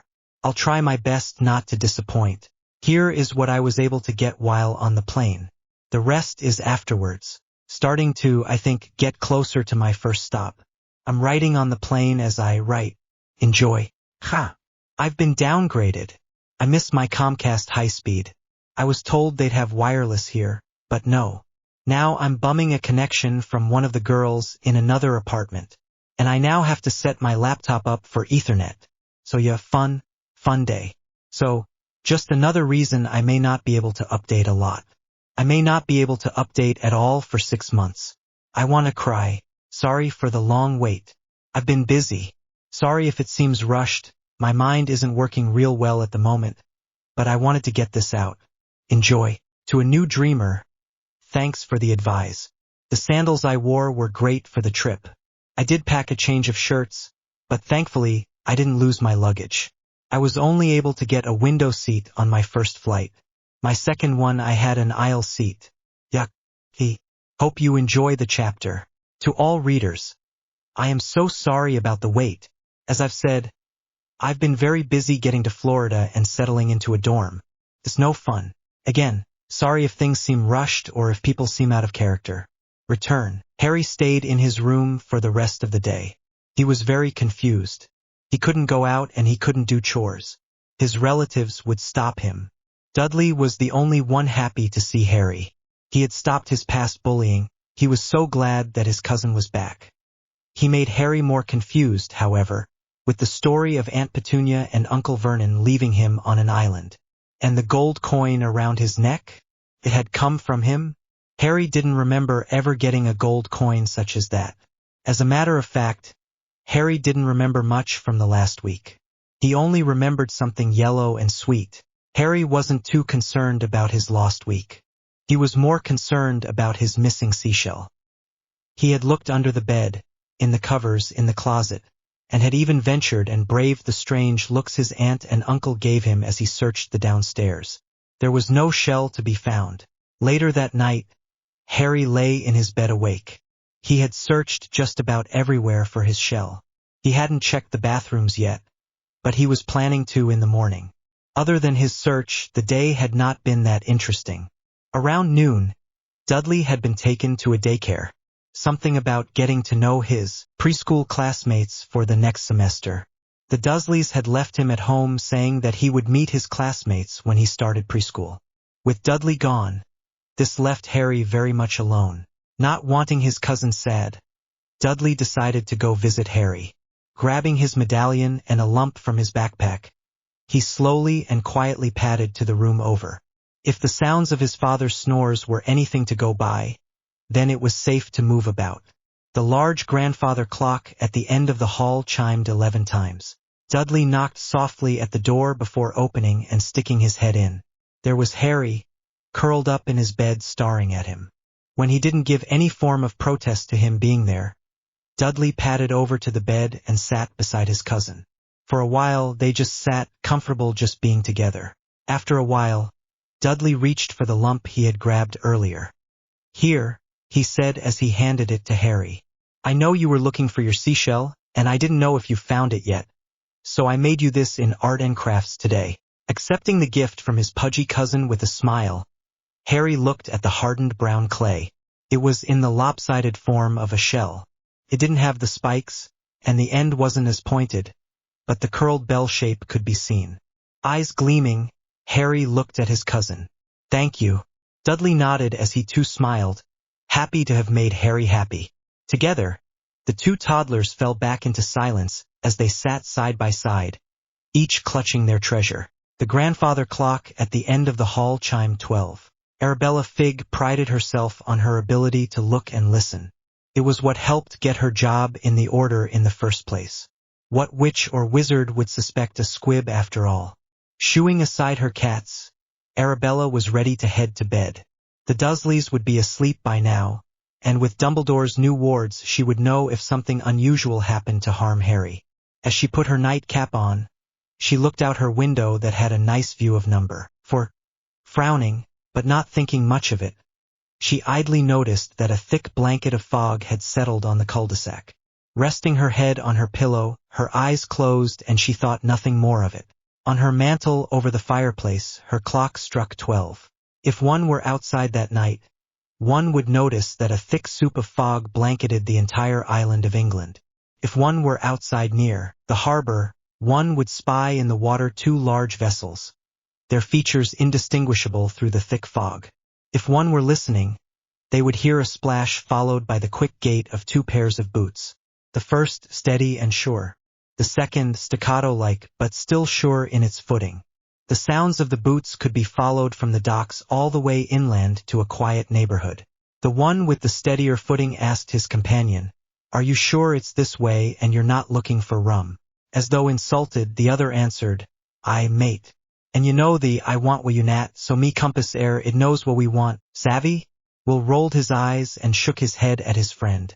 He trusted Jack, but at the moment he was doubtful.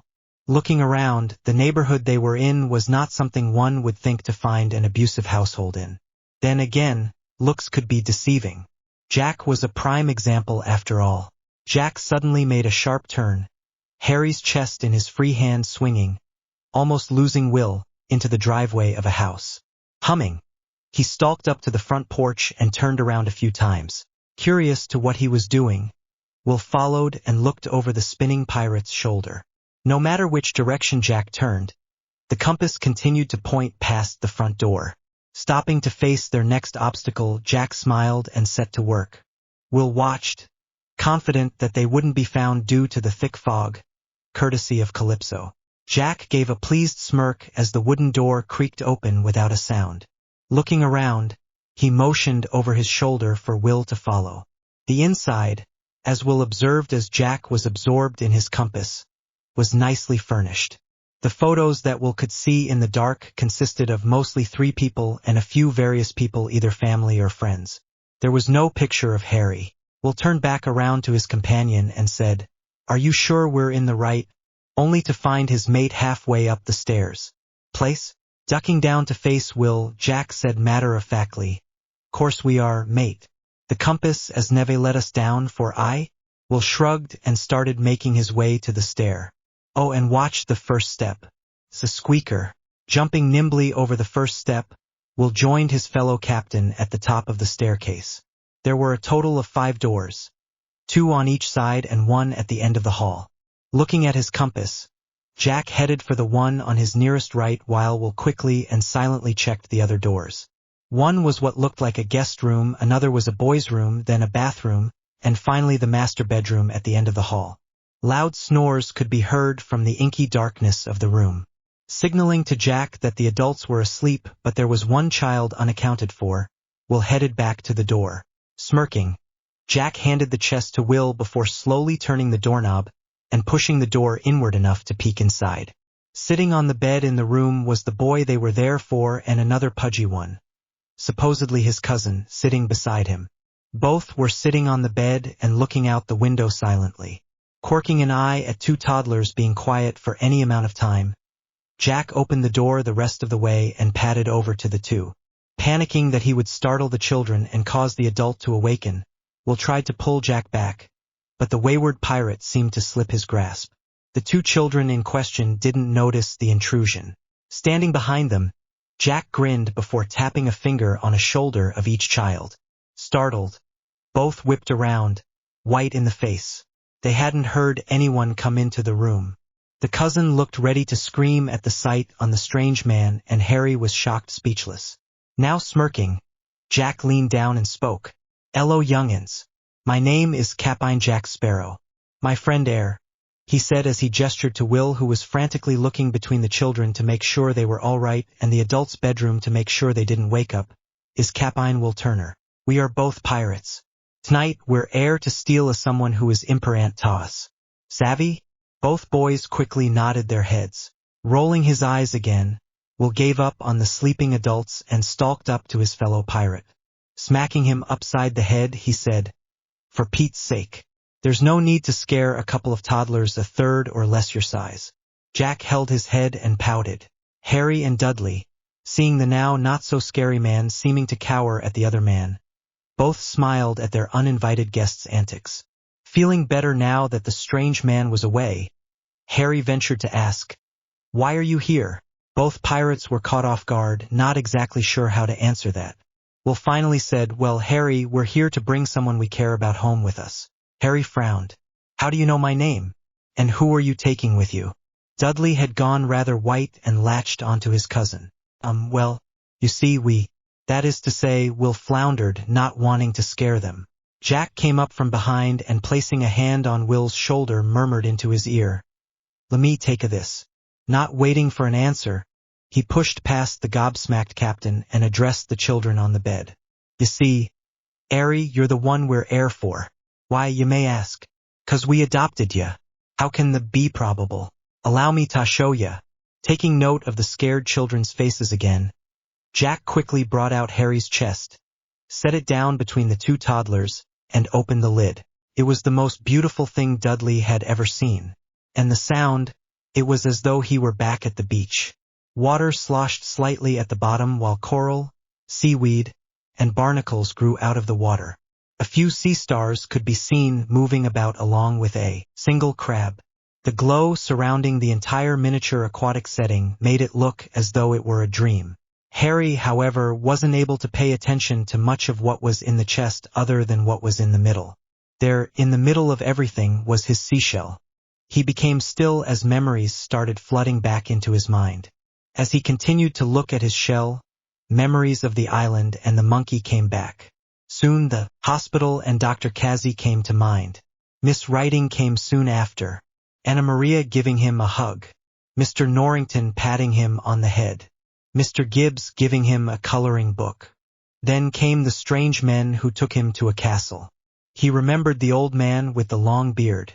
He said that the castle was a school of magic. He said he would have to go back to the Dursleys. Finally Harry looked up and remembered. Will? Captain Jack? The two captains seemed to be holding their breaths, not sure if what they were doing was going to work.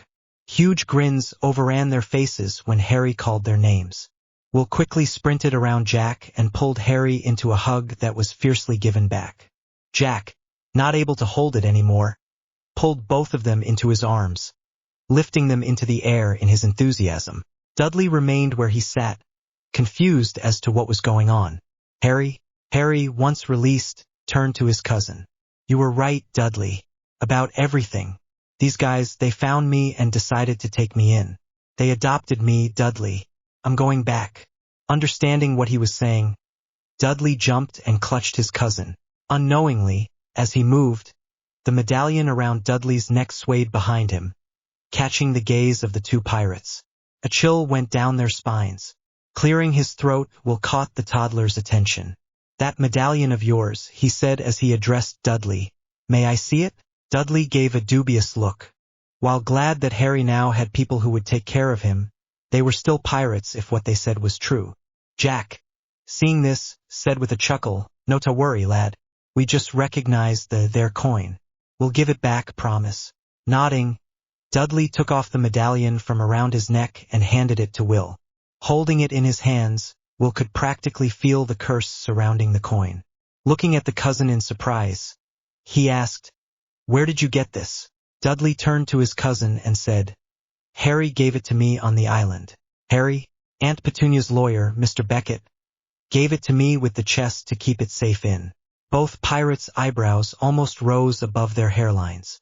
Beckett, you say, Jack murmured quietly to himself. Shaking himself from his shock, Will stood. Well, I suppose we can't take it from you, seeing as how it was a gift, so you be sure to take very good care of that coin. All right?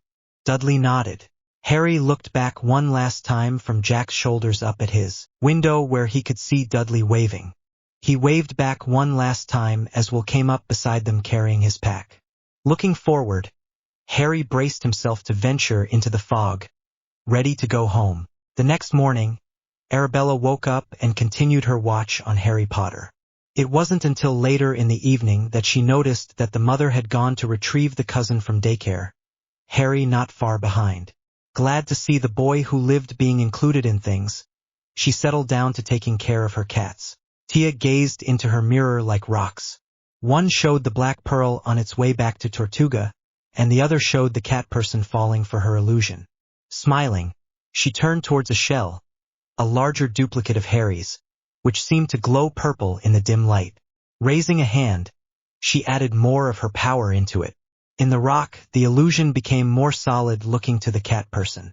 Oh yes, she would hide her future pirate lord from all eyes. When she decided to drop her spell over the people caught in her web, they would not remember a thing of the Harry they knew. She would upgrade the illusion in time, but for now, things were fine as they were. Gazing at the black pearl again, she smiled as Jack showed Harry how to steer a ship. Oh yes, things were fine the way they were. To Prong's butterfly, excellent question. I hope that this chapter will answer that. To a new dreamer, Tia is a very scary woman, both as a mortal and as a goddess.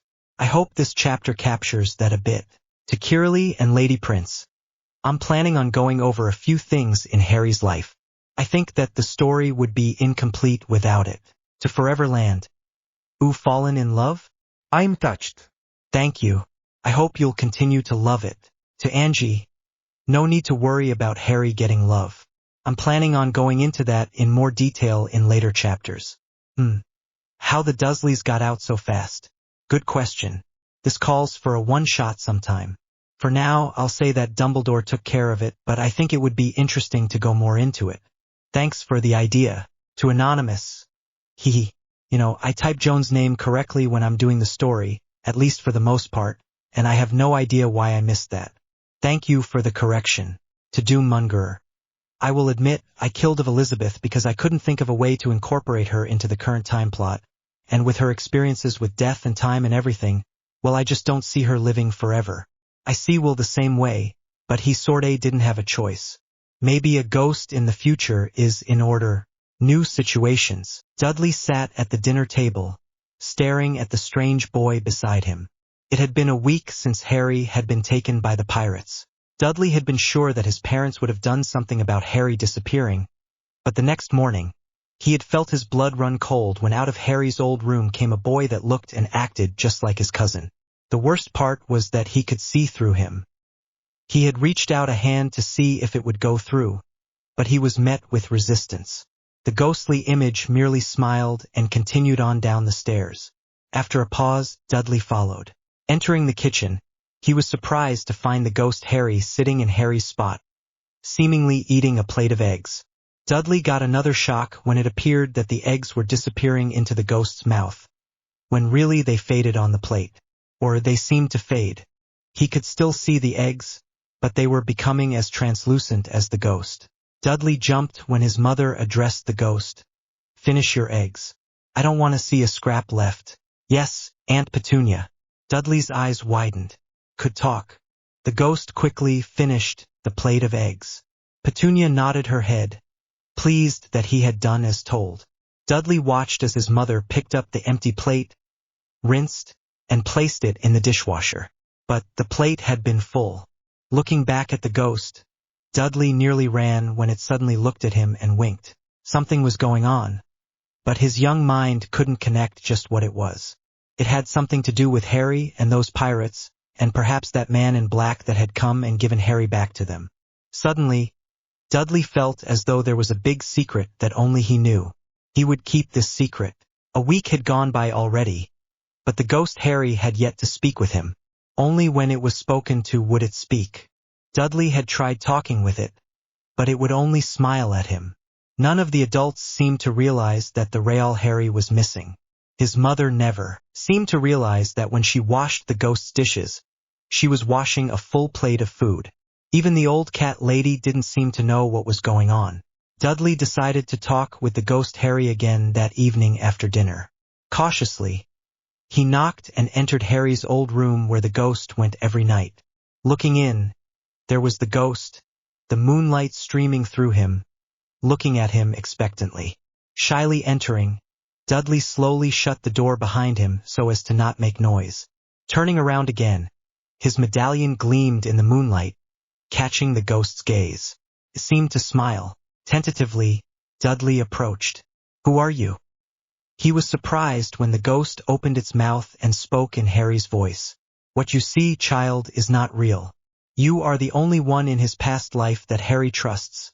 Therefore, I have deemed you worthy of seeing through my illusion." "Illusion? What's that?" The ghost grinned. "An illusion is when you make something appear that isn't really there." Dudley nodded. "I have created an illusion of Harry so that those I do not trust believe Harry to still live here. Understand?" Again Dudley nodded. "Good. I do have some good news for you, as I'm sure you miss Harry." "Yes?" Dudley's eyes seemed to light up. "You must say Harry's name when alone with my illusion. Then you and Harry may talk. But there is a catch.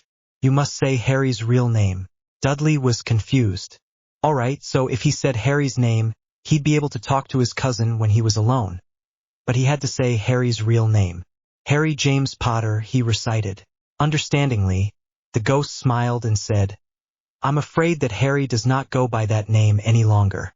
And I'm afraid that I cannot tell you what name he goes by now. Only Harry may tell you that."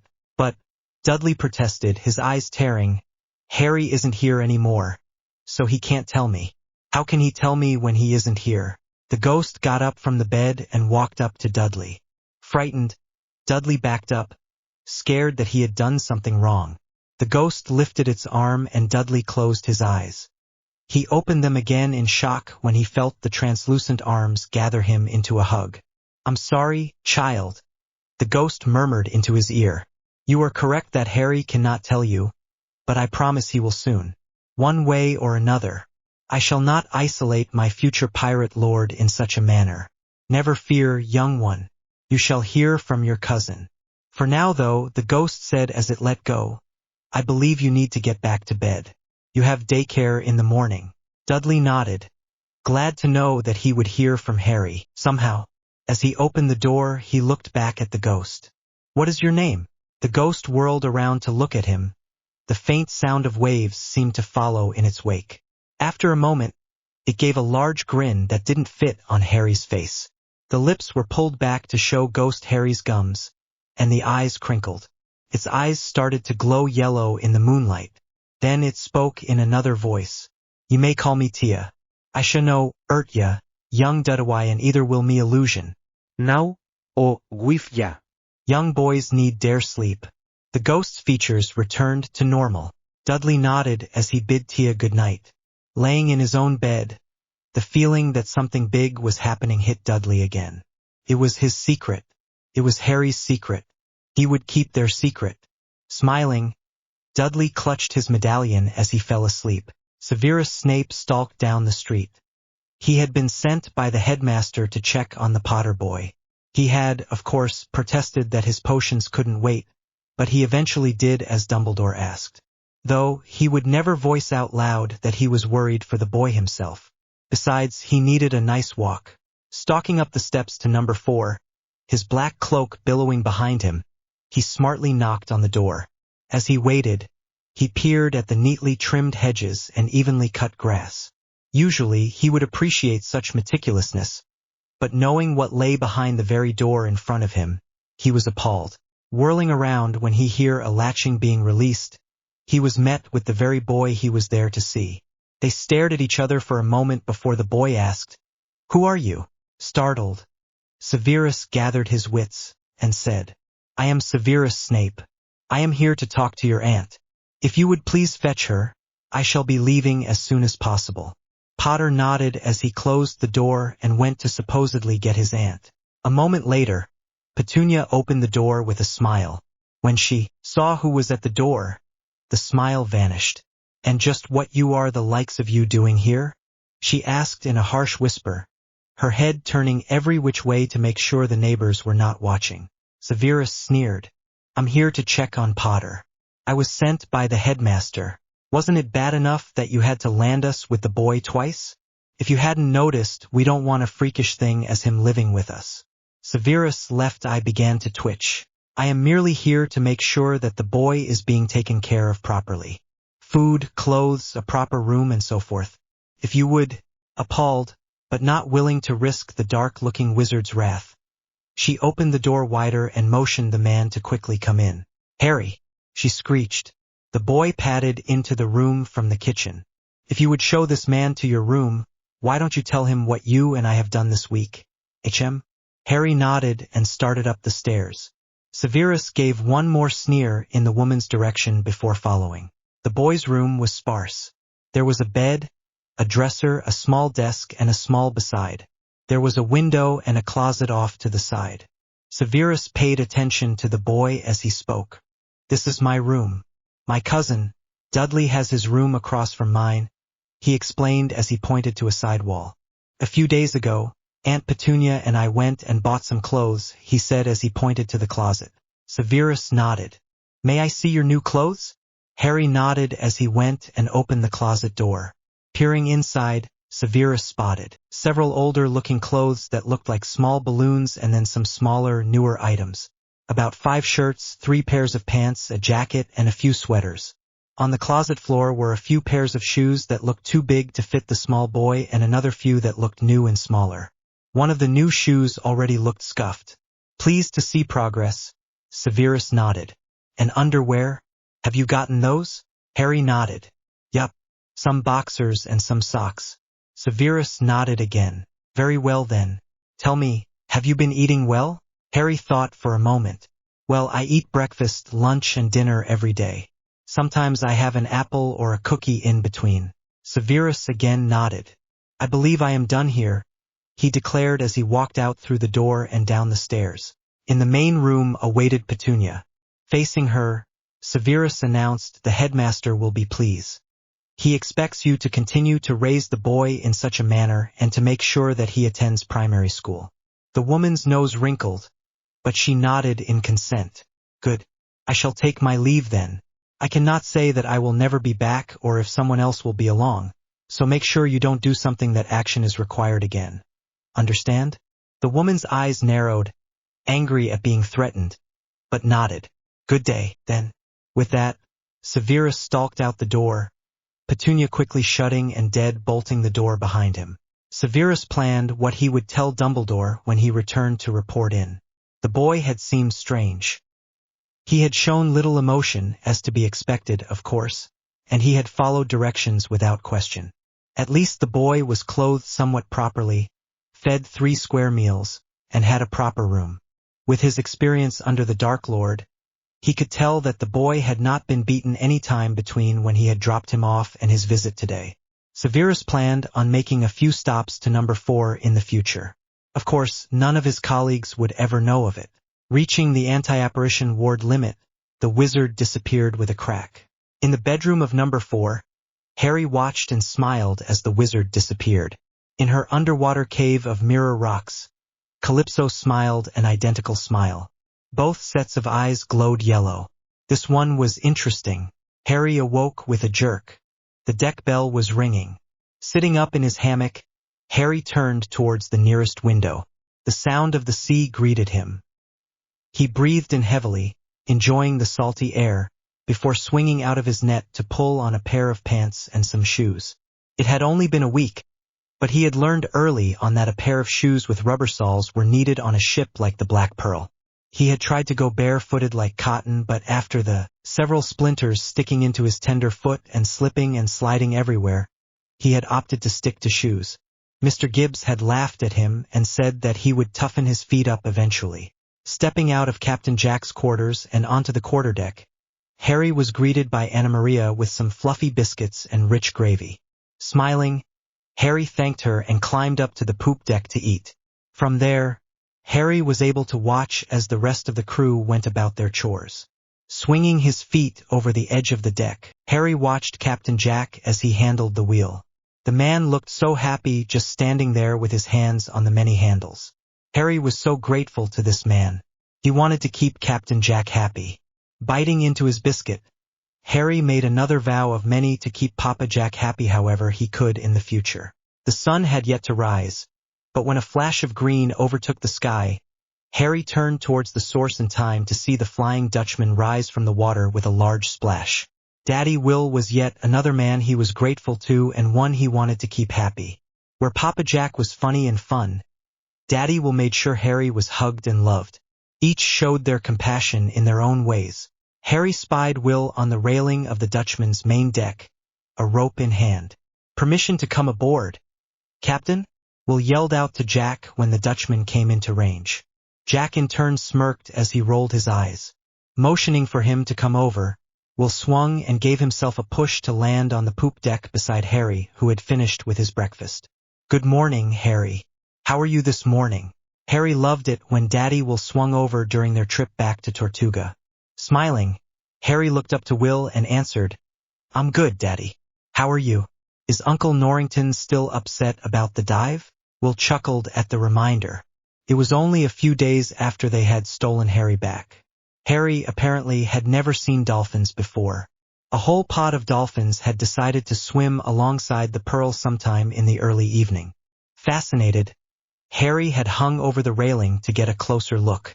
Despite Jack's and the others' watchful eye, Harry still managed to fall overboard when no one was looking.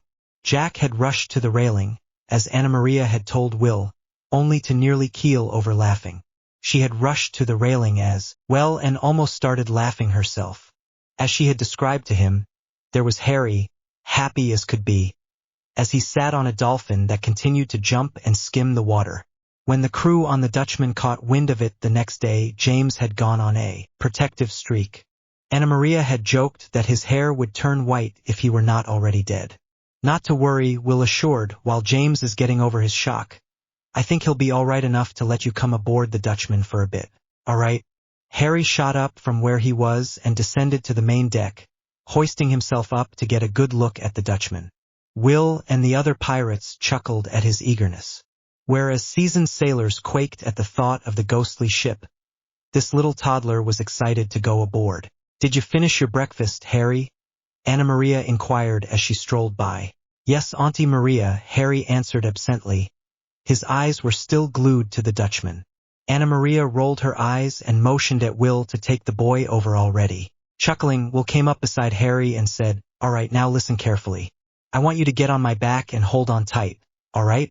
I'll swing over, but the last thing we need is for you to fall into the water. Last time you had dolphins to play with, but I don't think the sharks will be as nice. Harry's eyes widened as he nodded. Good. Now, any last instructions, Jack? He asked as he faced his fellow captain. Jack struck a thinking pose. Well, the whelp needn't stay too long on me ship, I think. We're coming up to land. Why don't you keep him for the rest of the trip? Will nodded. Excellent idea. What say you, Harry? Will rolled his eyes. Jack, he complained, you're corrupting him already. Jack smirked in reply. Ne'er too early to start being a pirate. Mate, he said as he winked at Harry, who giggled. Harry lounged in the crow's nest on the Dutchman later that afternoon. The crew got a few laughs when James would occasionally climb up to make sure that the newest recruit was all right. Harry would smile and say that he was watching the waves. Harry was disturbed from his trance when a shout sounded. Land ho! Excited, Harry carefully started climbing down. Will met him halfway with James following shortly behind. With Harry in his arms, Will made his way by rope over to the Pearl. Once landed, Harry rushed to see his first view of Tortuga from the water. Jack came up behind Harry and pointed to a small-looking rock almost out of view. And over there, Harry, is where you'll be livin'. Harry recognized the hut. Seeing his new charge starting to shut down, Jack continued, the reason you're livin' there is, 'cause we ave nowhere else for ya to go. A ship is no place for a youngin'. Besides, the island is your. Harry was surprised. With wide eyes he turned towards Jack. Mine? But Mr. Beckett said that it belonged to Aunt Petunia. Jack forced back a scowl at the woman's name. It did. But there be a clause in your mother's will sayin' that any of her blood descendants, like you, were to step foot onto that there island, it would belong to him or her. So, it belongs to you now, savvy? Harry smiled and nodded as he turned back to the view. An island that belonged to him, and he would be living there. Harry couldn't wait to start his new life. Author's notes. I'm actually surprised that I was able to get this up as quickly as I have. I got 2 days off, so yeah. Don't expect another one to come out for about 2 weeks. But until then, hope everyone enjoys. To Kin Pandun. Thank you so much for the information. I've been just about everywhere trying to find info on this stuff. I'm finding a few things and I've been trying to go with them. No need to worry about tattered sails. I'll get into a description of the Pearl, somehow, and let me assure you there will be no tattered sails. I always wondered how the ship could sail in the movie. As for the rest of the terminology, all help from anyone is appreciated. To Twilight Unicorn. I laughed for a good 10 minutes when I read your review. I still continue to smile and chuckle, freaking anyone within seeing distance of me, whenever I think of it. I am planning on going through all 7 years of Harry's time at Hogwarts, somehow, and I am so dedicating that chapter to you. I can't wait to write it.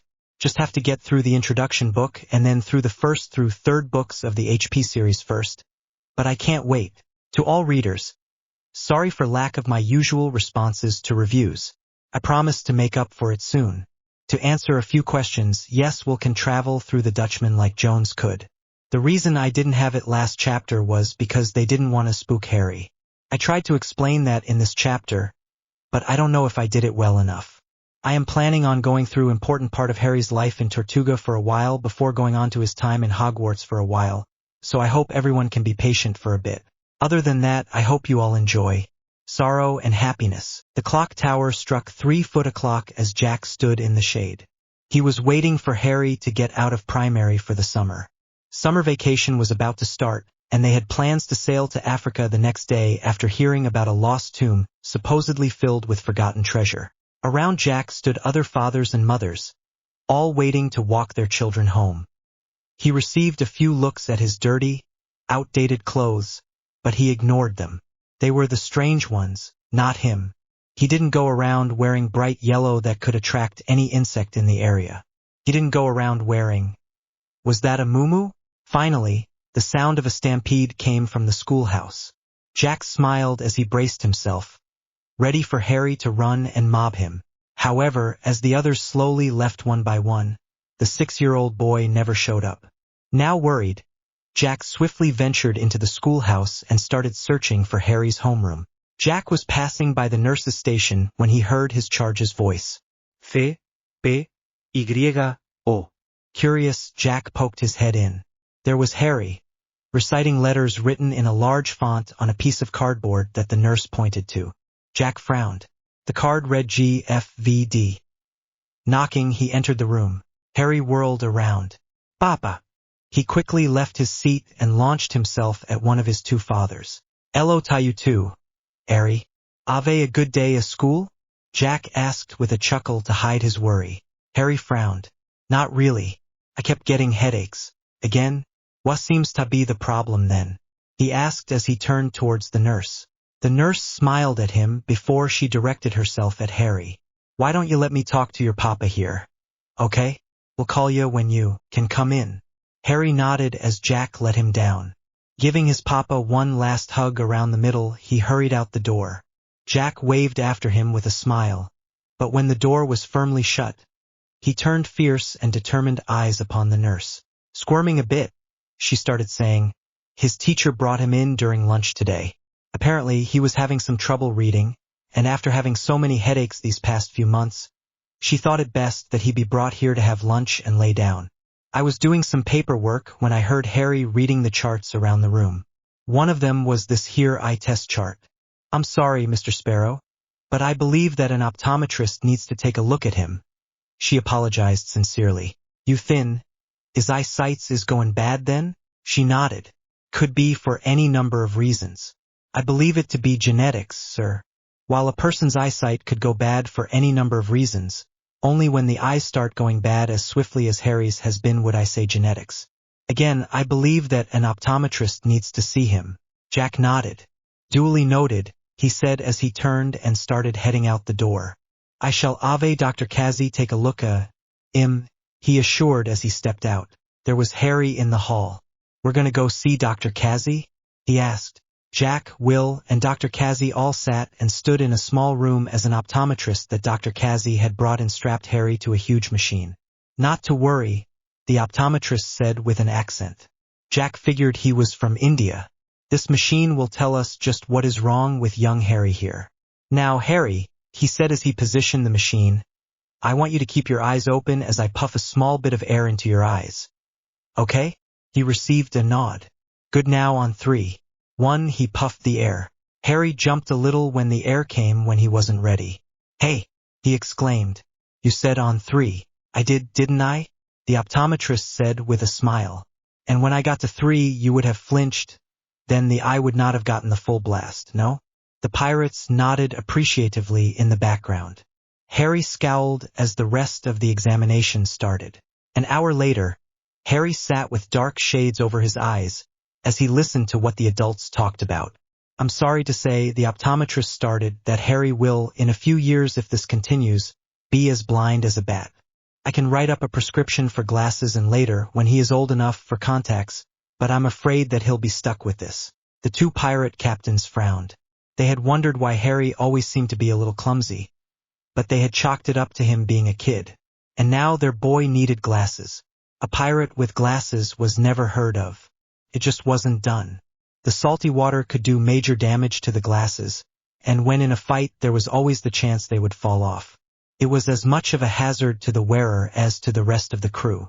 Sighing, as there was nothing left to do, Will picked up Harry into his arm and said, Thank you, Doctor. That would be much appreciated. Jack pocketed the prescription as they left, their moods dwindling behind them, left in the room. It looked like their plans would have to be postponed. For a long time, Harry frowned as he fiddled with his new glasses. Today was his 7th birthday and he was ready to cry. They were supposed to be halfway to Africa by now, able to see land even. But no, all because of these stupid pieces of glass. Harry curled up on the beach outside his home. The Black Pearl and the Flying Dutchman were both anchored nearby and the beach was host to a few dingies. Usually, on his birthday, the cruise would take Harry to a distant country for him to experience as much of the world as possible. Last year they traveled to Egypt to see the camels and pyramids. The year before they went to Japan for the Tanabata or Star Festival and Marine Day celebrations. This year there would be no special trip. This year he was stuck on a beach with glasses. His family had tried to cheer him up. Pintel and Ragetti had tried to make him smile, but had little success. It was now sunset and Harry had yet to crack even a little smile. Will was about to gather his crew up for the night and send Harry to bed when he saw a figure walking down the beach towards them. As it came closer, a yellow dress and dark dreadlocks could be made out. Will motioned to Jack to look, who instantly stood from his slumped position, alert to help spirit Harry away if need be. Harry continued to fiddle with his glasses and look out at the sea. Tia Dalma continued her stroll down the beach. She had a birthday boy to see. She smirked when she saw her pirate captains standing at attention for her.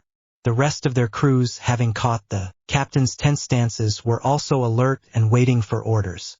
The boy she was there to see continued to stare out into the water, oblivious of the goddess making her way towards him. Locking her eyes firmly on the boy, Calypso calmly walked past her 2 favorite pirates and past their crews, stopping behind the boy. She could feel various pairs of eyes on her as she softly whispered when she bent down, "Happy birthday, Harry." Startled, Harry turned around at the new voice. His eyes widened when he saw this new woman behind him, a stranger that Papa and Daddy had let near him. She must have been all right then, but if their eyes were anything to go by, they didn't like her. Then why did they let her near? Harry looked up through his glasses and into her eyes. "Who are you?" Calypso grinned at the familiar question. "Me name be Tia. I'm here to wish ya happy birthday, young Harry." Harry frowned. "How do you know my name?" Calypso continued to grin. "I know ye name, 'cause I was dear when dat wizard, Dumbledore, left ye to your aunt and uncle." Harry was shocked. A few months after Papa and Daddy had come to get him from the Dursleys, they had told him what they and he really were. He had witnessed magic firsthand at that castle, only to see it again when Daddy had suddenly appeared when he had fallen over the rope bridge one afternoon. Not to mention when he had seen Daddy's ship come out of the water for the first time. But during the trip from England, they had said it was a special kind of submarine. Cautious and curious, Harry asked, "What do you know about wizards?" Calypso's grin widened. "Fair bit, Tully. I myself am Magcal, ya now. Matter a fac, I'm here to give you a few presents." From her dress, she pulled out a glass bottle with a cork stopper along with a rolled-up scroll inside. A ruby ring on a gold band jingled at the bottom. Looking at Will and Jack for permission, he nodded his thanks before taking the bottle. Uncorking it, he read, "To send a message, place a written message into the bottle and throw the bottle into water." Curious, Harry read another scroll rolled into the first. "Imagine your desired object in front of you so that it floats into the air. Raise your hand and say Wingardium Leviosa. This is the levitation charm. It floats your desired object into the air." The rest of the text in the scroll went on to explain how and why this happened. Harry peered up into Tia's eyes. "What is this?" Dat be je FJST lessen wit magische. "From now on, I shall be teaching ya how to use your powers," she explained. "As fair to bottle, I'm sure you be missin' your cousin. Yes?" Harry looked up with wide eyes and nodded. "All ya ave ta do is write Imalet, put it into bottle, and drop it into water. He'll be gettin' it shortly aft." Excited, Harry raced back to his hut to quickly write out a quick message with directions on how to send him a message as well. Back on the beach, the pirates looked at the goddess with gratitude. Will came up to her and said, "Thank you. You have no idea just how you have made his day. Ever since the glasses, he's been nothing but frowns." Calypso smiled at her ferryman. "Frowns, I?" Guess will Ave ta do summit in Abu Dat. Will furrowed his brows, curious as to what she may do. Harry came running back out of his hut to the water's edge. Pulling his arm back, his new ring glittering on a finger in the fading sun, he threw the bottle with his letter out into the waves. Smiling, he turned and ran towards Tia. "Thank you," he exclaimed as he tackled her into a hug. All on the shore stood still as they saw their youngest hugging the goddess none wanted to cross. Calypso merely smiled and hugged the young boy back. Kneeling, she removed his glasses and leaned in. Slowly, she kissed each eyelid as they fluttered closed. It felt as though his eyes had been dunked into a pool of ice. With temperatures as they were in the Caribbean, Harry thought it felt good. Opening his eyes afterwards, Harry couldn't help but drop his jaw. He could see everything. He hadn't been able to see this well since he had started cooking back at the Dursleys. Tears starting to pool and drop from his eyes, he crushed his face into Tia's neck once more. "Thank you, thank you, thank you," he continued to whisper in her neck through his quiet sobs. Calypso smiled as she rubbed his back. When he was done, Tia handed Harry back his glasses. Now smirking, Harry took them, turned, and chucked them into the ocean.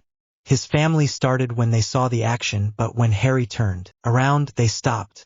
His eyes, his smile, his face, all said one thing. He didn't need them anymore. Laughing with joy, Anna Maria ran and gathered Harry into her arm, laughing and shouting out as she twirled on the spot. Will grinned like a madman when Jack went and joined them, lifting his second mate and charged together and spinning. Turning around to thank the goddess again, Will was not surprised to see the last of a trail of crabs scuttle into the water. Turning back around, he went and joined the long-overdue celebration of Harry's birthday. Dudley got out of the bathtub, grabbing a towel to wrap around his lean waist.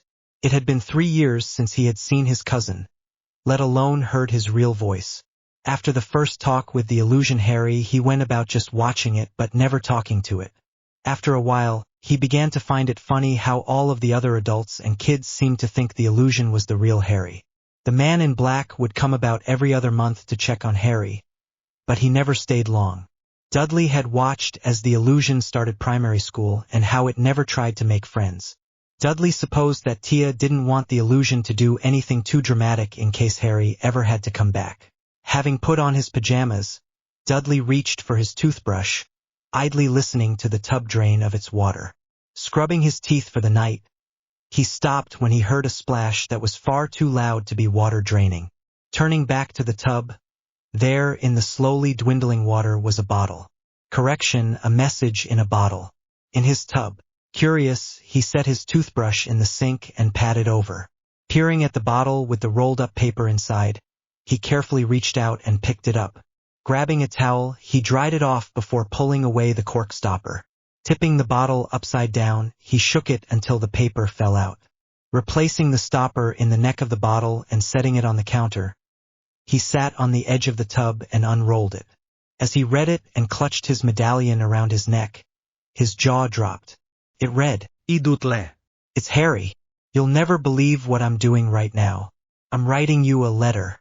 This lady, Tia, came and gave me this bottle with directions to write a letter to you. Put it in the bottle and toss it into water.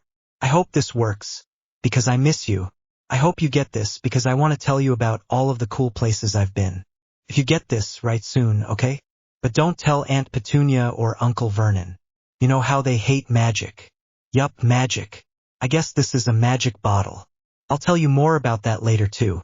By the way, if you don't think it's me, then I'll tell you something that only I would know. I gave you that gold coin on the island and you used to wear it, don't know if you still do or not, around your neck. Hope to hear from you soon, Harry James Turner Sparrow. For those wanting to ask about my new character, I only started writing her in on a whim.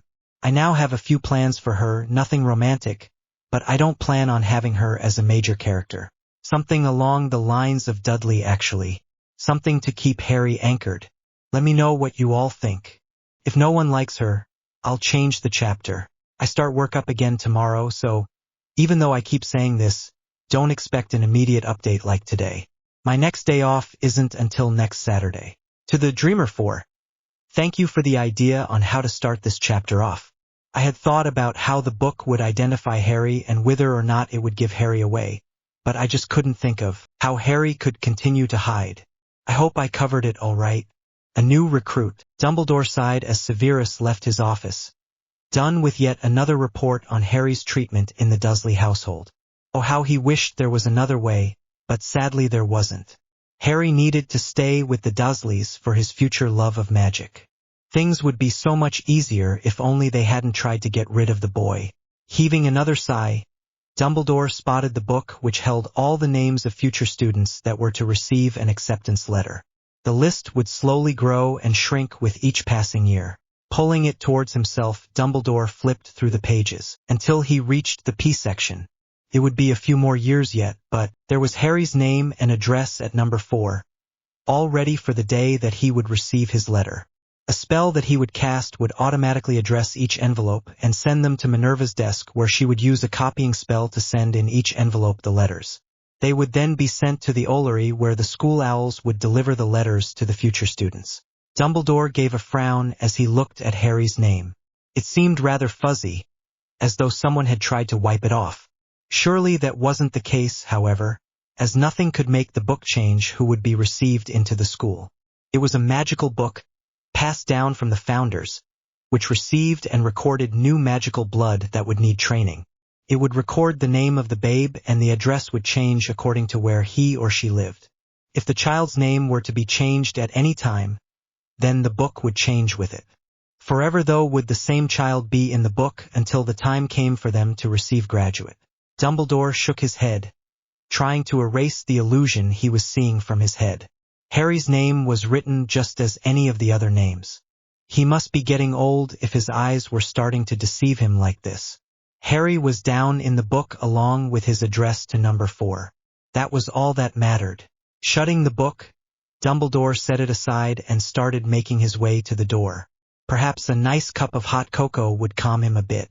Calypso smirked at the aged wizard through her mirror-like rocks. Now, make sure to keep your feet firmly planted on the ground, James instructed to 8-year-old Harry. Remember what happened last time you didn't brace yourself? Yes, sir, Harry answered. Oh, he remembered all right. His butt still hurt from it. Now, no need to aim right now. We'll get to that when we come to it. Hold it with both hands as I showed you. Again. Bend your knees, transfer your weight evenly to your feet. Cock and lock your elbows. Good. Now firmly squeeze and...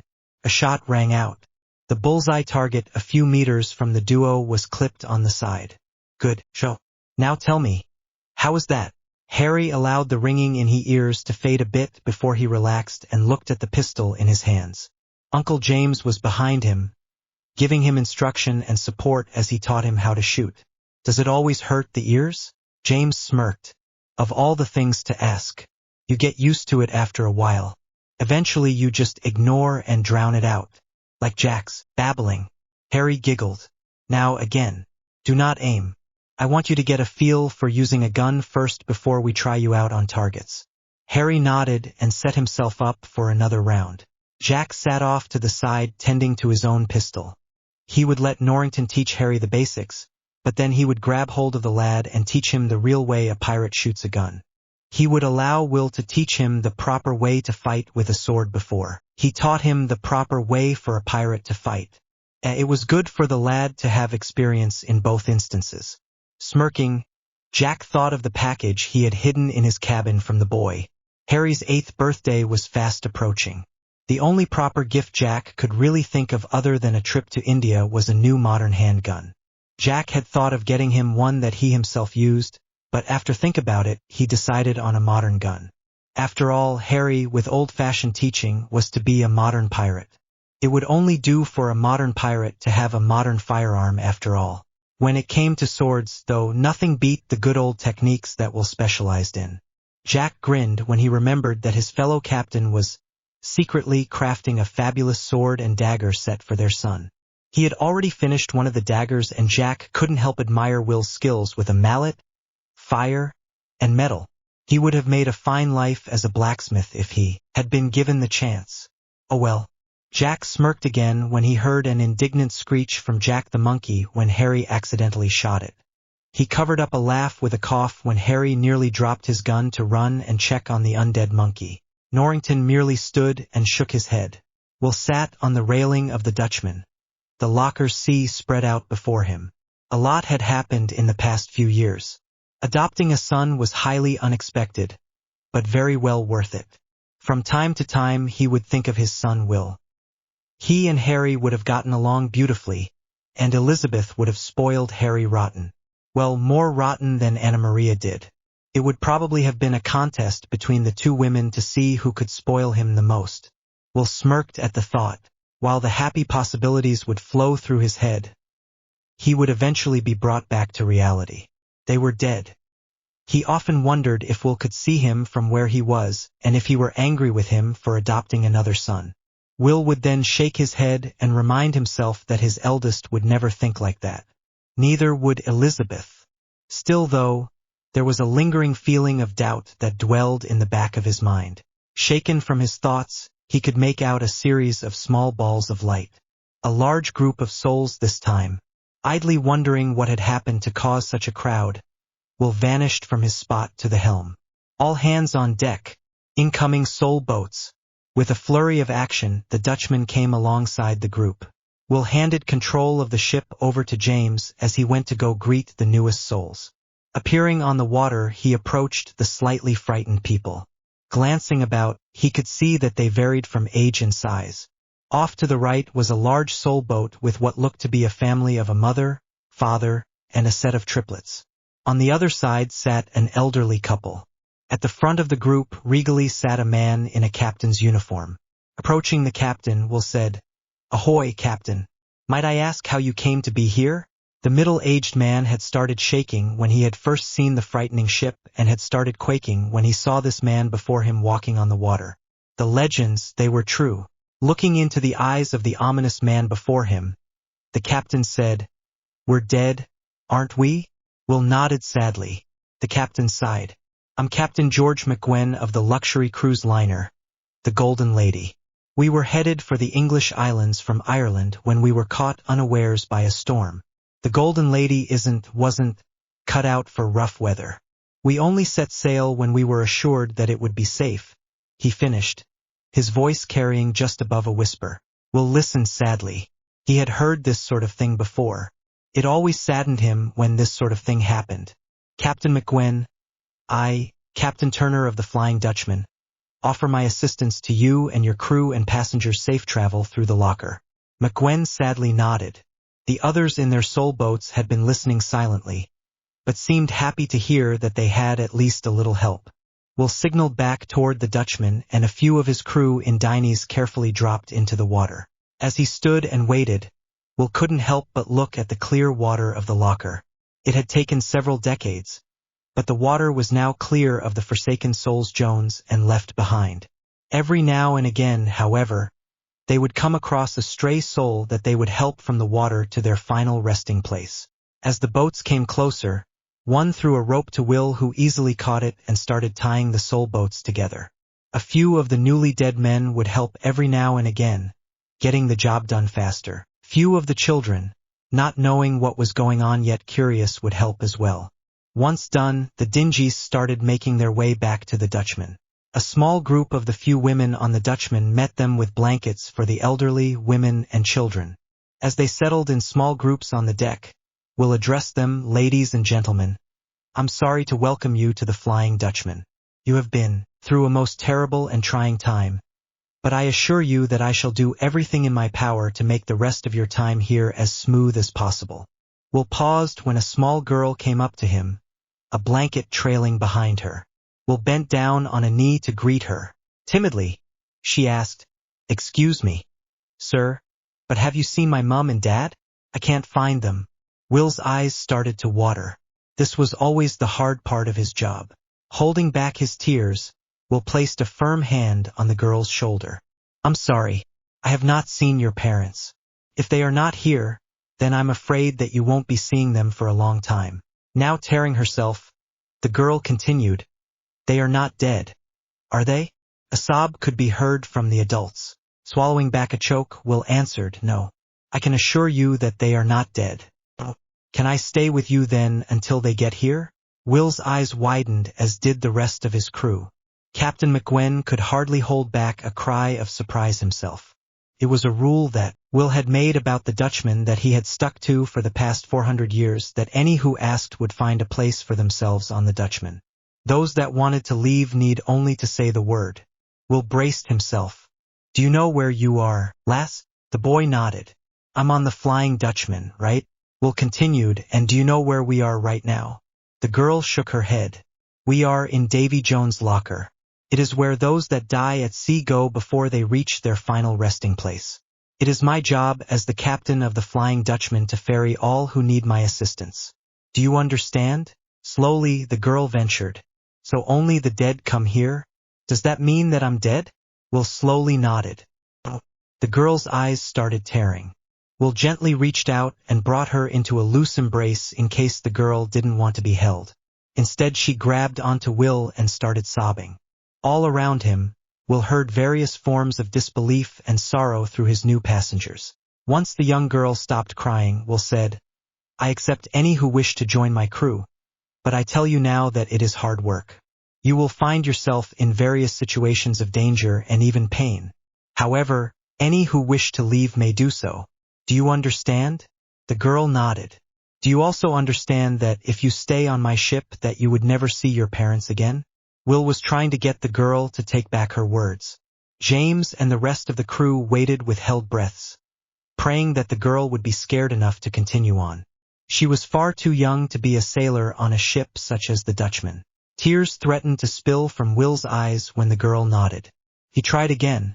Then I'll ask you now. Do you fear death? Do you fear death enough to join my pirate crew and never see your parents again? Around him, the various adults tried to run and pull the young girl away from the pirate captain, but his crew held them back. This was an important question that would make or break the girl's future. Will could hear the women from his crew starting to sob, and rightfully so. The girl's eyes widened when she heard that this kind man was a pirate. Her parents were not here. She wanted her mum and dad, but she didn't want to go to heaven until she saw them again. She nodded her head yes to the kind pirate's question. James covered his face in shock and turned around. This had never happened before. Never had they had one so young ask to join the crew. Whenever they had fairy children, they had asked to be a pirate, but none had ever asked to join the crew once their situation was explained to them. This young girl would be the first after 4 centuries. A tear escaped Will's eyes. Slowly he nodded. Then, I must know the name of my new crew member. Sarah, Captain. Sarah Williams. I am 12 years old. 12? She was only 12? She was only a few years older than Harry. Will suddenly remembered Harry and started feeling better about the situation. Trying to form a smile, Will said, Welcome aboard the Flying Dutchman, Miss Sarah, and welcome to the crew. The rest of the trip was doused in silence and various glares from the newly dead towards their ferryman. Sarah sat in her new bed, a hammock in the women's section of the crew's quarters. Apparently, according to the few women that had ushered her below deck, Captain Turner had sectioned the place off especially for any female crewman that he might come across. Captain Turner. A deck. A ship. Crewmen. Pirates. The last thing she remembered before waking up in her own soul boat, as the others had called it, was sitting down to dinner with her mum and dad. In her hands she held their picture. Her soul boat had held some of her personal belongings. Captain Turner had guided her over to it and told her to select a few things from it, as she wouldn't be able to keep all of it. Once she thought about it, sailors, especially pirates, from what she had been told in history class, never kept many personal belongings unless they were a captain or at least someone high up in rank. She had been told to leave the clothes behind for they would get her new ones that were more seaworthy, so she had picked out a few photos and toys. Her head perked up when she heard footsteps coming from the doorway. Looking up, she saw Captain Turner. He looked tired and sad as he came over and sat down on the floor next to her hammock. Together, that sat in silence. After a while, Will reached into a bag he had brought with him. From it, he pulled out several framed photographs. Silently, he handed one up to Sarah, who gently took it. The first looked to be made from charcoal and depicted a lovely woman in Chinese garb. She's beautiful, Sarah whispered. Will smiled sadly. Her name was Elizabeth. She was once known as the Pirate King. Call her that to her face, however, and you would be sporting either a severed head or a very sore cheek. Most importantly, however, she was my wife. Sarah looked up. Wife, Will nodded. She was killed in an ambush about 350 years ago. Our son, Will, died soon after in an earthquake, he explained as he handed her another charcoal drawing of his son. Sarah carefully held it. After a while, Will drew out another frame. Sarah noticed that this time it was a colored photo. Taking it when offered, she looked at the smiling boy that it depicted. This is my youngest, Harry. I, along with my best mate, adopted him a few years ago. He's about 4 years younger, but his birthday is coming up. Would you like to meet him? Sarah couldn't believe it. There was another kid? She wouldn't be alone? Sarah vigorously nodded. Of course. I would love to meet him. Will smiled. Good, because I'm sure he would love to meet you. We'll be seeing him early tomorrow, all right? Sarah nodded again. Excellent. I will have one of the girls bring you up to the helm with me tomorrow morning, and I'll help you make the transition back over to the living world. Transition? She asked curiously. Let's just say that the way we must go to get to the living world is rather unconventional. You get used to it after a while though, Will explained. In the meantime, I suggest you get some sleep. You've had a rough time as of late, and even though you are dead, it doesn't mean that your body doesn't need rest. Dead? Right, she was dead now. Sarah nodded as she handed the photographs back to her new captain. Good night then, Captain Turner. Will smiled as he stood and headed for the door. Good night, Miss Sarah. After Will had left, Sarah clutched her doll that she had kept to her as she laid down. She closed her eyes and tried to sleep. It was only when the photo of the boy Harry came to her mind did sleep come to her. Author's notes. All right, I know. I haven't updated in a very long time, but I've been busy. I also know that this is a short chapter, but I was desperate to get a new part out for everyone. I know that these seem to be mostly filler chapters, but I'm trying to establish a connection between Sarah and Harry. I've decided that Dudley will be Harry's anchor in England while Sarah will be Harry's anchor in Tortuga, or at least in the pirating world. So, Sarah is not going to be a major character at the moment. Kind of like the doc and social worker who I cannot remember the names of at the moment and who seem to have dropped out of the story altogether. I'm planning on doing several books. The start of Harry's life with Jack and Will, meeting Sarah, and learning from Tia. Yes, I will have lessons coming up shortly, will be the first book. The second book will be Harry and his first year at Hogwarts and so on and so forth. Again, if a lot of you think that Sarah is a bad idea or is sounding too Mary Sue-ish, let me know and I'll rewrite the chapters to exclude her. Again, I have no plans on making her a major character.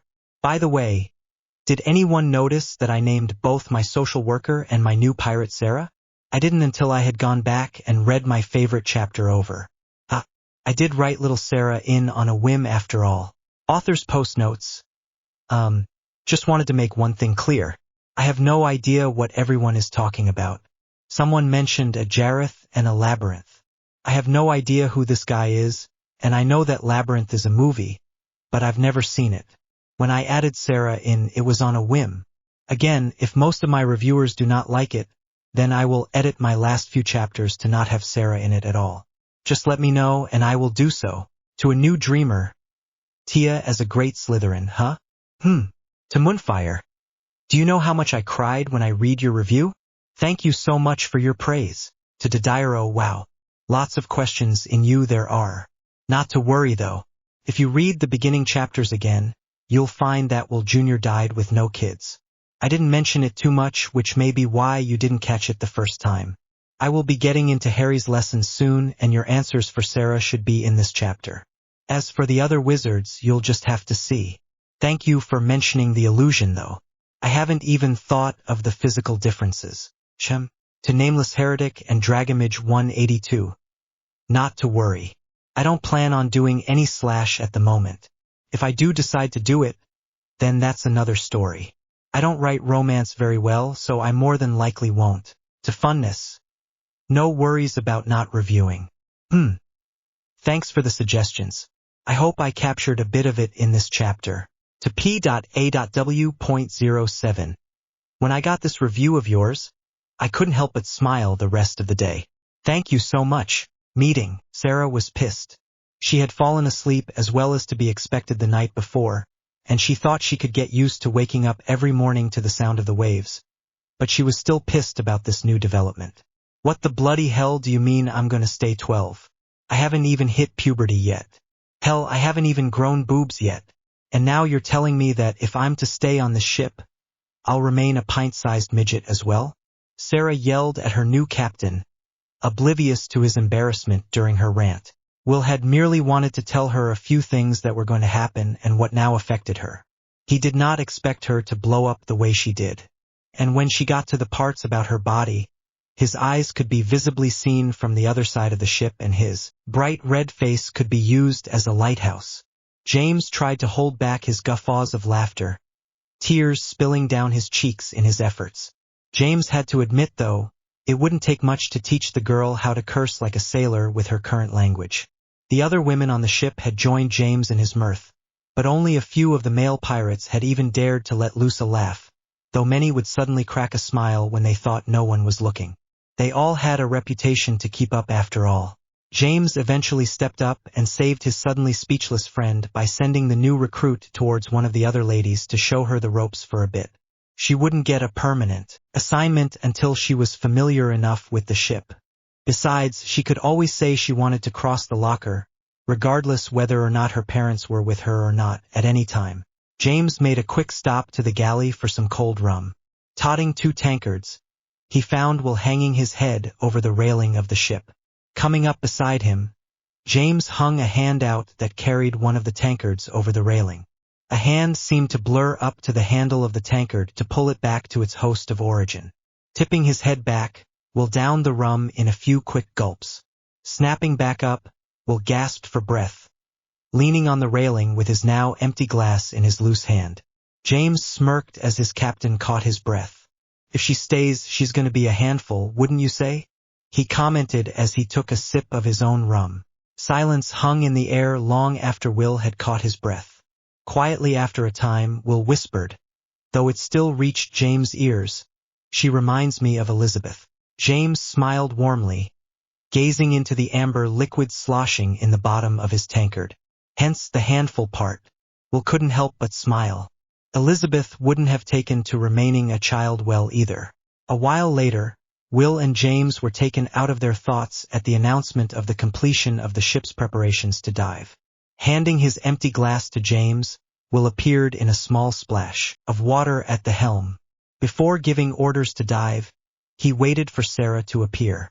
He had ordered the other women to make sure that she was with him for her first dive.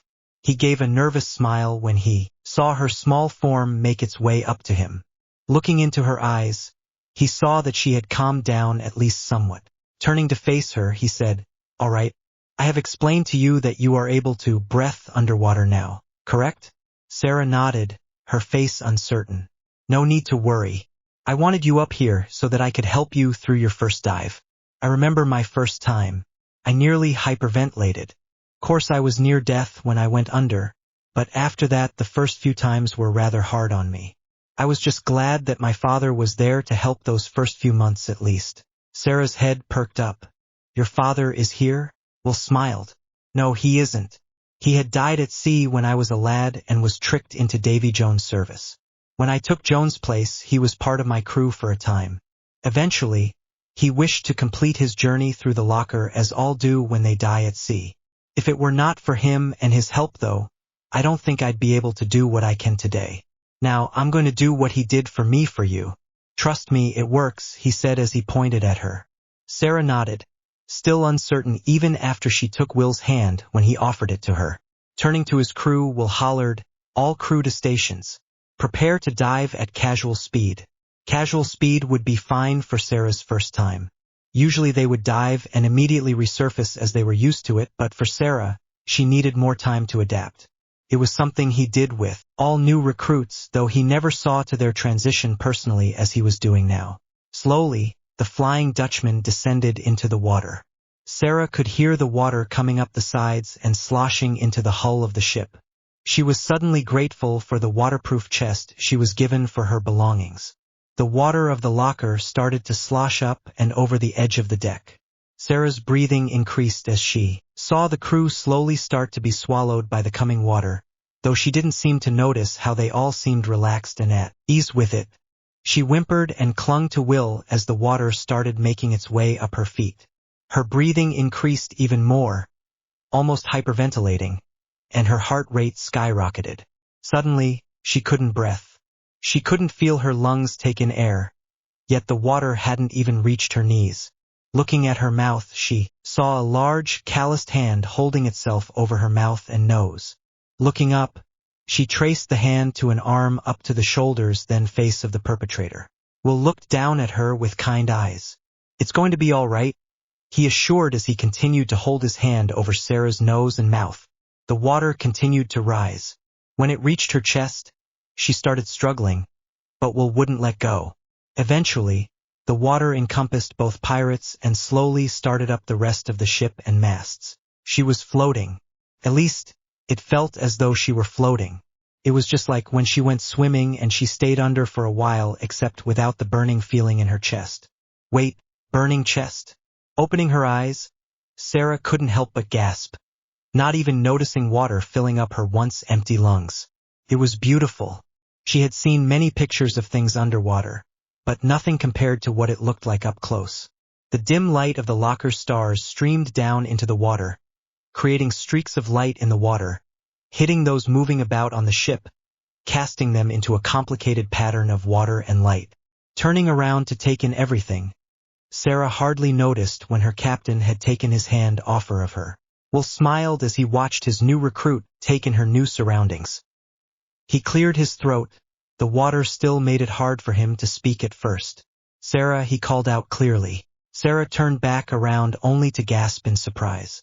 There was Captain Will standing at the helm of the ship. The water was making his shirt float from his body.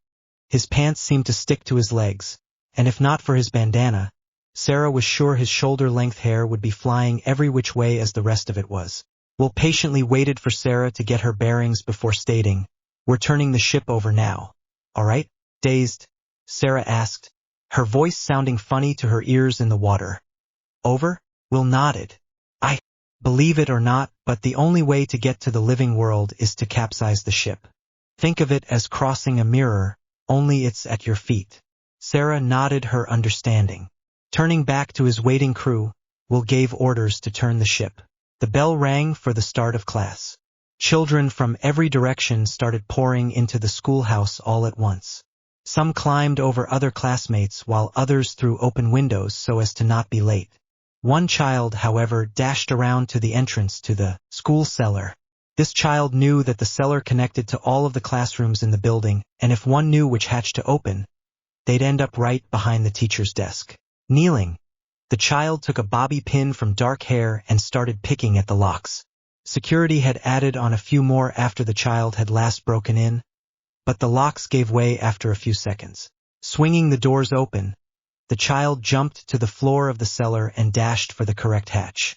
Luckily, they didn't lock the hatches. What if there had been an emergency and the school had to evacuate to the cellar, but they couldn't get to it due to a stuck lock, or if the teacher couldn't find the correct key? Rather smart of them, really. Stopping under the destined hatch, the child listened for sound. The sound of children's feet could be heard, as well as the teacher trying to form a semblance of order. Quietly, the sneaking child hopped up on some nearby boxes and slowly pushed the hatch door up. Making sure the teacher had her back turned, the child heaved itself up onto the floor of the classroom. Its classmates were slowly making their way to the seats, but a few caught sight of the child and started snickering. Knowing that the laughter would catch the teacher's attention, the child tried to quickly get up and away from the desk. "Mr. Sparrow." Unfortunately, Harry was too late. His teacher seemed to dash to his side to take an ear of his into her hand.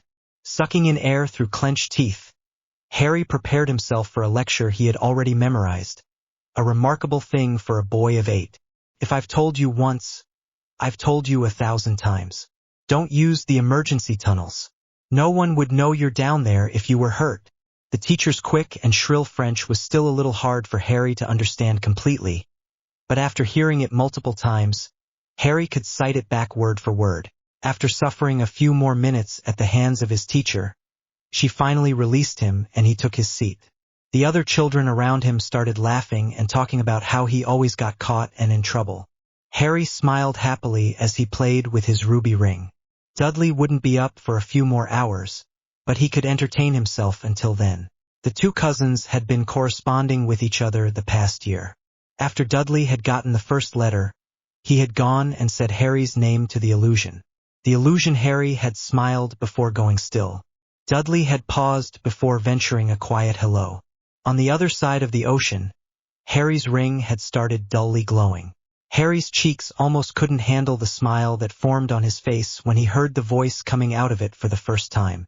Since then, the two cousins had stayed in contact with each other. Harry grabbed his lunch pail from his backpack and headed for his tree. At least, he called it his tree and everyone else called it the tree of Sparrow.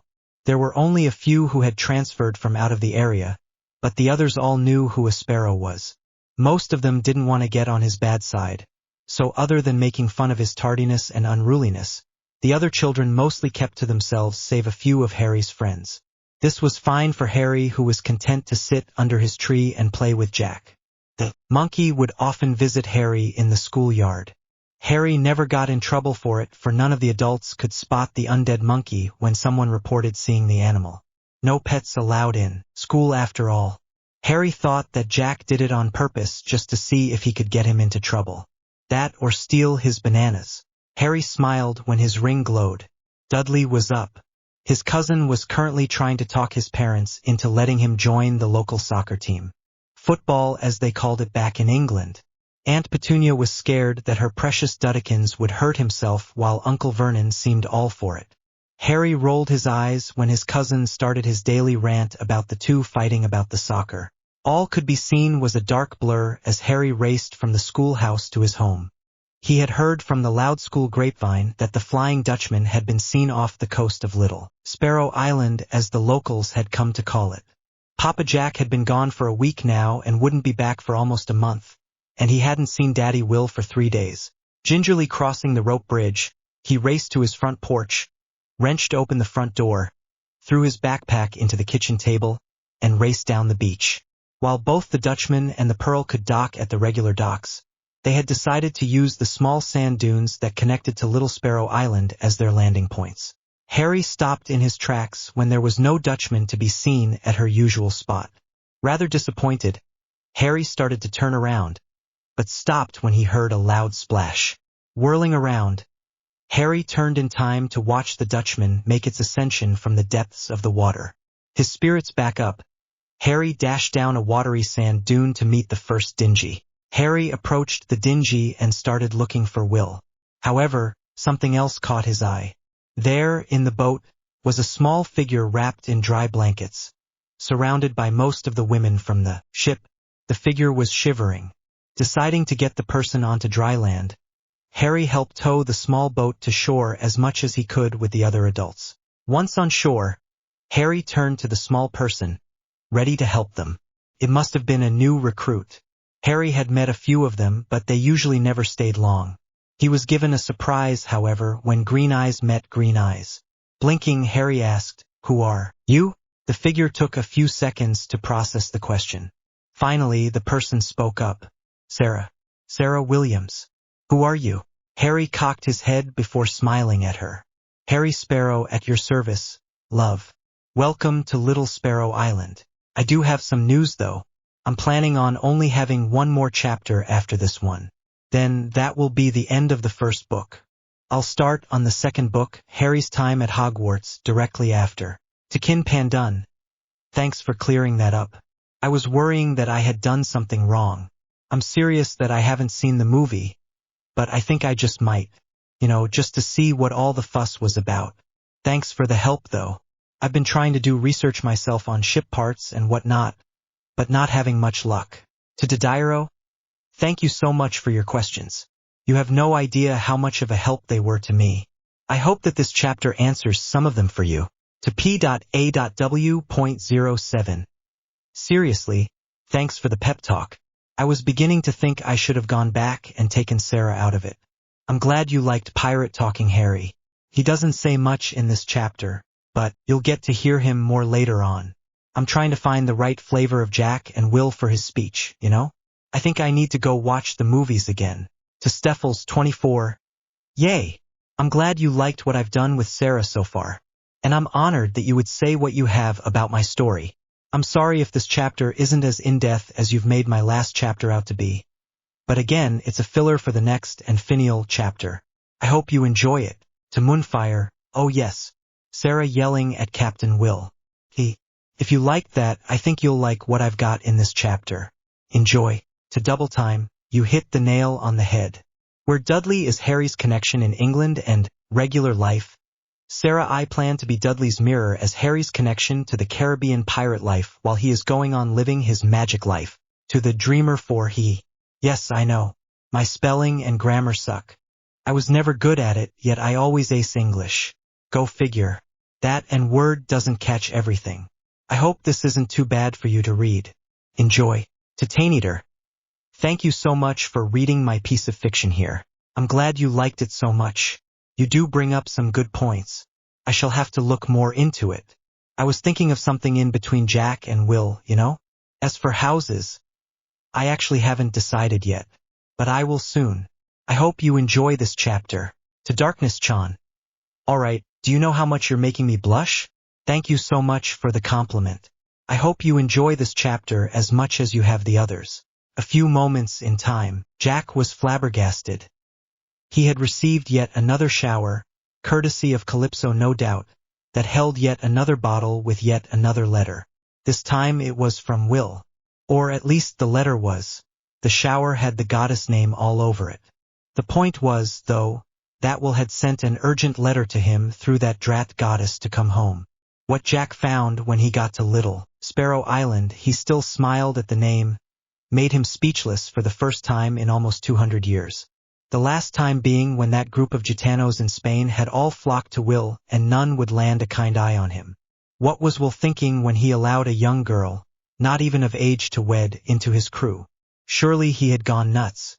Once given the whole story, the nuts part was quite acceptable.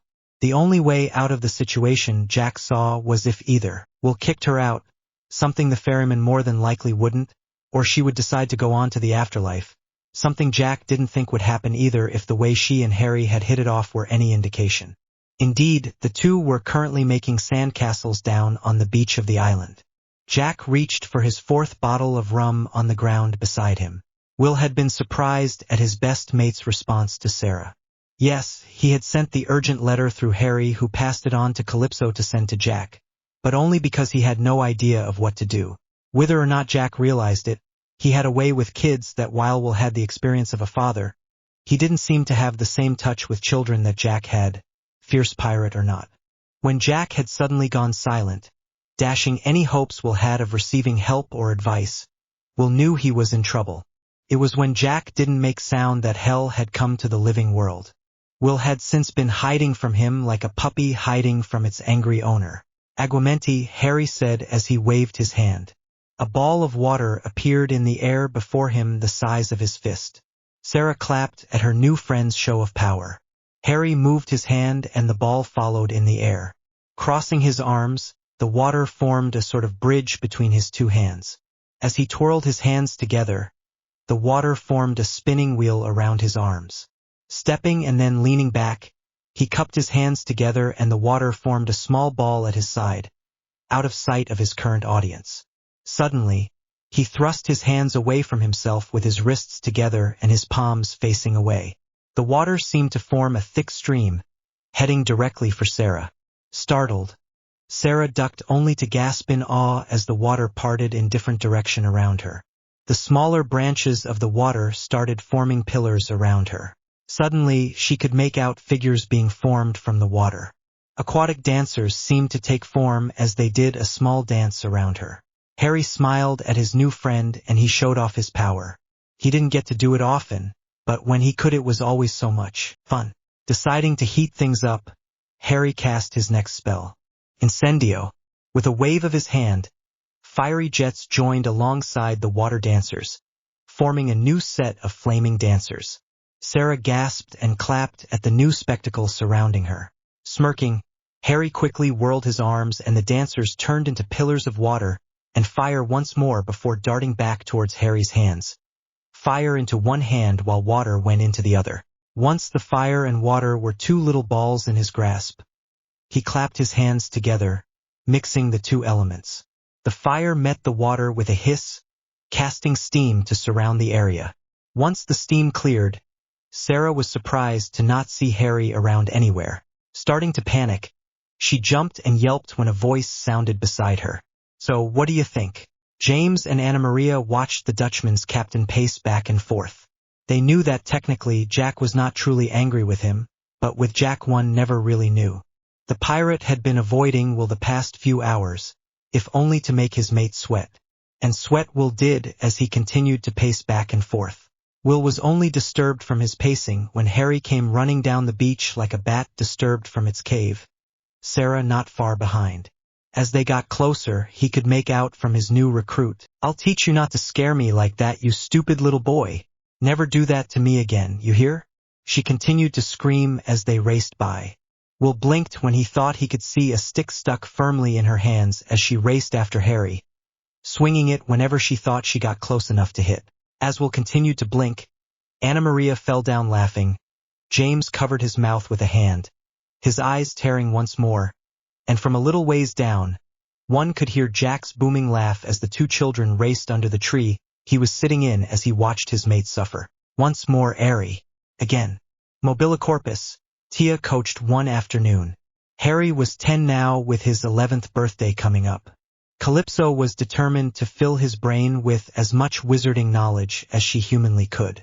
She had already informed his fathers about the letter they were to expect on Harry's birthday, but she had not yet told the boy. "Mobile corpus," Harry exclaimed as he reached out towards Ragetti, who was lying on his back relaxing as the two used him as a guinea pig. Harry frowned when the pearl pirate hardly moved an inch off the ground. Tia smirked when newer determination reached his eyes. She was mighty proud of her little student. In the few years she had taken him under her wave, she was proud to see him flourish. Yes, when the letter arrived, he would be ready for the wizarding world. But the question remained. She must, as Ragetti gave a startled yelp when he found himself 6 feet off the ground and Harry too startled to bring him down. Was the wizarding world ready for Harry? Oh well, they'll learn. With another yelp, Ragetti hit the ground with a great smack. A little ways away from the goddess and student duo, Jack and Will both sat watching the lesson. Pintel with them in stitches as Ragetti, who had offered himself up, suddenly dropped like a rock. They too were terribly proud of their son. The kid had come a long way from the quiet mouse to the up and coming pirate he was now. Neither would admit it, but both were not looking forward to the future letter. Will smiled to himself as he remembered when Harry had almost beaten him at a sparring match the other day. Harry had taken to a sword as a fish took to water. Will was actually already working on a newer, better set of swords and knives for Harry's birthday. If his son was to go into a hostile environment unprepared, he would let Pintel pierce his heart. Will smirked at the thought. Calypso wouldn't like that. Jack nearly choked on his rum as he joined his crewmate in his laughter. Oh yes, Harry was coming along nicely, and if his magic, along with his aim, was anything to go by, then Harry was a shoe-in for when he got his wand. Norrington hadn't been too thrilled when he had started teaching the lad bad habits, as he had called them. But even the former Commodore had to agree that Harry's aim was quite admirable for a lad his age. Jack started frowning a little when he remembered that, in retaliation, James had started teaching the boy how to be prim and proper as a sailor of the Queen was in his day. Yes, that sort of thing was well and all with the ladies, but he was to be a pirate for goodness sake. Not some red coat with a straight back and all. And Will hadn't done anything to stop it either. Anna Maria had even stopped him, her own captain, from interfering with Norrington's lessons. It felt like everyone was conspiring against him when it came to his son. Will even refused to allow Harry have a drink of rum. Anna Maria had backed him up on that, the little traitor, but surprisingly Norrington had thought a little wouldn't hurt. Mr. Gibbs had agreed with his captain heartedly as he carried his own pint glass. Oh well, Jack thought with a smirk as he took a sip more of his rum. There were plenty of other things he had taught the lad other than how to shoot and pick locks. Harry skipped along the shoreline after school one day. Miss Writing was coming by today to check on things. Harry smiled as he thought of his social worker. She had been coming to check up on him from time to time and less frequently after he had turned 8. Before she had come every other day, then every Monday, Wednesday, Friday, then only on weekends until she started coming only once a week on Friday to see how his school days had been. Harry smirked a little as he remembered when Sarah and Sarah had met for the first time, and when Dad had run like mad to his ship to get away from the maddened social worker. Will had been so panicked he had forgotten he could teleport again. There Sarah had to reassure Miss Writing that it had been her decision to join the Dutchman because she wanted to wait for her parents. It wasn't until Miss Sarah had been a good 12 yards away from the beach line that Will thought it safe to come back ashore. Harry's smirk widened as his mind drifted to his upcoming birthday the next morning. He would be re-entering the wizarding world soon. It wasn't something he was looking forward to, but he had decided long ago when he had been told about the school in the first place that he would treat his time there as an adventure, just as Papa did with his excursions and treasure hunts. He would look at it as an adventure and a game. Harry frowned a little. He didn't know much about the school, and really, if he were to treat it like a game, he needed to know the rules. And then how to bend them. Harry's smirk returned. It was time to hit the bookshops once they started school shopping. And I never thought I would ever get this thing out. I started it several times, several of which were either too sappy, too serious, or just too something. As it is, this chapter was like pulling teeth. I'm thinking about leaving this FIC to when Harry gets to Hogwarts. I do not have the time or the patience to go through each year. Not to mention that my inspiration is being directed elsewhere. Saying that, I think there are only a few more chapters to be written here which I hope to do over winter break. I apologize if the characters seem out of character or if there are things that don't make sense or follow what I've written so far. It's been so long. I'll have to go back over the chapters more thoroughly than I have. I'm planning on going back through and maybe reworking this chapter to better fit into the rest of the story. I'd like to dedicate the end of this chapter to Peppermint. It's not exactly the same as Peppy's image, but I think it's worth a few laughs at the very least. I'd also like to give out a very special thanks to everyone who has stayed with me up to this point. A year plus is a long time to not update, and it means a lot that so many have stuck around. Without further ado, I hope you all enjoy the chapter. Just another day. Yo-ho, yo-ho. A pirate's life for me, Harry whispered as he leaned over the edge of the crow's nest on the Black Pearl, looking out into the grey fog. They were coming upon their usual dock in the British waters. The foghorns could be heard, amplified by the fog. A short while later, the young wizard-to-be could make out the shadows of buildings. This wasn't the first time he had come to London. Papa had thought it a good idea to remain at least acquainted with his homeland. Dad hadn't liked the idea so much, but had eventually caved after Harry had shown interest. Harry had to smile as he remembered his first trip back. The Dursleys had never allowed him out of the house, pawning him off to the weird cat lady whenever they went somewhere. With Jack and Will, however, they had spent nearly a week exploring the English islands with running commentary from Jack and Uncle James covering topics from the British Navy to secret pirate coves, ship battles, and where to find the best rum. Auntie Maria had taken him to various clothing shops while Will showed him around a few museums that displayed the time period most of his family was from. Harry was jostled from his musings by the sounds of someone climbing into the crow's nest with him. Turning his head, he could make out the long hair of Anna Maria in the corner of his eye. He smiled and turned back to watch the people mill about on the dock. "We're almost ready to go, Harry. You have YUR things packed?" Anna Maria asked quietly as she leaned next to the lad she had come to see as family. Harry pursed his lips into a grimace, one eye squinting as he answered, I have. Doesn't mean I ave to like it though. Oh, and what's not to like about it? Her question was met with silence as the two watched the crew below finish docking procedures. Dad and Uncle James would be coming from the Dutchman from further out at sea. Harry pondered just why he was starting to feel apprehensive. After first learning of attending a school for magic, he had been ecstatic. But now that he was about to step off the boat he had come to consider a home, he was to step onto a foreign land indefinitely. Not being able to see his family and friends for such a long period of time, not to mention the sea he had grown up with, was rather disconcerting. Finally, Harry answered, I suppose I'm a little nervous. It's kind of like the first day of school. Only I know the language and I won't be going home in the afternoon. It will be right weird not to hear the ocean, seeing how far inland I'll be.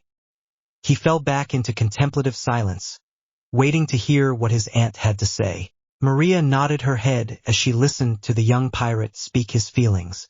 She allowed a short time to pass after his confession to allow him to think on his words before she went into her own response. That be quite normal fare a lad your age, Harry.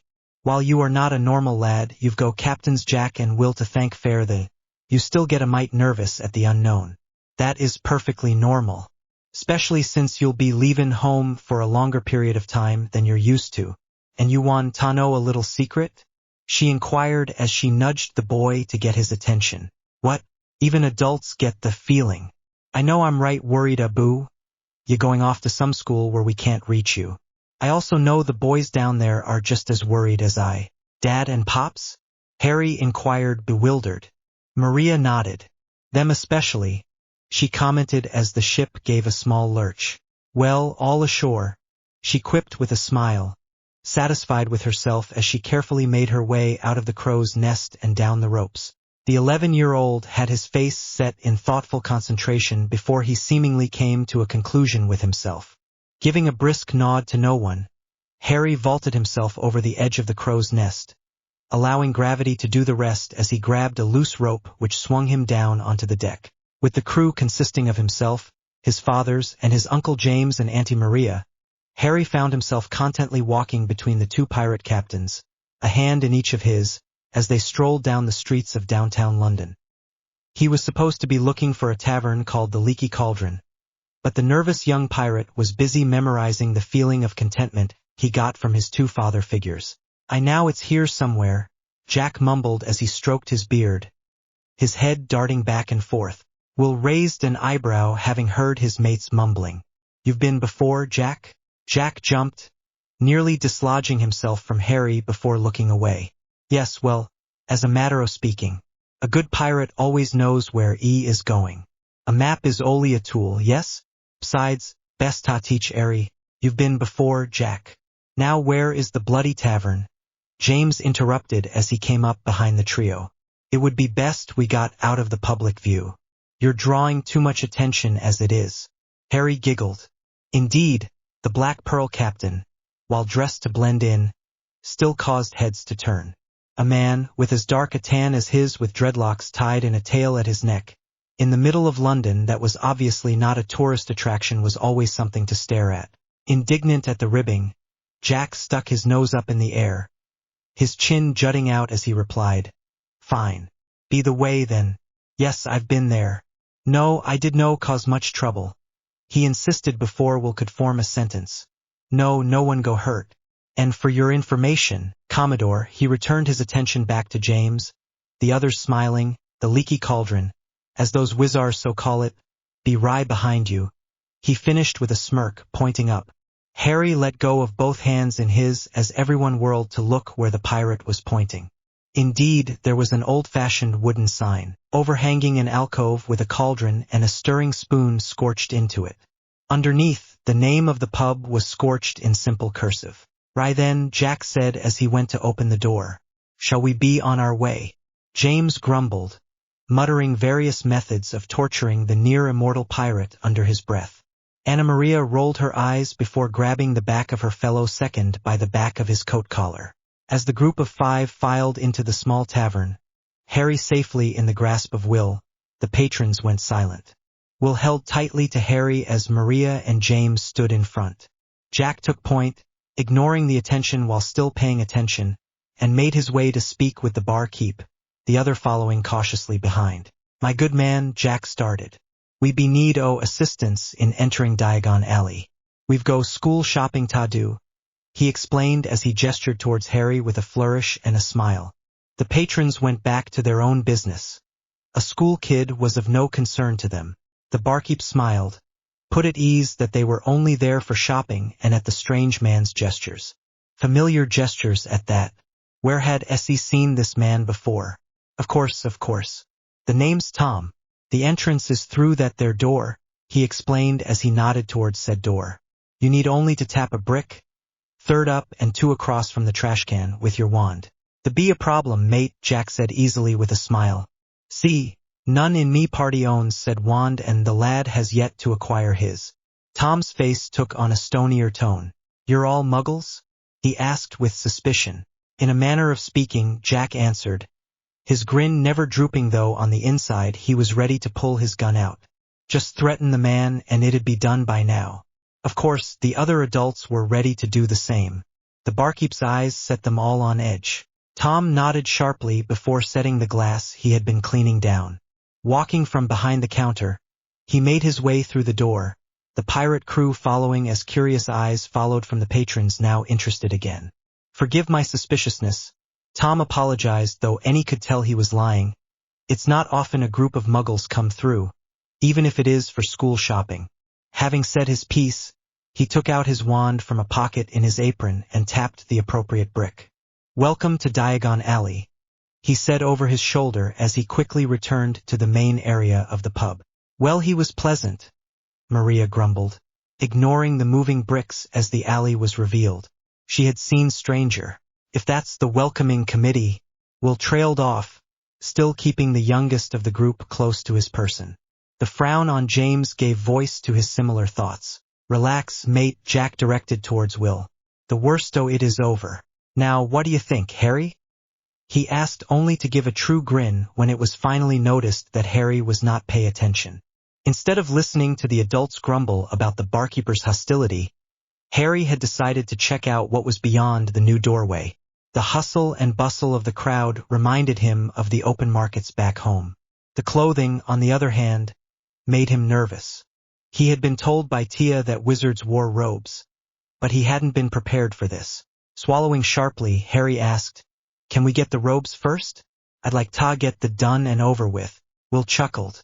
"Of course. But first, I believe we have some money we have to exchange," he said with a nod towards Jack. "Quite right. Gringotts Bank I is then," the Black Pearl captain said quickly as he made his way forward. "And just where is this bank, Jack?" James drawled, only to scowl when the pirate captain pointed up in the distance. "Never mind," the peeved pirate ground out as he cast a hateful glare at a sign that said Gringotts Bank in big bold letters. While Will and Maria chuckled at the ex-commodore, Harry swiveled his head from side to side, trying to see everything at once. As the group casually strolled down the strip, Harry could hear the merchants calling out their wares. Magic hats from one shop, fresh bat eyes from another, and one shop didn't even need advertising, the Hooting Owls did it alone. Finally starting to look around, Will couldn't help but give a sigh. "It feels as though we've jumped back to the 1600s. These signposts are done the same way they were back in Port Royal. Even the style of dress is similar, only more." Will gestured with a hand, trying to find the word he was looking for. "Ancient," Jack supplied. "They dress as though they were back in the Middle Ages minus the frilly bits." "They are not very conventional," James agreed. "How do you think they fight?" Anna Maria wondered. "Certainly not very well, at least not with a sword or firearm. But these people use magic, long range, which can be blocked unlike a bullet." "The bookshop might be able to tell us more," Will commented as they passed by a store that obviously sold books from the way the stacks in the window literally tittered as though to fall at any moment. The group continued on, making various comments on various items and topics as they went. It wasn't long until they made their way up the steps of the bank. A large sign caught Harry's eye. Glancing over it, he smirked and began to read, "Enter, stranger, but take heed of what awaits the sin of greed. For those who take, but do not earn, must pay most dearly in their turn. So if you seek beneath our floors a treasure that was never yours, thief, you have been warned, beware of finding more than treasure there." "Now that be a cheery though," Maria said with a smirk. "Why, if I didn't know any better, I would think they were talking to you, Sparrow," James ribbed. "Oh, shut it," was Jack's reply with a hint of a pout. "I wonder what else is under there," Harry murmured aloud as they continued. Jack bent down and whispered into Harry's ear, loud enough for the group to hear, "Dragons." "Dragons?" Harry asked excitedly, his eyes shining with wonder. "And just how do you know this, Jack?" Will asked with a raised brow. "Well, it be a very interesting story that, by certain circumstances not of my will, The captain was cut off by the shrill sound of a whistle just as they reached the doors. They stopped me. The other adults only had enough time to gather around Harry before the doors were flung open and a wave of short, brown creatures came crashing through, each wielding a spear and each spear directed towards the captain of the Black Pearl. Jack, Will said with stern exasperation. What did you steal this time? Nothing, the accused exclaimed, his hands in the air. All eyes did was explore their passageway maze thing. I took nothing, he claimed indignantly. That you did, Jack Sparrow, an unarmed creature stated as it made its way through the crowd to confront the pinned pirate. Captain Jack Sparrow. Captain Jack Sparrow, then. And regardless of title, you were forbidden from ever setting foot in my bank again. Us goblins have not forgotten the chaos you cased the first and last time you were here. Goblins? Harry breathed in wonder, carefully studying the creatures in front of him. Unmindful of his son's wonder, Will groaned into his hands. The other two also showing their own exasperation at the sticky hands Jack seemed to possess. And what did he do this time, might I ask? Will questioned the one who addressed the surrounded pirate. The leading goblin turned towards the Dutchman's captain. Are you the one responsible for him? In a manner of speaking, he was correct that he took nothing from our vaults, only seeing as how we were able to collect them from him. He bypassed some of our highest wards, spells, and safety measures and proceeded to send my men on a wild goose chase through the dungeons, all the while causing havoc with the dragons. We finally captured him by luring him into a vault when it was discovered that he had a weakness for rum, which was only found when he dropped a bottle and tried to go back for it. We recovered the stolen items and had him enclosed in the vault.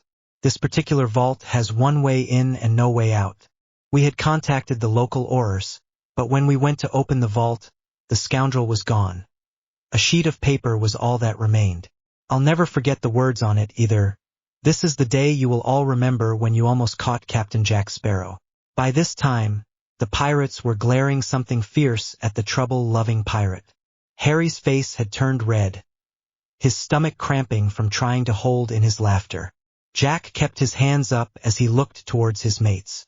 A weak smile slowly came across his face, his eyes widening, trying to broadcast the pity me signal against the murder being directed towards him. With a hunch of his shoulders, the accused pirate could only say, Parley? August 3rd, 2011 Author's Notes. Hello everyone. It has been about 2 years since I have last updated, anything, and I don't think this would count as an update at all. In fact, this is more of an announcement than anything. I have received many marvelous reviews and several death threats to continue this story. I have also received several PMs requesting a PM for when MSAs is continued. Right now, I want to thank each and every one of you for every review, threat, and PM. But I have some good and bad news for you. First, the bad. To those requesting PMs, I'm afraid I cannot comply as there are far too many of you to keep track of. Now, the good. Someone has finally decided to continue Magical Secrets at Sea. Older Than Time has as of now 2 chapters up in his continuation titled Magical Secrets as C2 Piracy in Scotland. 4 links to Older Than Time's profile as well as a link to the story. Please see my profile. Well, that's it people. The end to an era has come, and with it a start of a new. Thank you all so very much. Author's Notes. This is it, ladies and gentlemen. The last chapter. I can't believe that I'm actually going to be able to say that this story is complete. Took me over 6 hours to think and type up. It resulted in over 6,000 words and almost 12 pages. My largest chapter yet. As it is, it's 1:30 in the morning and I'm ready to go to bed. To all of my reviewers and those that have stuck with me through this, I thank you from the bottom of my heart. I'd give out individual thank yous, but there are too many to go through coherently. From start to finish and back again. Wind could be heard through the crack of an open window as tree after green tree seemed to fly by. A deep whistle could be heard, seeming to play in the air. Boats and cars were one thing, but a train was something different. The clacking of the wheels for one was distracting enough. It was nothing like the creaking of wood on water, and it was constant, quick, and sharp. It seemed as though he could feel each rail on the track as the car he sat in went over them. The sway of the car was also jerky. Harry decided he didn't like it. The only good part was the scenery. It wasn't water, but the rolling hills, if he imagined enough, seemed to take on the movements of the ocean he currently longed for. The small, cramped compartment he was currently sitting alone in had nothing on some of the living quarters he had seen in some boats. But even they had the open deck for people to move about and stretch. With the train, all you could do is sit, and if you did venture out, passing by someone was always a close encounter. Yes, Harry really didn't like trains. A soft hoot sounded from a rounded cage next to the young wizard-to-be, pulling him from his current bout of homesickness. Turning around, Harry smiled at the snowy owl, perched on top of her cage, Dad had given him. He smiled as he remembered the trip in Diagon Alley. It had taken some fast and smooth talking by Will and James to allow Jack to even leave the steps of the bank. Anna Maria was of no help considering that after her anger and exasperation had worn off, she had gone into a laughing fit. Jack had pouted when she wouldn't stop. His pout became even worse when the goblins stuck their spears closer to his person each time he tried to speak. Harry in the meantime hung close to Will, trying not to laugh and not succeeding very well. Eventually, the head goblin released the trouble-loving pirate into his party's care so long as they never allowed him to set foot on their property again. This had left the party in a dilemma. Harry needed money for school shopping, but Jack couldn't go anywhere near the bank. Deciding to keep the peace, James volunteered to take the young lad with him to exchange their gold into galleons. This would allow Will to look after Jack, seeing as Anna Maria would allow her captain to do as he wished for her own amusement. With that settled, it only took a few minutes for the entire process, yet when it was learned that Harry Potter had a trust fund, things become complicated. To say that Harry was surprised was an understatement. He had his own wealth in this bank? Surely someone, more than likely the person who currently held his key, would have taken it by now. The young pirate decided it a wise decision on Uncle James' part to just exchange their gold and wait on deciding about the trust fund.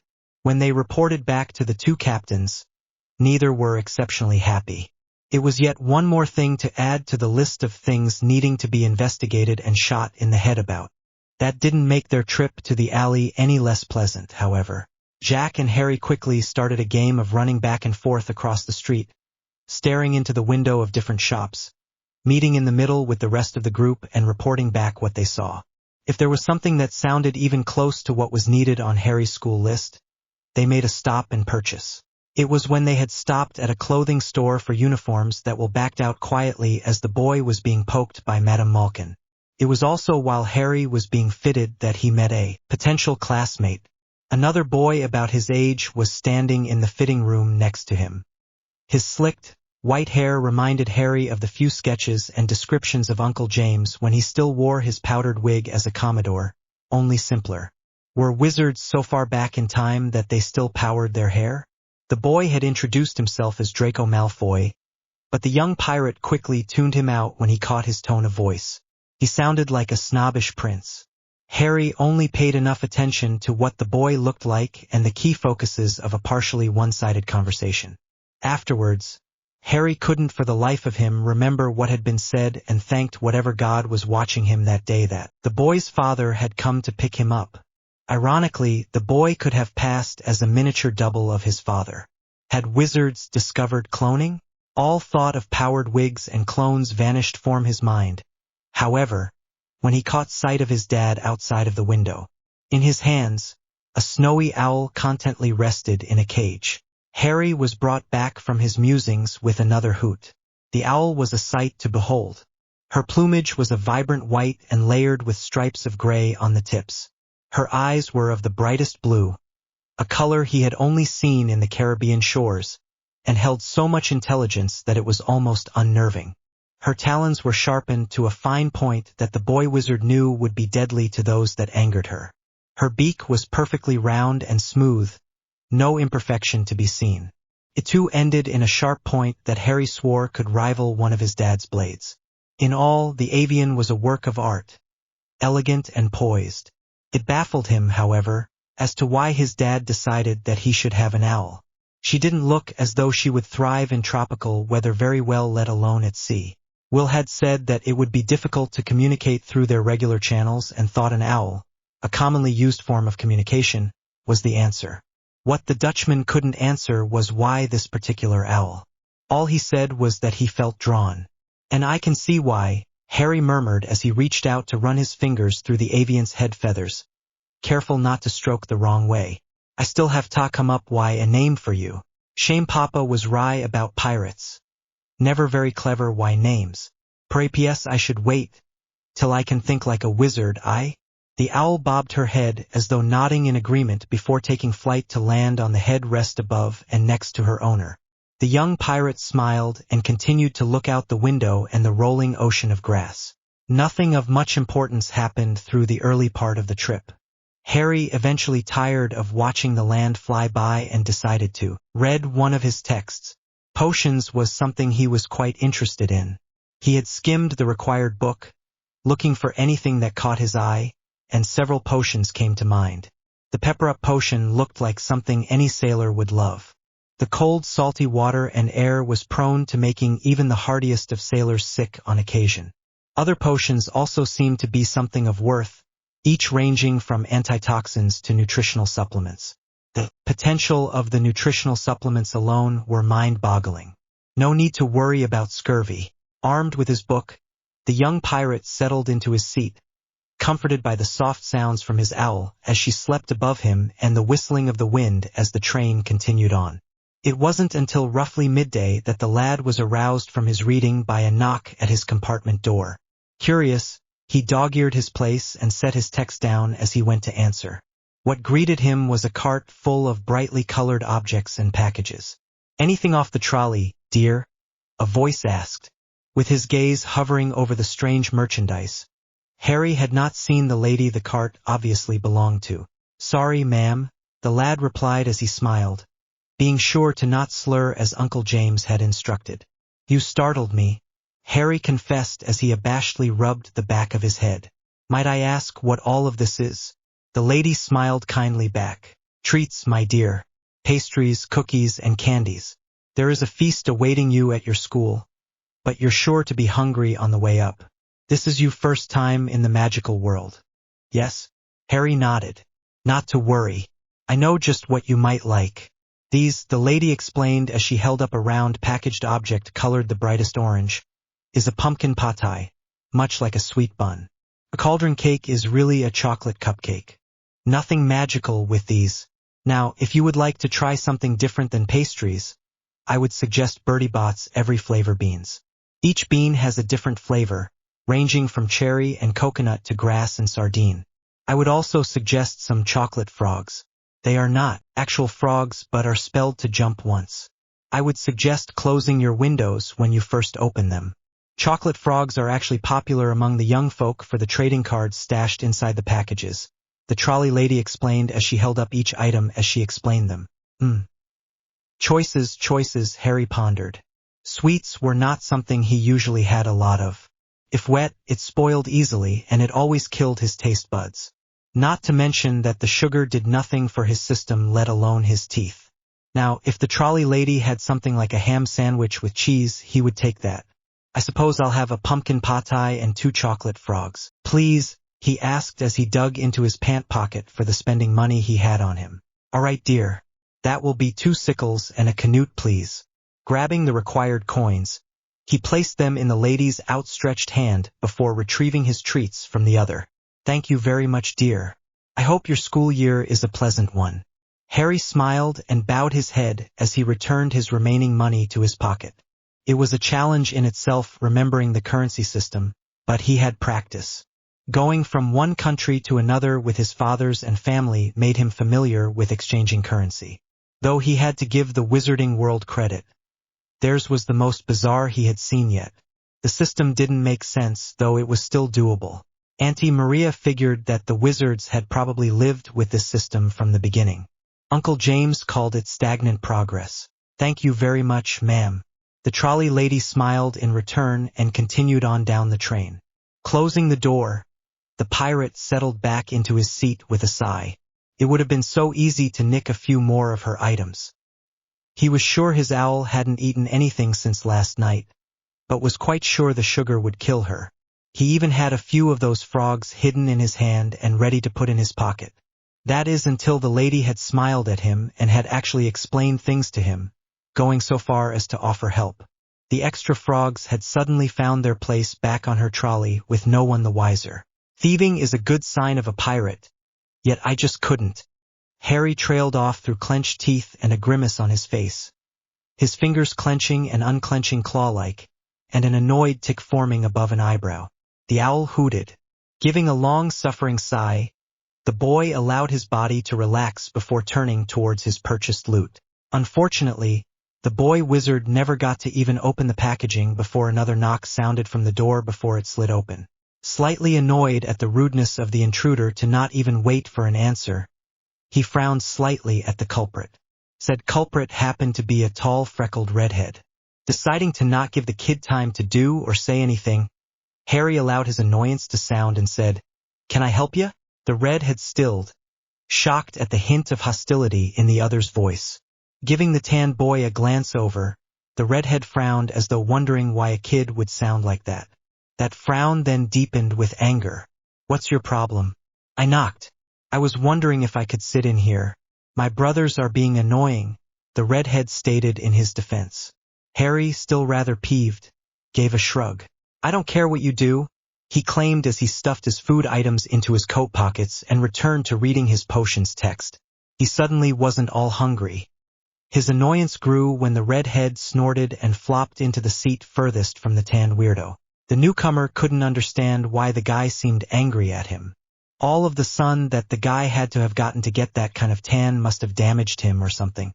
And indeed, the boy was a rich tan, something close to milky almond that didn't look unhealthy. The guy wore a white buttoned-up shirt with an open black peacoat that seemed to reach a little below the waist.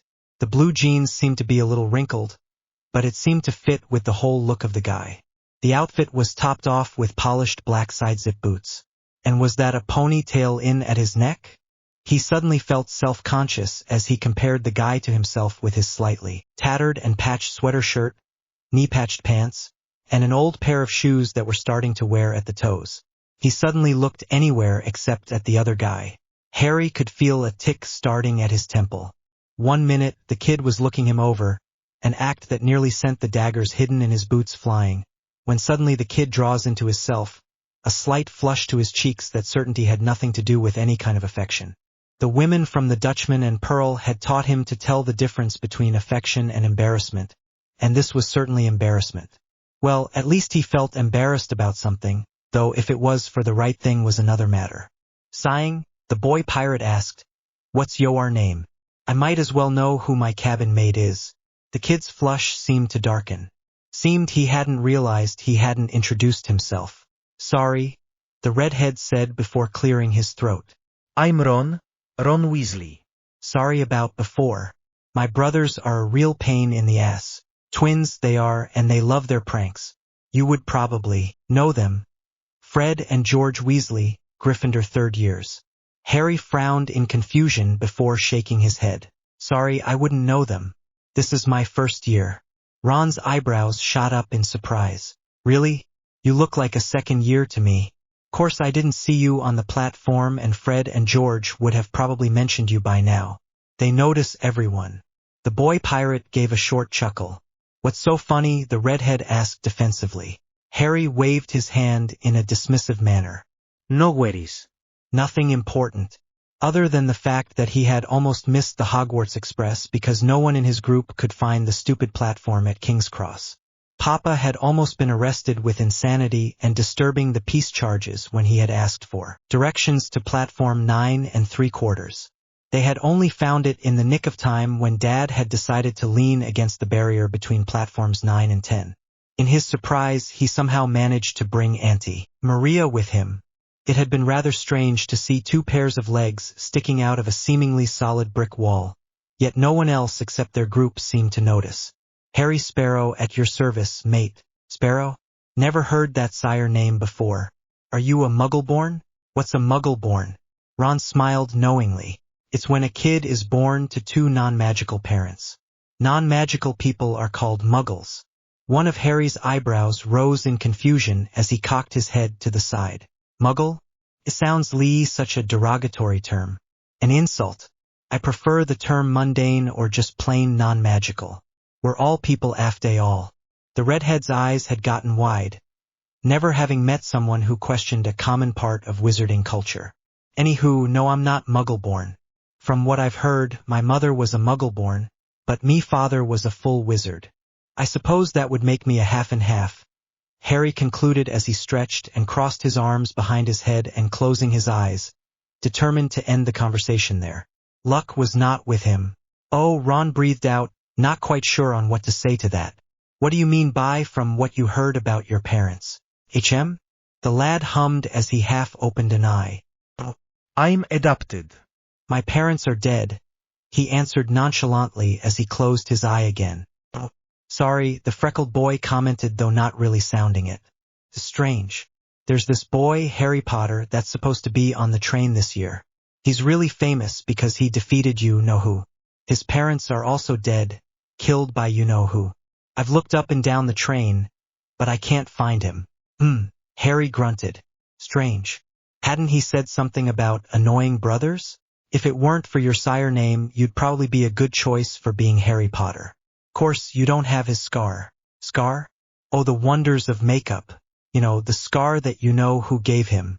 Harry frowned. Sorry, I don't know who and I know nothing about any Harry Potter. But this kid was rude. He also seemed to have, what did Grandpa Gibbs call it? Foot-and-mouth disease. Oh, Ron flushed. Sorry. Well, Harry Potter is... There was a knock at the door before it slid open to reveal a bushy-haired young girl. Harry didn't know whether to be offended or thankful for the distraction. Before either boy could say anything, the girl asked, Has anyone seen a toad? Neville's lost one. Both boys looked at each other before Harry answered. Sorry. No one's seen any toad here. Shoot.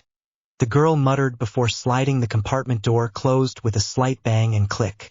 Mental that one, Ron murmured. Harry stared blandly at him, slightly unsettling the boy. Right, anyway, yet another knock at the door. Nearly growling now, Harry jumped from his seat to answer the door before someone else decided to barge in. Quickly sliding it open, Harry came face to face with the boy from the clothing store. Oh, it's you. Draco, right? Draco blinked at the tan boy. You're the one from Madame Malkin's. Glad to know you remember my name, though I don't think I caught yours. Of course, I don't think you ever threw it, he added offhandedly. Harry smirked. It was the first sign of wit he had seen since the trolley lady. What are you doing here? Malfoy. A sneer sounded from within the compartment. Turning, Harry saw the redhead glaring at the albino. A condescending look crossed over the dragon's face as though seeing something particularly disgusting. My condolences. You have found yourself attached to a Weasley. What's that supposed to mean, Malfoy? Harry couldn't help but cock his head in confusion. You two know each other? Unfortunately, both muttered. Though when they realized they had said it together, they both flushed and turned away, determined to not look at the other. Harry, however, was amused. They were acting like Papa and Uncle James. Complete opposites yet so much alike in most ways. Oh, the fun he was going to have, he thought as he sat back down. What are you doing here anyway, Malfoy? Ron finally grounded out. Draco gave a dainty snort. In case you hadn't heard, there's a rumor that Harry Potter is on this train. I'm planning on finding him first before people like you are able to corrupt him. You're one to talk about corruption, Malfoy. It's people like you Harry Potter shouldn't be around. Harry wished he had a bowl of popcorn. Whatever do you mean, Weasley? The Malfoys are a long-standing and noble family. Why wouldn't Potter want to associate with us? Last thing he needs is to associate himself with families of Death Eaters. If Draco had been pale before, he was linen white now. How dare you?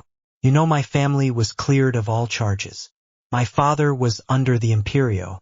Claimed he was under Imperio, which is not detectable unless the victim is already under the influence. Harry stood and turned. Unlatching his trunk, he dug around for a school robe. Would either of them realize he was changing? Probably not. Why would my father lie about being under one of the unforgivables? These two were a goldmine of information. Harry decided as he pulled his robe over his head. Probably because he didn't want to be sent to Azkaban along with his fellow Death Eaters. Ron practically snarled.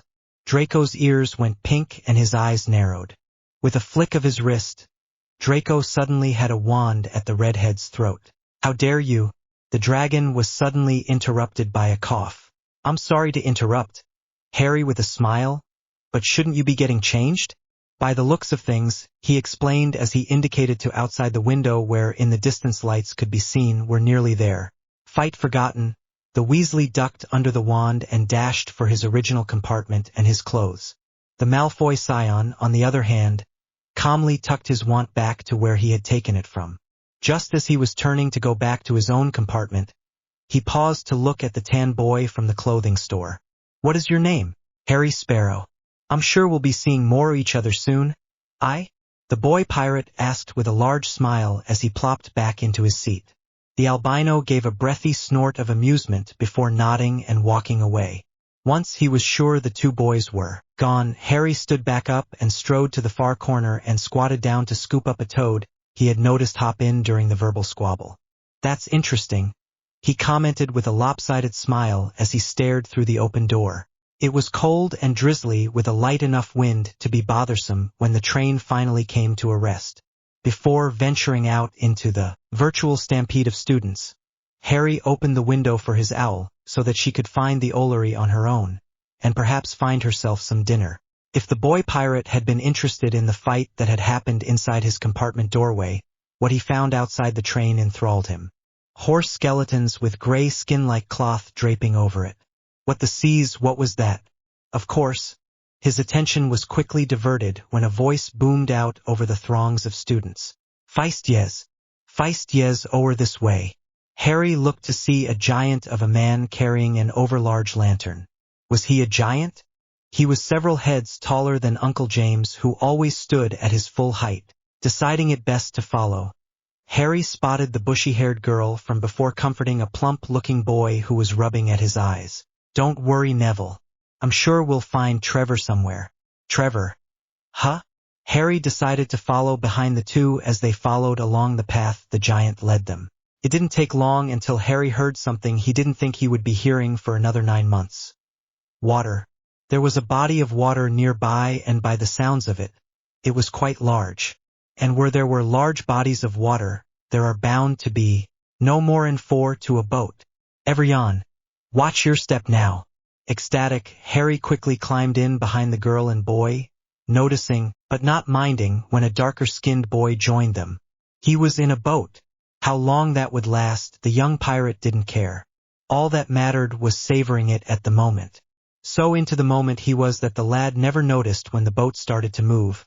Nor did he hear the warning to duck until the boy missing his toad suddenly pulled him down by the collar of his shirt.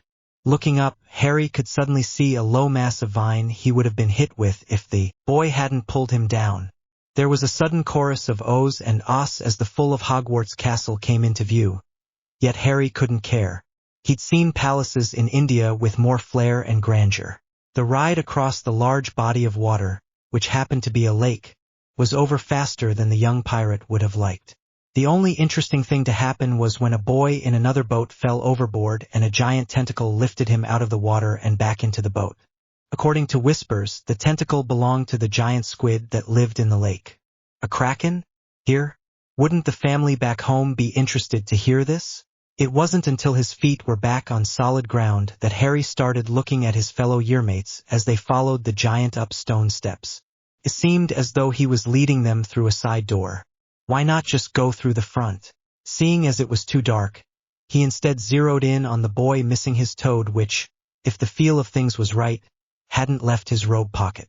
Quickly striding up behind him, a blonde if the torchlight was any indication, Harry quickly tapped him on a shoulder. Startled, the boy turned to face him, a look of apprehension thick on his face. Smiling, Harry offered his hand. "Hi, Harry Sparrow's the name." A tentative smile greeted his own. "Neville Longbottom. Pleased to meet you." "Neville? Huh? You wouldn't be the one who lost his toad now, would you?" Letting go of Harry's hand, Neville's smile faded as he nodded. "Really? Well, what a coincidence. As I was dressing, I found this Lilu fellow," he explained as he dug into his robes for the toad, "croaking in a corner of my compartment. Yours by any chance?" The last time he had seen someone's face light up the way Neville's did at that moment was Sarah when he had shown her his magic for the first time. Trevor. Oh, thank you, Harry. He was a gift from my gran. I thought I'd lost him.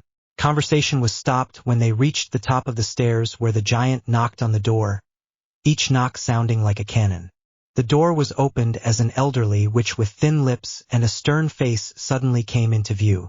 The feist yes, Professor McGonagall. The witch gave a curt nod. Thank you, Hagrid. I'll take them from here. The giant nodded as he stepped through the door and out of sight. The witch then set her sights on the 11-year-olds in front of her. Welcome to Hogwarts. In a moment you'll be walking through this door and will be joining your classmates. Harry tuned her out. He had listened to the excited chatter as the students made a mass exodus from the train. Something about a singing hat, sorting, and different houses and teams. He got the gist of it. Hogwarts, a history, if anyone cared to read it, mentioned 4 houses in the Hogwarts system. He and his yearmates were going to be sorted. Suddenly, the line was moving. Through the open doorway, up a small flight of stairs, and down several hallways the witch was, followed like a mother duck, and her future students stared at what could be seen. Harry had been prepared for it. The paintings moved just as he remembered, and the suits of armor squeaked as they fidgeted in place. The young pirate wondered where the giraffe was. All too soon, the strange group arrived at a large set of double doors, the witch turning sharply on her heels to face them. Children, for a line now, if you please. 2 to a row. Harry quickly latched on to Neville before the bushy-haired girl could grab his new friend. A few minutes later, the doors opened and the pairs of first years followed their professor into what appeared to be the dining room. There were 5 tables, 4 set vertically in front of the doors while the 5th sat horizontally on a raised dais.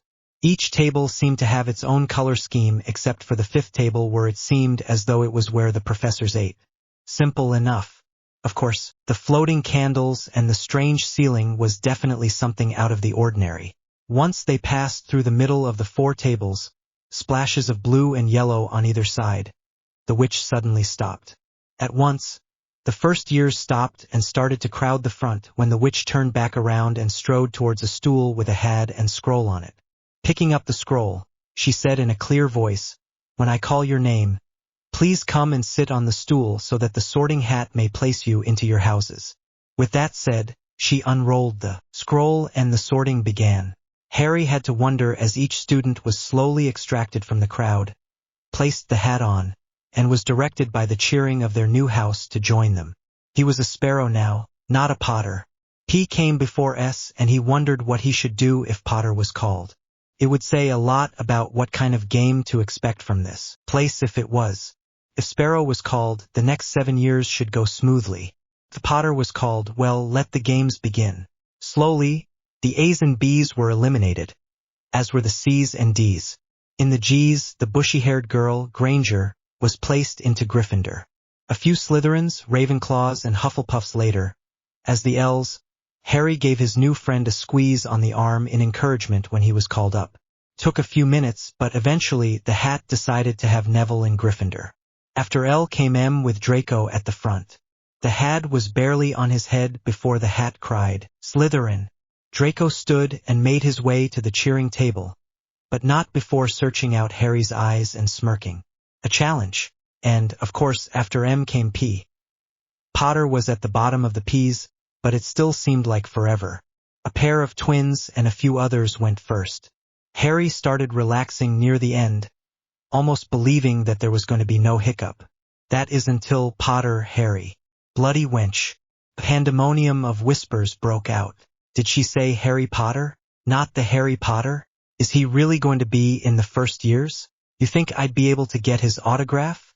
Hell no. Which one is it? Did anyone check the firstie's forehead as they passed?